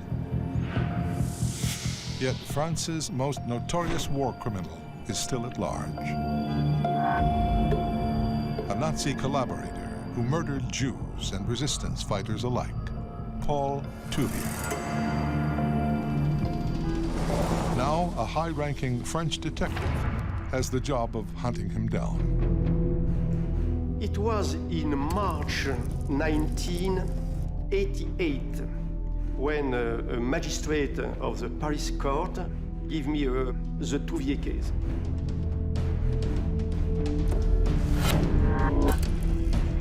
Colonel Recordon is someone who's very determined.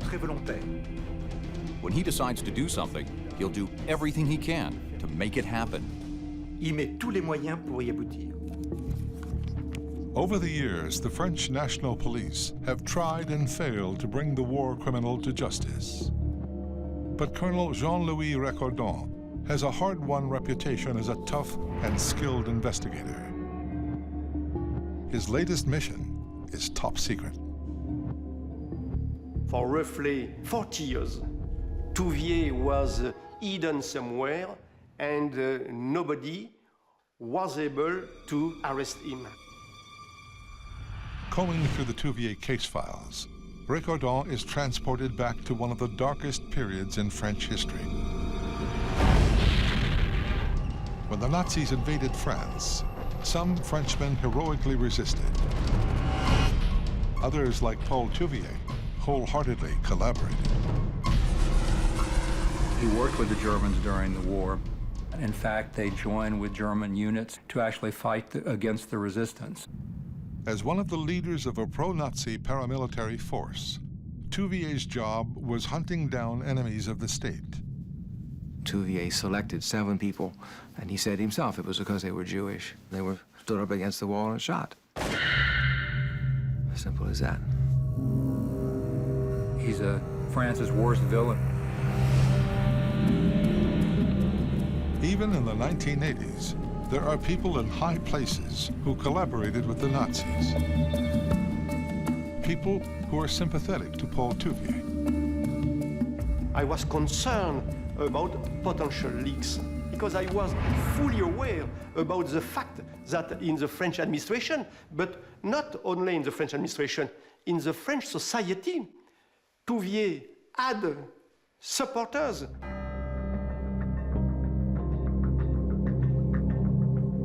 When someone's been hiding for 40 years, the chances of finding him are next to nothing.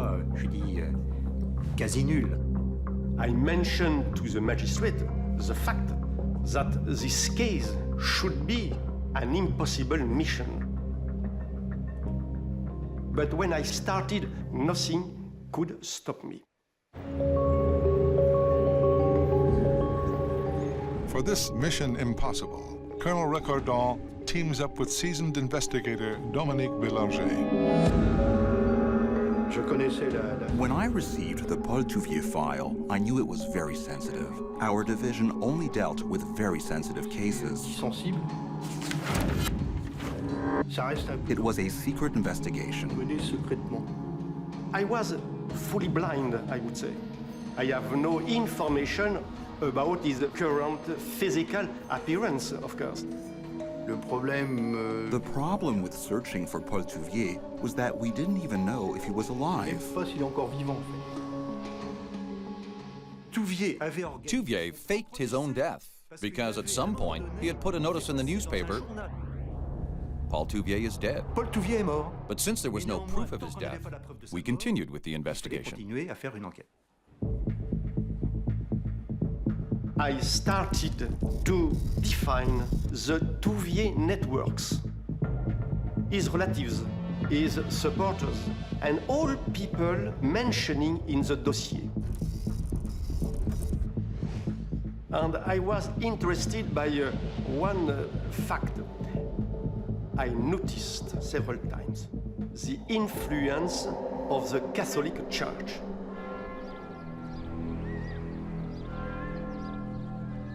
It has long been rumored that Paul Touvier has been sheltered by elements within the French Catholic Church. He clearly had received some important support. If it's true, it wouldn't be the first time that sympathetic clergy have aided and abetted Nazi fugitives. I think members of the Catholic Church who were pro-Nazi helped people escape after the war. The church had this tradition of standing outside the secular authority and assisting those people in trouble without asking any questions. This part of the French story is always very controversial. It does seem very fishy that everybody who helped the Nazis happened to be connected to the Catholic Church. The hunt for war criminal Paul Touvier has exposed deep religious and political divisions in France that date back decades. When the Germans defeated France in 1940, they carved the nation in half. The Nazis occupied the north. In the south, they set up a puppet government based in the town of Vichy.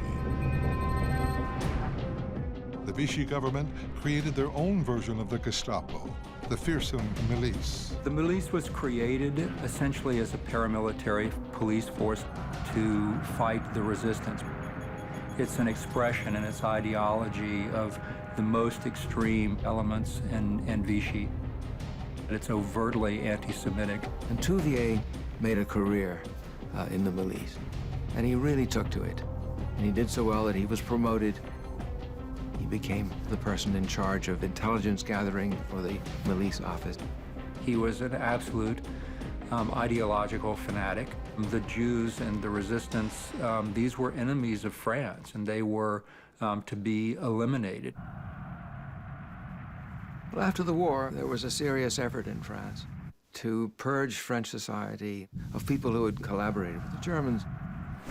Collaborators like Paul Touvier, who was desperate to avoid the hangman's noose. Touvier came from a devout Catholic family, and he was a devout Catholic himself. And when he looked around for help, he thought perhaps the church could help him. I assumed the Catholic Church could be an important element to be investigated. Recordon discovers that Touvier's last known mailing address is the Lyon Archdiocese. We wanted to obtain the authorization to examine the archives of the Archbishop. It was quite a delicate inquiry. The magistrate and the detective drive 300 miles south to Lyon.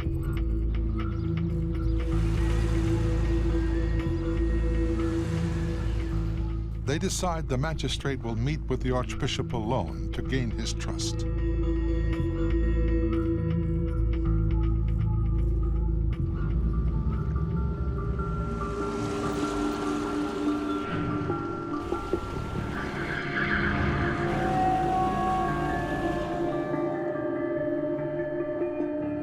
We obtain a meeting with the Archbishop, but I stay outside the Archbishop office.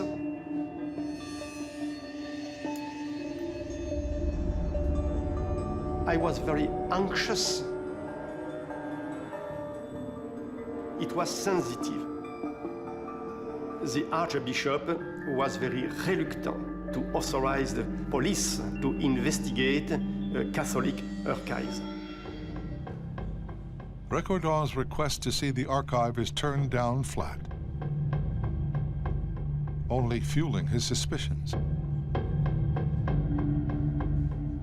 For me, it's an habit to meet numerous people who don't want to cooperate with me. It's not a problem for me.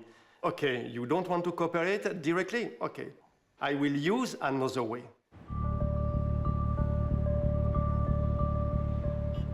Nine months into the investigation, Recordon is convinced that Touvier is being hidden by elements within the Catholic Church.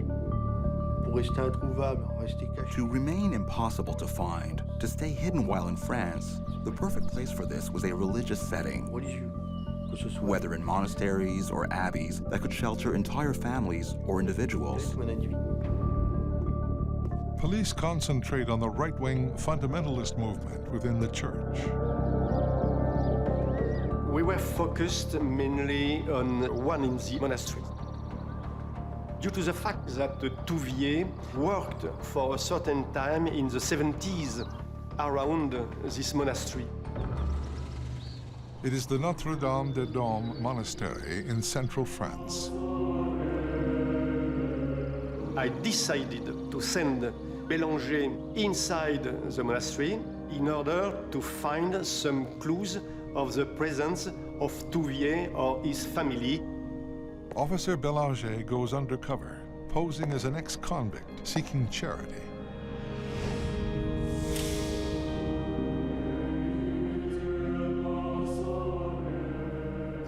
We were stepping into a privileged, secretive place. It's another world, cloistered and also protected.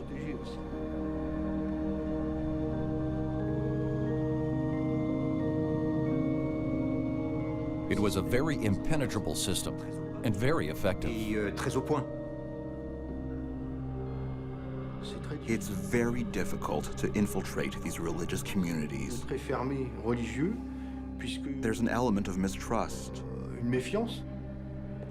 Very few lay people gain access.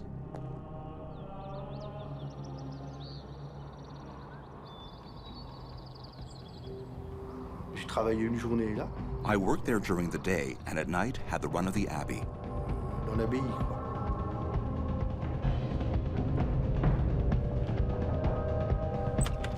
Bélanger searches for clues.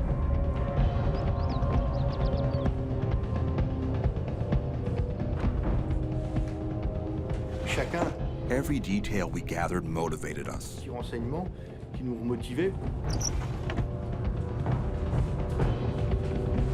But the undercover operation yields little. There were several people staying at the monastery, but none of them resembled Touvier. It was demoralizing. We had to come up with another strategy. So the team tries another tack.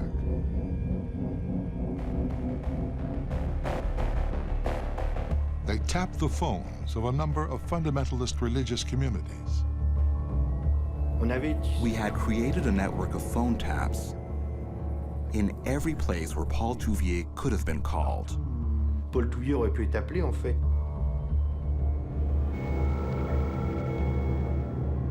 All wiretapping devices were remotely connected to the basement of my offices. When you do phone taps, you hear many different voices. But when you listen to the same people constantly, you start to recognize voices. You know how they speak, what they're talking about, and who's there. That's the technique of phone tapping. Dans le même temps, and then we got a lucky break. An article appeared in a national newspaper talking about Paul Touvier's relationship with elements of the church. By chance, an investigative reporter has also been delving into the war criminal's past. Like the police, the reporter concludes that Touvier is likely being helped by Catholic fundamentalists. The article gives investigators their first major break. As soon as the article was published, we started overhearing phone conversations. Certain people were worried about how the press had discovered this information. Right after the article came out, at one point, we heard a phrase we understood perfectly to be, "Our friend Paul is not going to be happy." Notre ami Paul ne va pas être content. For me, it was marvelous, very, very nice thing. And people were saying, we have to help our friend Paul. Paul is now under surveillance. We have to take care, and so on and so on. One call in particular offers a strong lead. On the phone is Jean-Pierre Lefebvre, the head of a renegade right-wing Catholic group called the Knights of Notre Dame.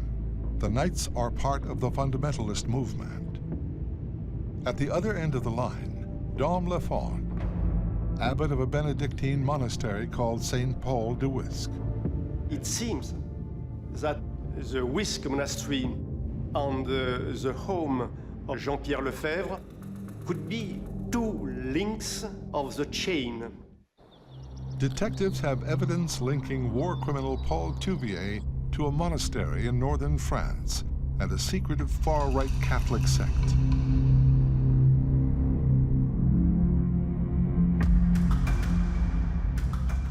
I decided, with the agreement of the magistrate, to launch the operation.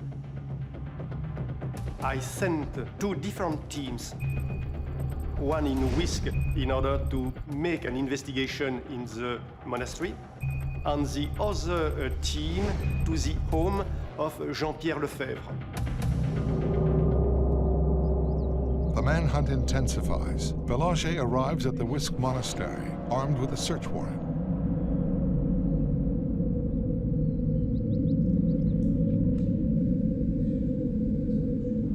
It wasn't normal practice to enter religious institutions.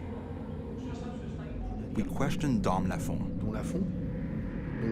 He wanted to phone his superiors and tell them what was happening. He thought that would scare us. Lafont was smiling, thinking we had no chance to find Touvier. We conducted a search. Dom Lafont didn't believe it. Police just didn't search a convent.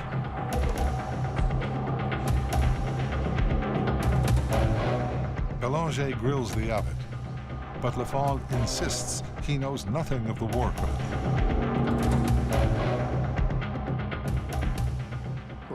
We said we would stay with him. We detained him for 48 hours. He realized we weren't going anywhere. Eventually, the abbot cracks. In a startling admission, he reveals he is part of a conspiracy to protect Paul Touvier. He puts us on to the Knights of Notre Dame. Now detectives pull in the leader of the Catholic sect, Jean-Pierre Lefebvre, for questioning. When Jean-Pierre Lefebvre was in the hand of an investigator for interrogation, he started to deny to know Touvier. But the team's already discovered that Lefebvre and Touvier share a dark past. The militant religious leader once fought alongside Nazi SS officers. In the basement of the house of Jean-Pierre Lefebvre, the investigators discovered numerous documents related to World War II. Like Paul Touvier, Lefebvre was one of thousands of French who betrayed his country. Touvier worked closely with the notorious Klaus Barbie. Barbie was known as the Butcher of Lyon, Touvier, the Hangman of Lyon. Klaus Barbie was the head of the intelligence branch of the Gestapo office in Lyon, and Touvier was the head of the intelligence branch of the milice office in Lyon, and they were certainly in the same line of work. But Barbie was German. Touvier had no such excuse. He was a traitor who terrorized his own countrymen. 80,000 Jews died in France during the occupation. About 76,000 of them were deported. His activities as a member of the milice combine hounding Jews, persecuting, chasing down Jews, fighting the resistance, but also he becomes very much of a mafia-like figure. Vladimir Zat's mother was at a Lyon synagogue when Touvier and his henchmen showed up. Paul Touvier come with his truck and stop in front of the synagogue Tilsit, and some men enter the synagogue. He took all Jewish people, among them my mother, and was directed to a prison in Lyon, then deported to Auschwitz.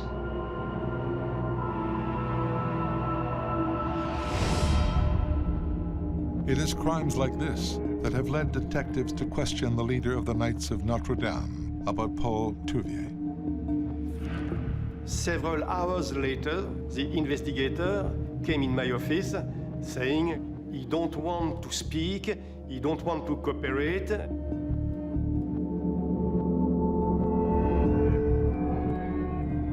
It's why I decided to join the interrogation. Recordon tries a ruse to get his witness to open up. I made a remark saying there is other hunters who are on the track of Paul Touvier, and these people are going to work for their own interest and are very ill-intentioned regarding Paul Touvier. When I said this, Lefebvre looked at me carefully. Wiesenthal, Klarsfeld, I shrugged the shoulders. It could be. He hopes Lefebvre will think it's safer to turn Touvier over to police than to risk Nazi hunters like the Klarsfelds or Simon Wiesenthal getting hold of him. And I said, if something wrong happened to Touvier and his family, you will be responsible. The ploy works. The former SS officer admits the Knights of Notre Dame have been funneling money to the war criminal. Lefebvre told me that each month he sent 3,000 French francs, roughly $600 US, to women located in Paris. Paul Touvier's flight from justice has been more than 40 years in the making. After the war, he was convicted in absentia of treason and war crimes. Touvier, it manages to stay in hiding and to survive until the 20-year statute of limitations runs out on the charges against him. What he wanted was to be able to inherit and to move back into his father's home, move in with his wife and children, lead a normal life, if you will. While the charges against Touvier had expired, he was still banned from owning property in his hometown. He was keen to reclaim his property and his reputation. The only way he could get an inheritance when his dad died was to get a presidential pardon from President Pompidou. In the 1960s and 70s, Touvier still had friends high in the French government and clergy. After a long and vigorous campaign by a sympathetic bishop, in November 1971, he received his pardon. When President Pompidou pardoned him of his last remaining charges, it backfired. Protests erupted across France. Famous Nazi hunters Serge and Beate Klarsfeld spearheaded the demonstrations. The reaction of the world of the resistance was impressive, many protests. There was outrage that, first of all, that these crimes had essentially gone unpunished after all. Regardless of the legal questions, I mean, this man was a murderer, unquestionably a murderer. We protested immediately, and we invaded even the house of Touvier. Touvier was under siege. Desperate, he agreed to do a television interview in disguise to defend his war record. But what could I have done? What? Faced with the Germans, who were the masters of the country. But his victims weren't fooled.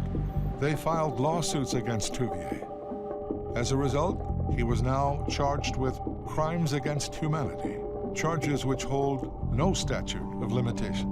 Touvier goes from being a man who looks like he's gonna slide back into kind of a comfortable anonymity and live in his family home to a celebrity of the worst kind.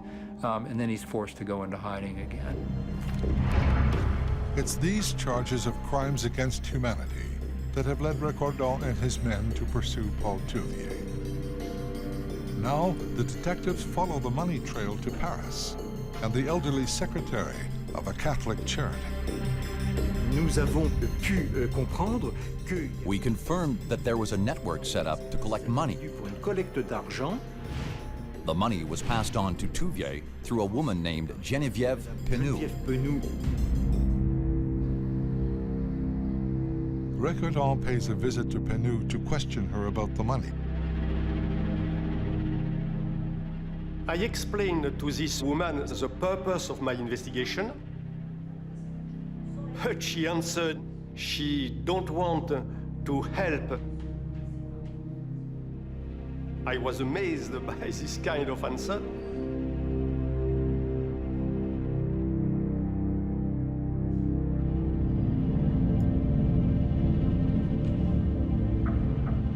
Finally, Recordon wears her down. She requested to phone her priest in order to obtain his agreement, because she don't want to be in infringement with divine justice.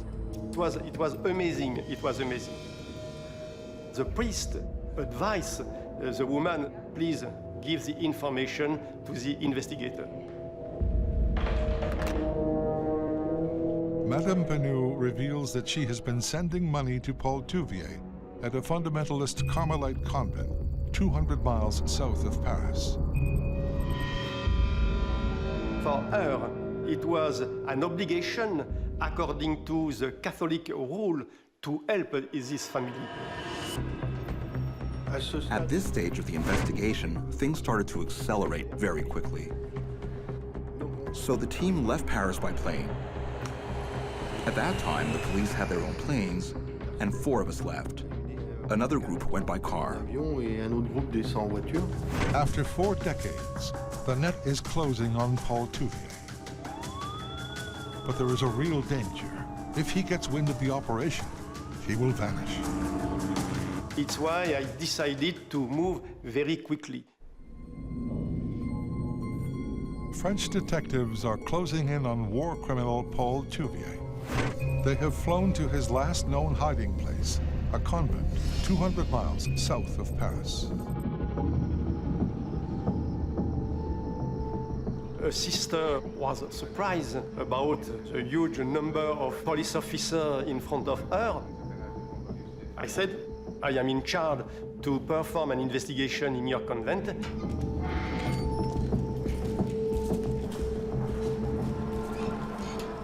Donc on rencontre la mère supérieure. We met the Mother Superior and the abbot. We told them why we were there. We had to conduct a search. Je suis chargé de la perquisition. The team questions the nuns, while Recordon confronts the abbot. And I started to interrogate this priest. Touvier, I don't know Touvier. There was a small chapel, behind some buildings and garages. I was at the entrance discussing with the priest when one of my investigators came to me saying, we have found some suitcases with the name of Paul Lacroix.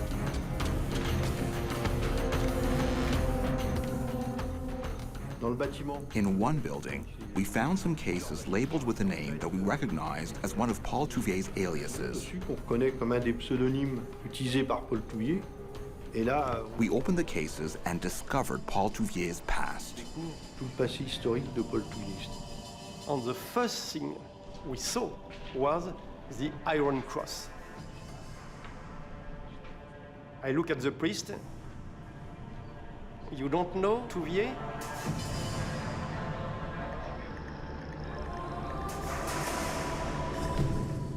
My investigator looked at the document, Paul Touvier, and so on.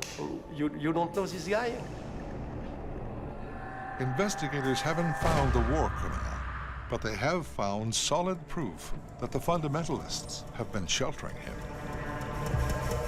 In one trunk, they discover writings by Nazi propagandist Philippe Henriot.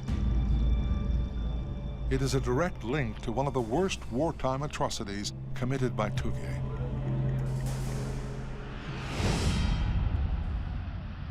Philippe Henriot was the Minister of Propaganda under Vichy, and he was a hero of the milice. Philippe Henriot was an extremely effective radio commentator.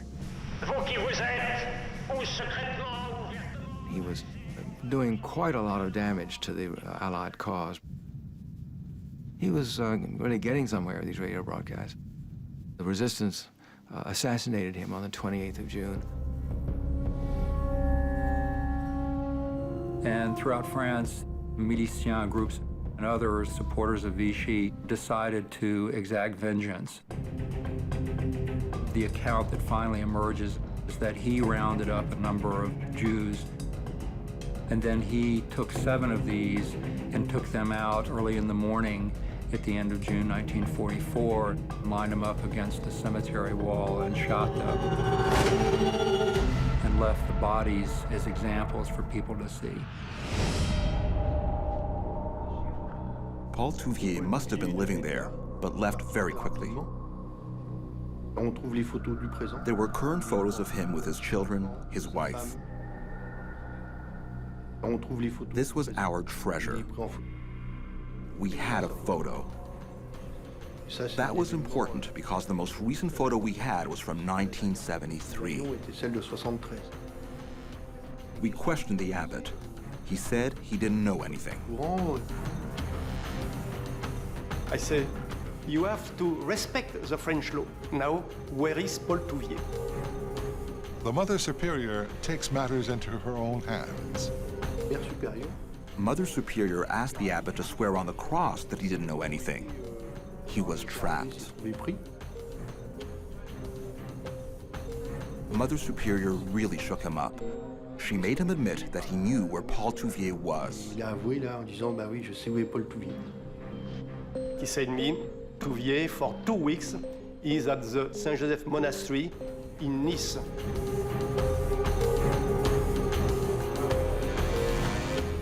It's a critical point in the case.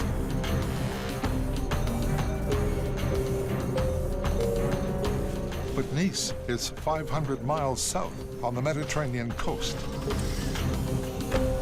There is no time to lose.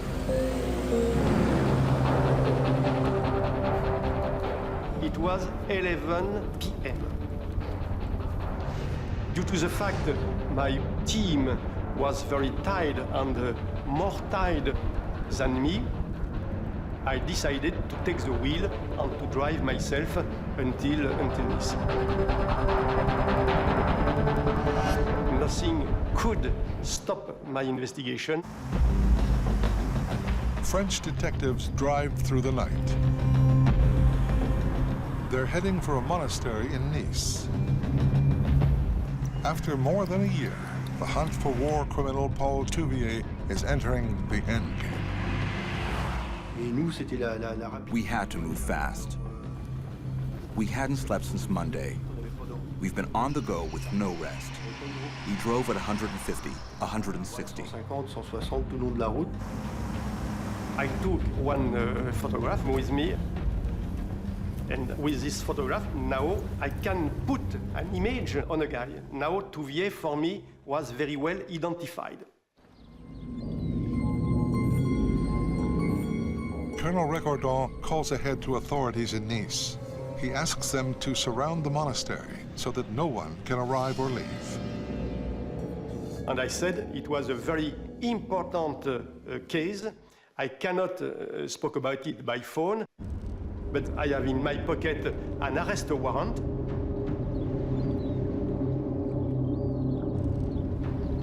At dawn, we arrived on the outskirts of Nice. À l'entrée de Nice.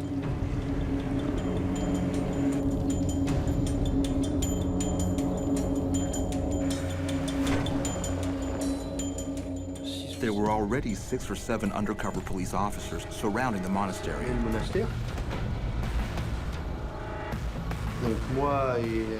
Recordon told my colleague and I to go around back so we could enter from the rear and the front at the same time. But we weren't sure if he was inside. We had our doubts. We just didn't know. I knocked at the door, and a priest opened the door. He was surprised, and I suppose a little bit terrified. panicked priest tries to keep the investigators out. I had placed my foot in the door, and violently I opened the door. In the meantime, we were in the courtyard, broke down a door, and met up with Recordon. 4 of us were inside, but there was only one central staircase. And my investigators rushed in the staircase. I grasped the sleeve of the priest, and together we climbed the staircase. At the top of the stairs, there were 2 corridors. Recordon went left with one colleague, and I went right with another.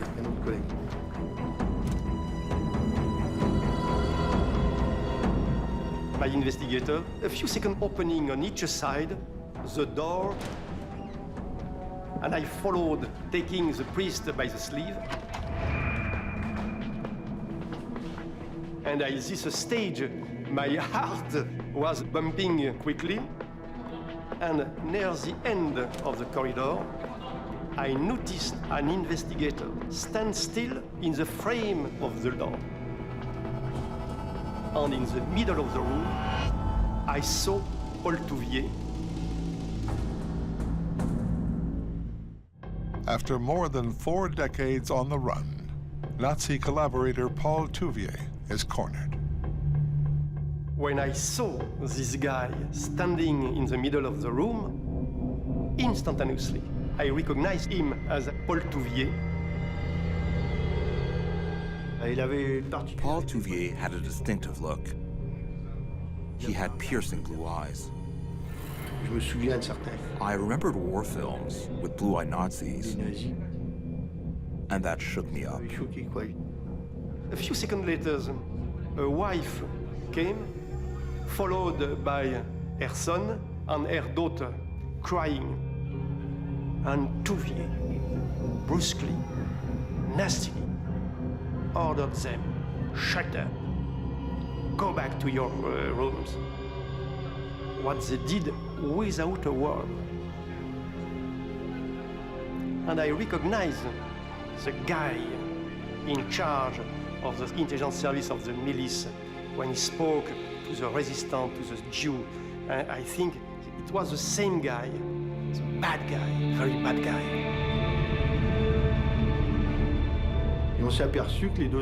As for his children, it was sad. They were 35 or 36 years old, and they'd never had a life. They had always lived in a monastery or abbey. Colonel Recordon called me to tell me that Paul Touvier had been arrested. This was a big moment for me, because all of the efforts we had put in together had concluded in a positive result. It was a clap of thunder. Fantastic. For me, I won. I just won my investigation. I don't know how in English I say soulagé. I was released. After the Touvier arrest, I have a thought concerning the poor people in the concentration camps. And I thought, now is the justice time.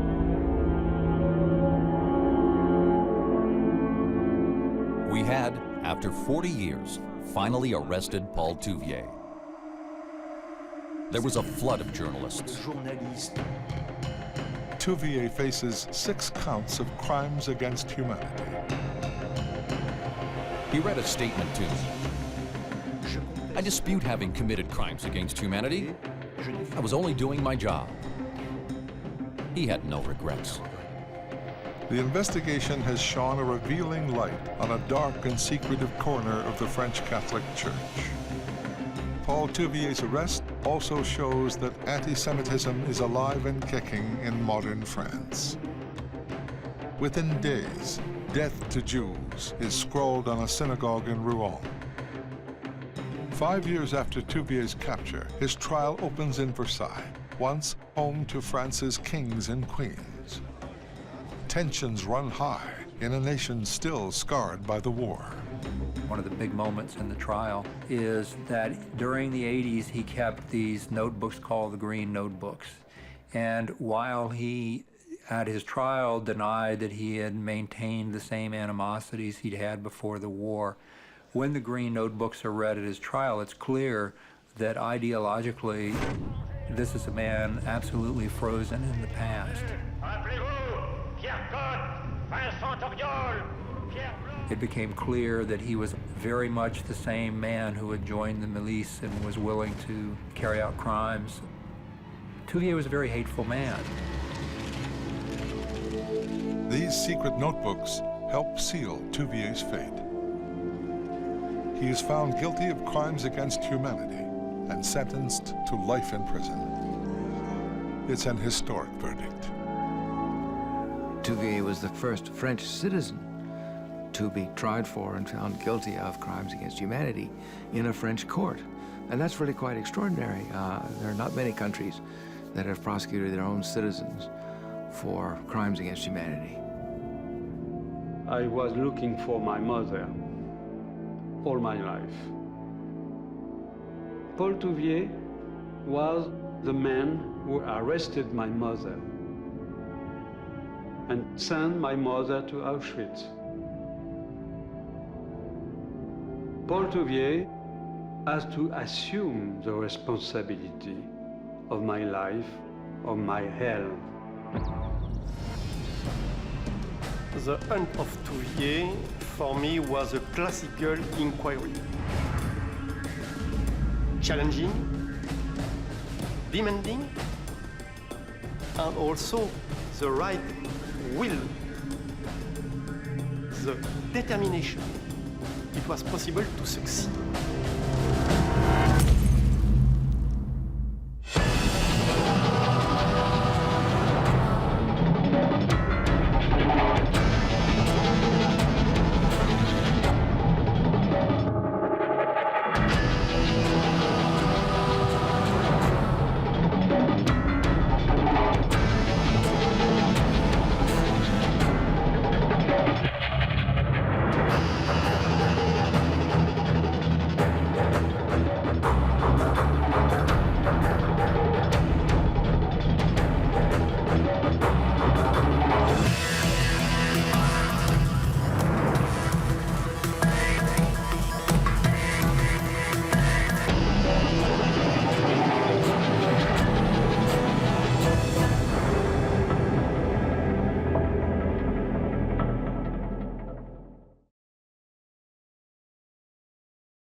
Stangle was in charge of a massive killing machine.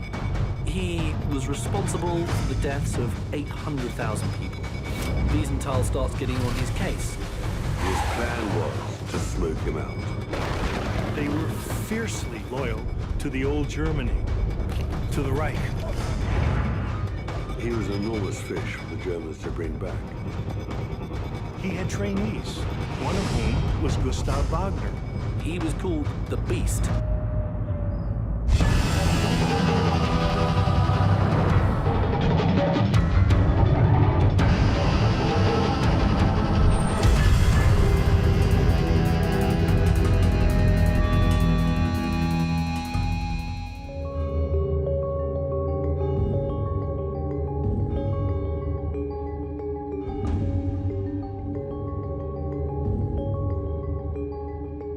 Simon Wiesenthal is the world's most famous Nazi hunter.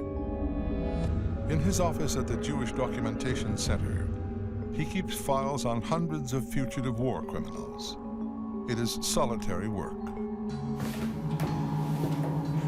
But today brings an unexpected turn.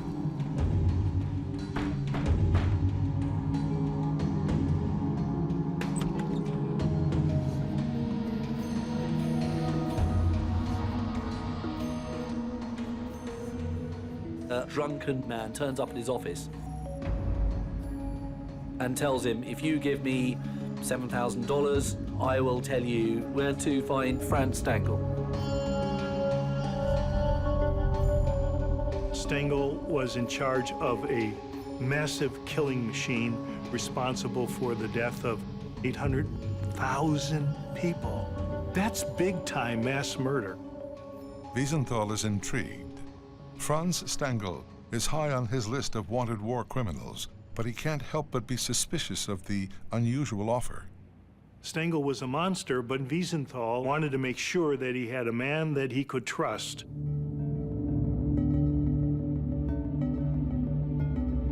Wiesenthal does a deal with the stranger, but it will only be sealed with Stangle's capture.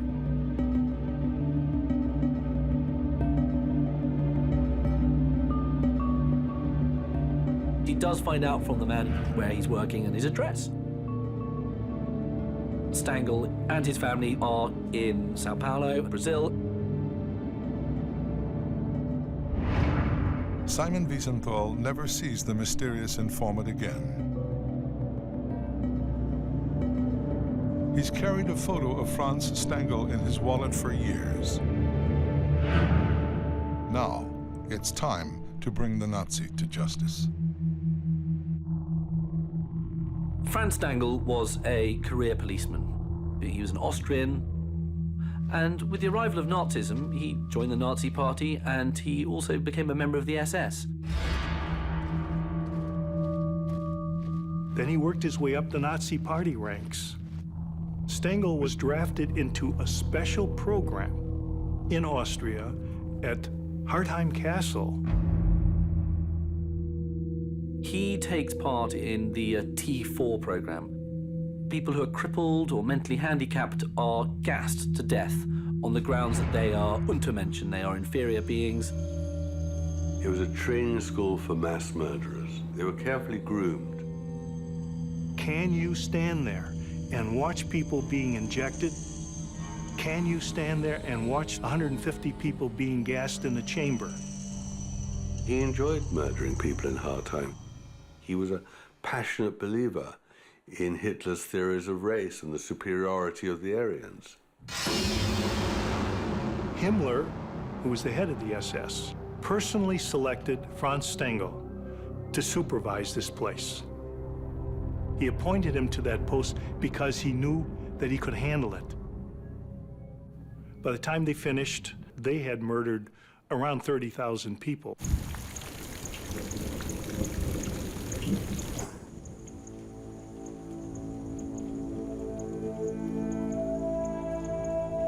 After the war, Franz Stangle found refuge in Brazil. He built a comfortable life for his wife and 3 daughters. There's a big German community in Sao Paulo. It's like home from home. He's happy.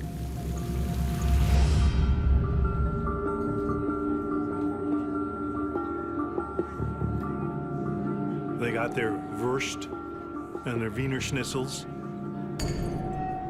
They used to celebrate Hitler's birthday, sing old German drinking songs. They were good neighbors, productive members of the community. He worked in a car factory. He started to make quite a bit of money. The war criminal is eventually able to move his family into a spacious new home. And he finally thinks, that's it. I put the old world, all my crimes behind me. I'll be forgotten.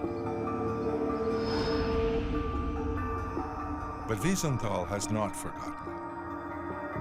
Like other victims of Nazi cruelty, he cannot forget. He and his wife Silla, also a survivor, lost 89 relatives to the Holocaust. Anyone who'd gone through the Holocaust, they will never be able to remove that image. Wiesenthal went through it, and he had to keep the cause going. With a new lead in hand, Wiesenthal reaches out to Brazilian contacts to confirm his target's location. But finding Stangle is just a first step. Bringing him to Europe to face justice is a much more difficult task. After Wiesenthal's discovery of Stangle, he didn't just want to phone up the Brazilians to try and get the extradition in place, because he knew that things would leak and Stangle would just flee.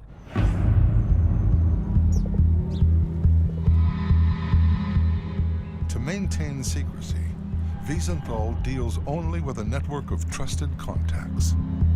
He cannot risk alerting the Nazi sympathizers in Brazil. Every major country in South America had huge pockets of Germans. They were fiercely loyal to the old Germany, to the Reich.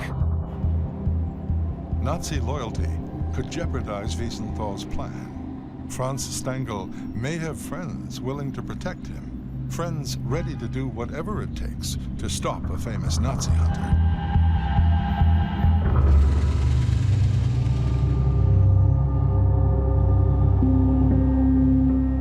From his Vienna headquarters, Simon Wiesenthal works to set a trap for Nazi war criminal Franz Stangle.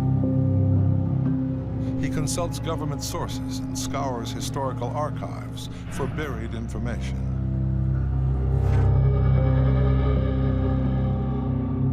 The public had to have one hero keeping the hunt going in the days where everyone was uninterested. And Wiesenthal was that man. 20 years after the war, Wiesenthal is one of the very few people tracking down Nazis.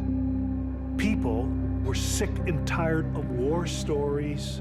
Nazi hunters like Simon Wiesenthal were interested, but I tell you, the rest of the world was not. They were more interested in finding the communist under the bed.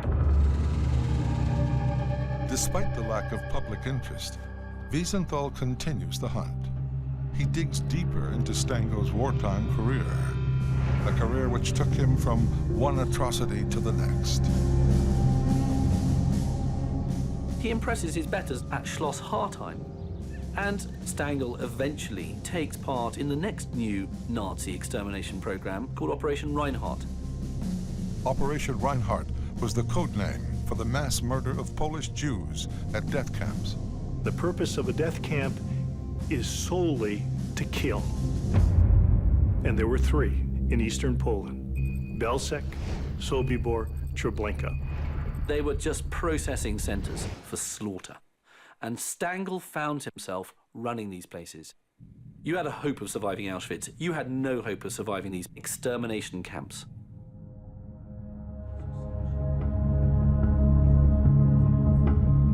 Only a handful of people ever escaped. Wiesenthal tracks some of them down. As witnesses to genocide, they expose the inner workings of the Nazi killing operation and Stangle's central role in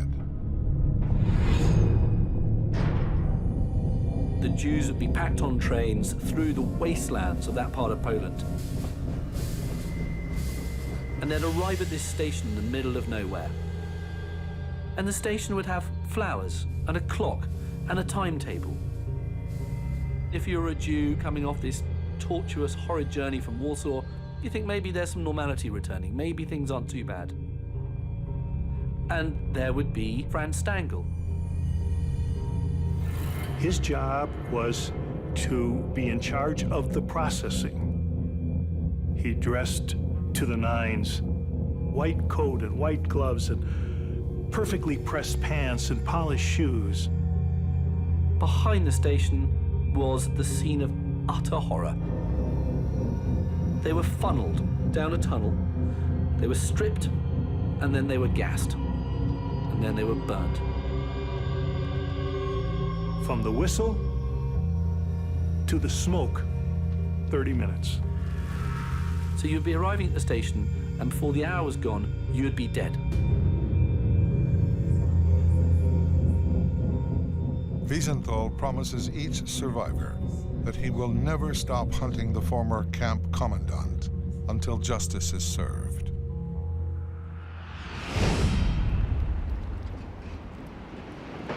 Meanwhile, in Germany, an historic trial underscores the urgency of Wiesenthal's mission.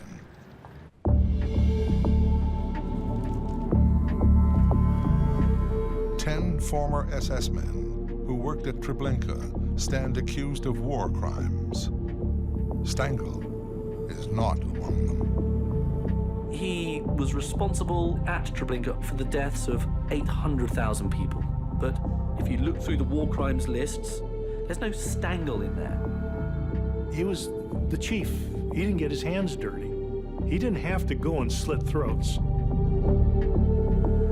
During the course of the 10-month-long trial, Stangle's crimes, along with those of his former colleagues, are finally exposed to the world. But in Brazil, he remains a free man. Wiesenthal puts a lot of pressure on the Brazilian authorities to get something done. Finally, in January 1967, the effort begins to pay off. Brazilian authorities promise to arrest Stangle if Germany sends a formal extradition request. Wiesenthal assists prosecutors by assembling a detailed dossier of Stangle's crimes. In Brazil, Sao Paulo police chief Romeo Tuma lays the groundwork for the Nazis' arrest. They map out the area and they work out what they need to do. The core of their mission is to stake out the house. And by doing that, they watch his family. They try to work out what time he comes back home. Unaware of the police surveillance, the threat of arrest is something Stangle thought he'd left far behind.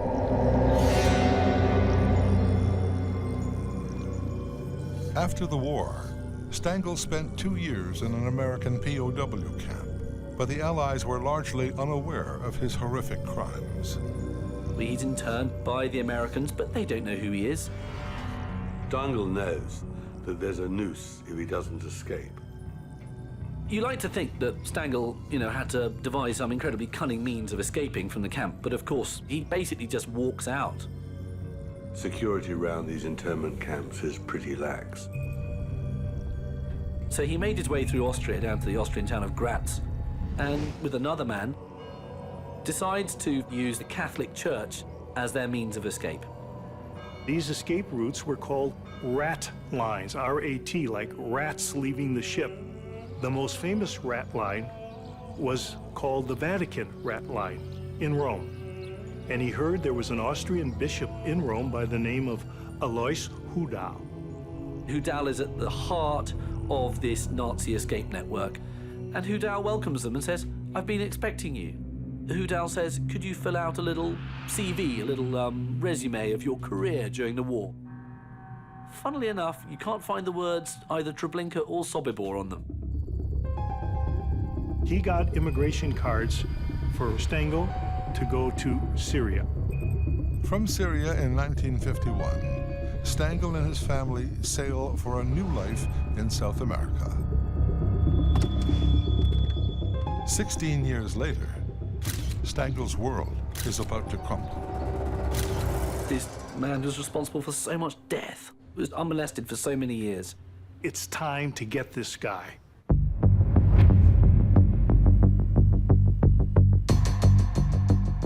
February 1967. Sao Paulo police make final preparations for the takedown of former Nazi death camp commandant Franz Stangle.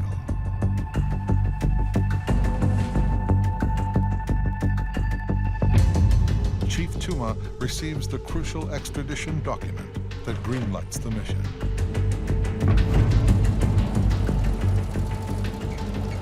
Stangle's picked up just on an ordinary day for him. He's come back from work and he's decided to meet up with his daughter for a beer at a little bar not too far from his house. And he comes back home. Suddenly a squad car turns up. Policemen get out.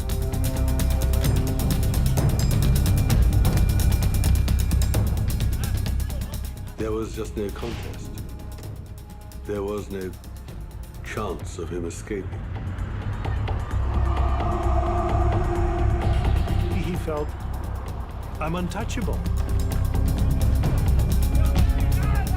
And they literally bundle Stangle into the back of the car while the daughter is screaming. It's a pretty gut-wrenching thing to watch happening to your father.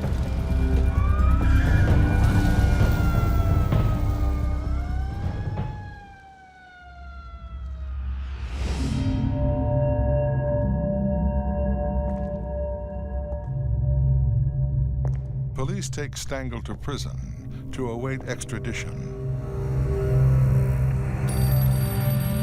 5,000 miles away in Vienna. What Simon Wiesenthal doesn't know is that Stangle's capture will eventually put him on the trail of another major war criminal. When questioned, the former death camp commandant insists his job was simply to record the victims' names before they were gassed.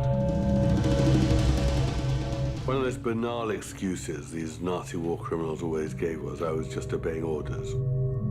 I'm not going to admit that I did something wrong because I didn't do anything wrong. He lacked the absolute moral bravery to have to say, look, I think that's a bad thing to do, and I want no part of it. Stangle was one of those people without whom Nazism could not have functioned.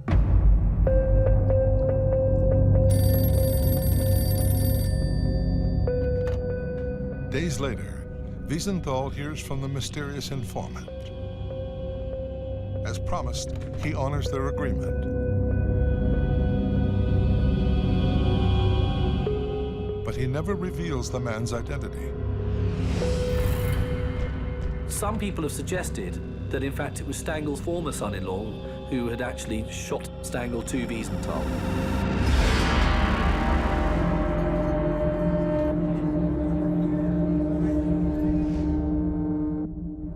The reason why he was suspected, they had rather spectacularly fallen out.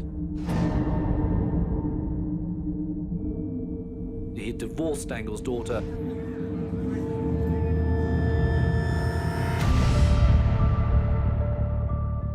And he thought, well, I'm going to get my revenge.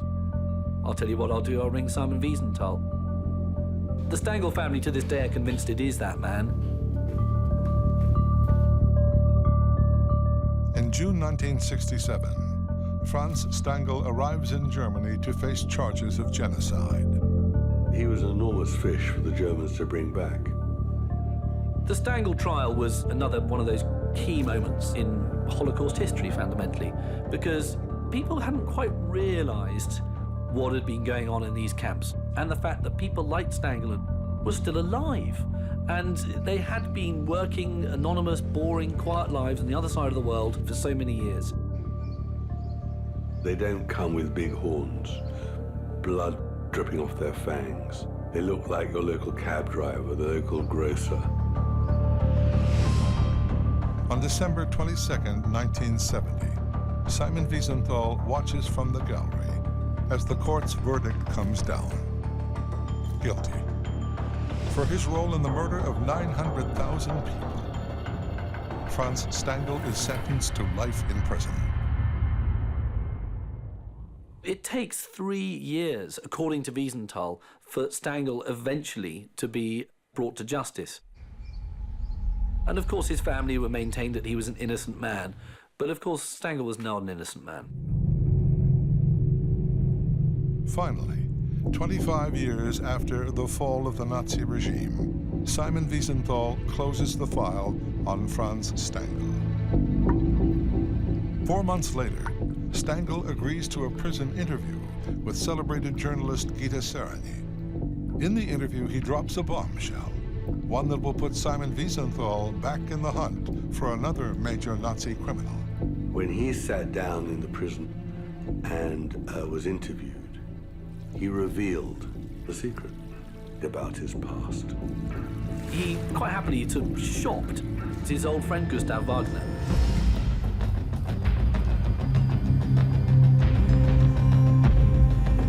And revealed that he too was living over there in Sao Paulo.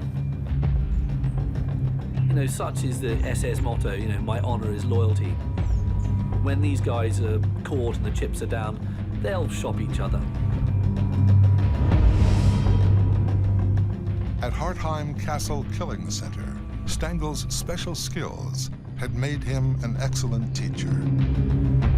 He had trainees, one of whom was Gustav Wagner.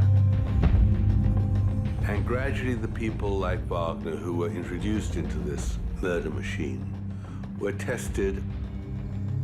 Wagner passed the test. He was a good student. He enjoyed killing.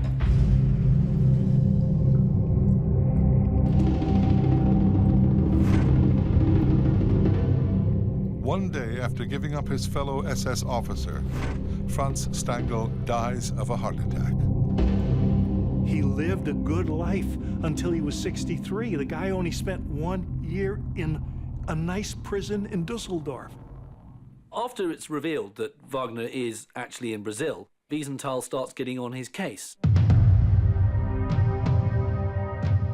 Gustav Wagner was one of the most vindictive, sadistic mass murderers in the world, who just glorified in playing God. After their posting at Hartheim, both men reported to Sobibor death camp. Stangle was the new commandant, Wagner his deputy.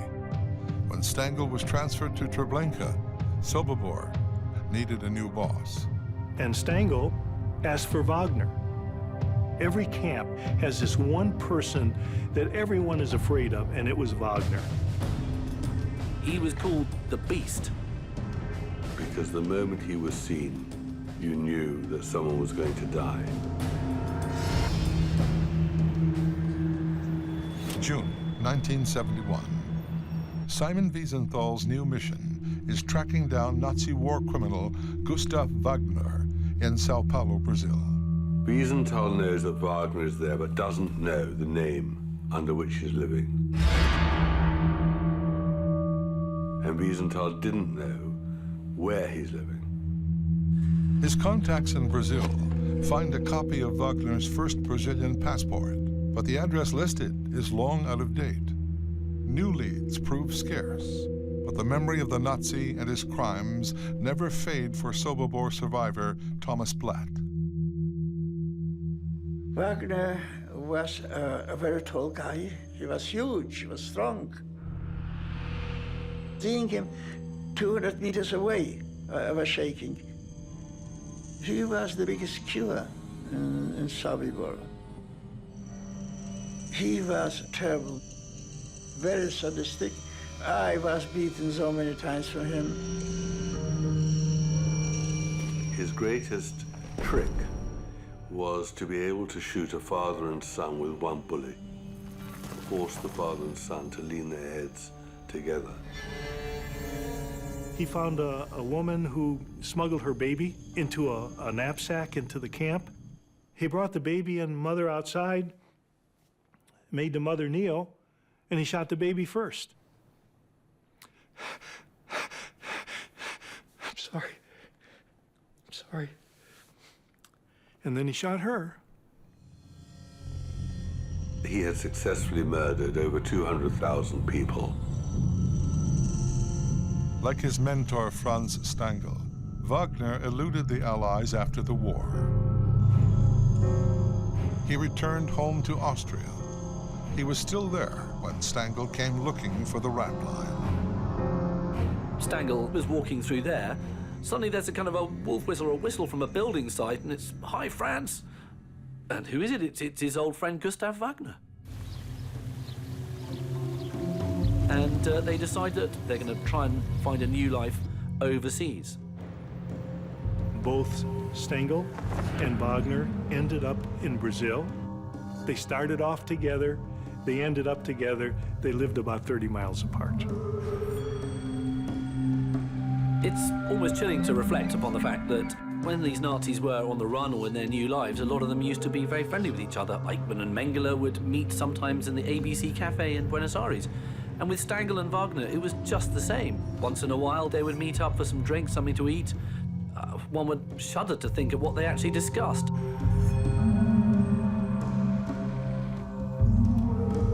He just becomes part of the German community in the hills outside Sao Paulo. He marries a local woman who's got children till the woman dies, and he is then left alone.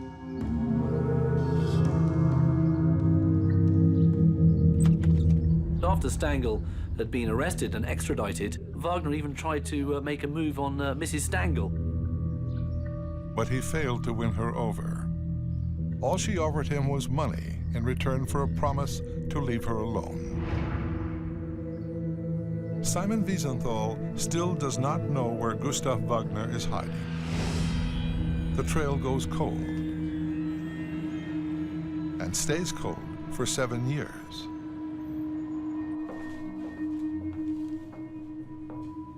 Finally, Wiesenthal stumbles upon a potential new lead, a newspaper article describing a strange celebration at a hotel in Brazil, a birthday party for Hitler. Might a loyal Nazi like Gustav Wagner have been on the guest list? Wiesenthal tracks down the journalists behind the story.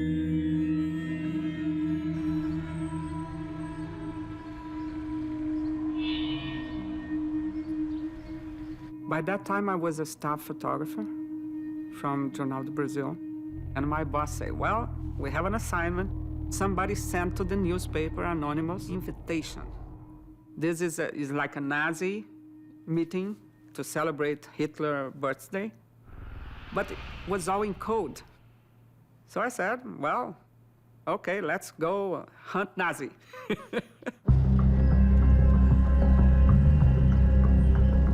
Brito teams up with a reporter from the paper. The reporter's husband offers to drive. And we drove hours and hours and hours, and we couldn't find a thing, a person, not even a cow.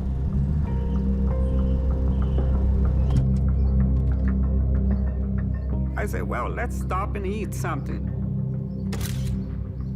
So we stopped on the Till Hotel. We all look very German, so nobody would say, oh, they are Brazilian, they are journalists. We went to the restaurant. There was like those knickknacks. And I started looking, and I said, oh my gosh, it's not possible. There was tiny little porcelains, cups and things, and all of them, they had a little swastika. I said, oh my gosh, we are here. And we looked by the window. There was a group of German people dressed in folklore clothes.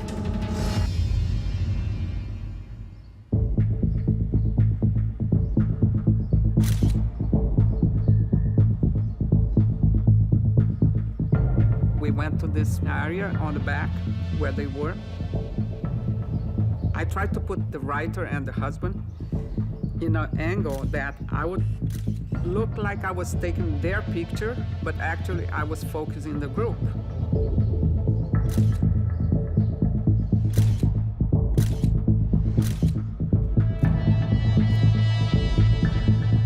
When the German group started realizing that we were taking pictures is when we decided to go to the police.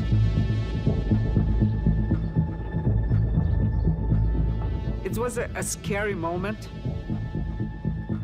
By the time the police arrive, the celebration is over. Only a few of the partygoers remain. I remember the police asking this Nazi for the passport to see if he got in legally. It starts an argument between the police and the owner of the hotel. The angry hotel guest is defiant. Police decide to search his room. And I remember the police in his room and opened a bedside table, and there was a gun there, fully loaded, plus a box of munitions. So he was not here for fun. When the police found the gun, the man was out of his mind. The owner of the hotel was screaming. He started running after us.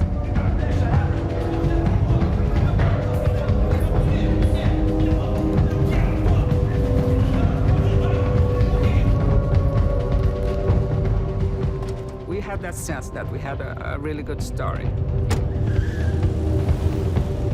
But we had no idea of the significance of what we were doing.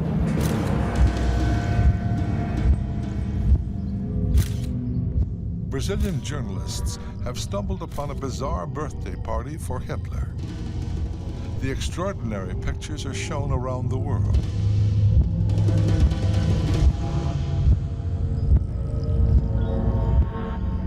Wiesenthal contacts the journal do Brasil and asks for all of Brito's photos. But when he searches through them, Gustav Wagner's face is absent. But Wiesenthal, determined as ever, devises a new plan.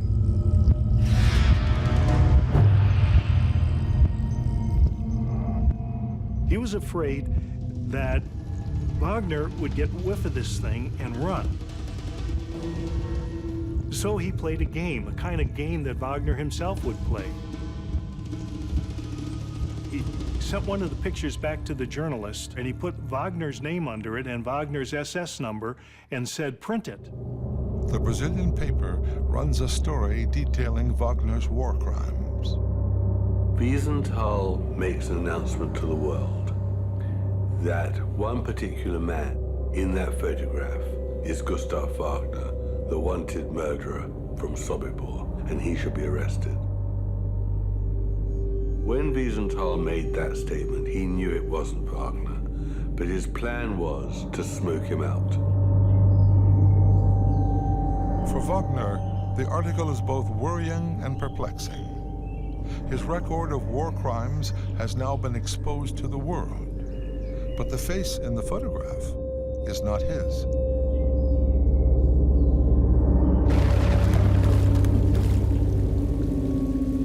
There is some discussion among scholars, and a few days later, this German that was identified as Wagner was murdered. Nobody knows by whom.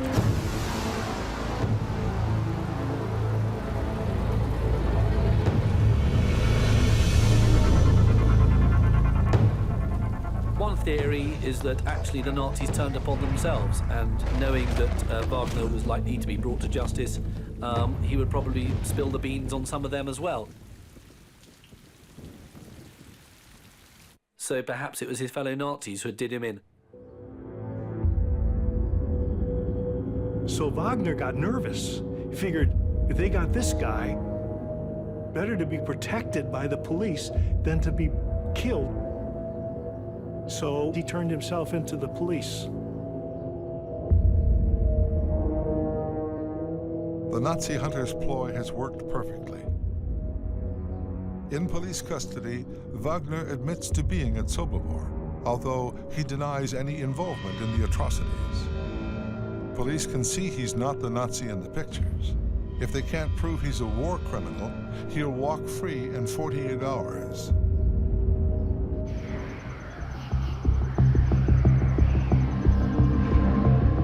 But then, a remarkable coincidence changes everything.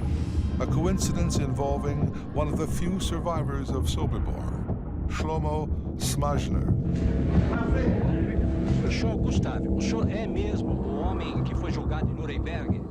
One day, Shlomo, who was living in Brazil, was watching evening television. The set flashed a figure of Gustav Wagner. Shlomo exploded. He couldn't believe that he and Wagner were breathing the same air. So he jumped on a plane and he went down to Sao Paulo and he went to the police station. Authorities now have the perfect opportunity to nail Wagner. Police Chief Tuma arranges a face-to-face meeting between the former victim and his tormentor. Este homem está dizendo que o senhor era o chefe do campo de concentração. Não, essa não é verdade. Chefe foi Stangle. Stangle? Franz Stangle. Agora, chefe, Spitz, era Oberscharführer Gustav Wagner.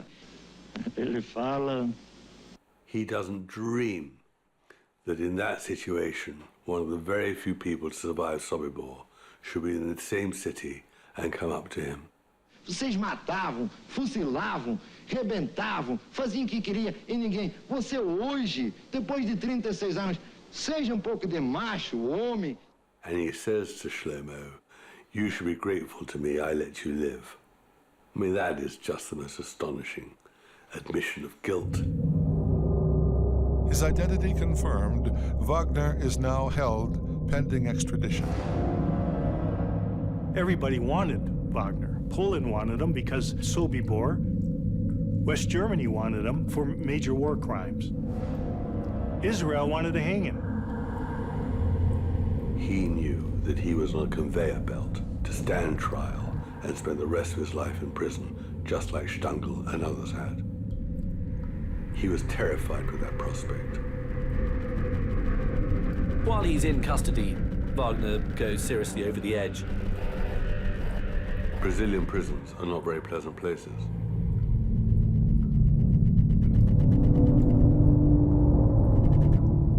Two weeks into his incarceration, Wagner attempts suicide by smashing his reading glasses and eating the broken glass. The man was never stable to begin with, frankly, and with this enormous pressure, he grows increasingly suicidal. He threatens to subdue himself in. And he's locked up in a prison hospital in Brasilia. He attempts suicide twice more, slitting his wrists in a bathtub and bashing his head against a wall. Wagner's fate now rests with the Brazilian Supreme Court. His life would never be the same again.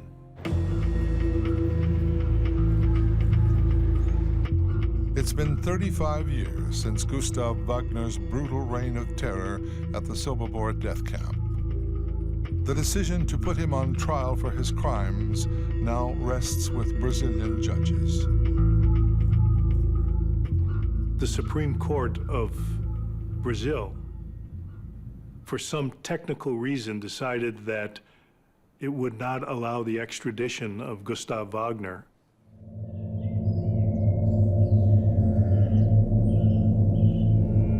And the Brazilians released Wagner to go back home. The shocking decision is condemned around the world. There was no legal reason why they shouldn't extradite Wagner. The evidence against Wagner was just as overwhelming as against Stangle. But there was no real future for him anymore in Brazil. He knew that whatever happened now that he had been exposed, people would hunt him down. Whether it was Wiesenthal or the survivors. And the next thing we know, he's dead. He's found with supposedly self-inflicted knife wounds. His family said he was stabbed in the chest and it was suicide. Now, there are a lot of people think that actually he was the victim of a murder. It's pretty hard to sort of stab yourself to death in the way he had done. One theory about how Wagner was killed was that maybe it had been a vengeful survivor who had done so, maybe someone who had survived Sobibor, tracked him down, and actually murdered him. And I interviewed Shlomo, and I asked him about Wagner. And he looked at me with a sly smile, and he said, he committed suicide by stabbing himself in the chest, and he laughed. I would like to kill him, but I wouldn't do it because I would go to jail. First of all, my family would be ruined.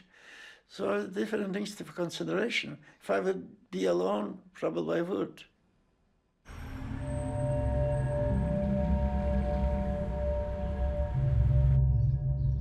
Wagner escaped justice. He should have suffered the trial and suffered long imprisonment. He'd enjoyed many years of happy life in Brazil, which he shouldn't have been allowed to enjoy. It's a mystery even to this day quite how Wagner met his end, but it was certainly a violent end, and if one believes in a certain sense of biblical, poetic justice, he certainly met it.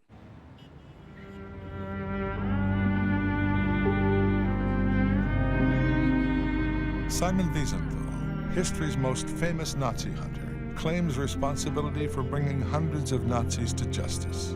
None are more important than Franz Stangle and Gustav Wagner. Stangle and Wagner, between them, have 1 million lives on their conscience. It was thanks to him and the pressure that he brought to bear that men like Stangle and Wagner met their fates. He did come to symbolize the hunt for the Nazi war criminals when everyone else had forgotten it. In 2004, Britain awards Wiesenthal an honorary knighthood for his extraordinary achievements.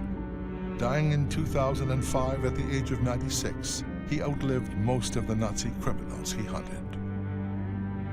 The satisfaction came from the world now knows.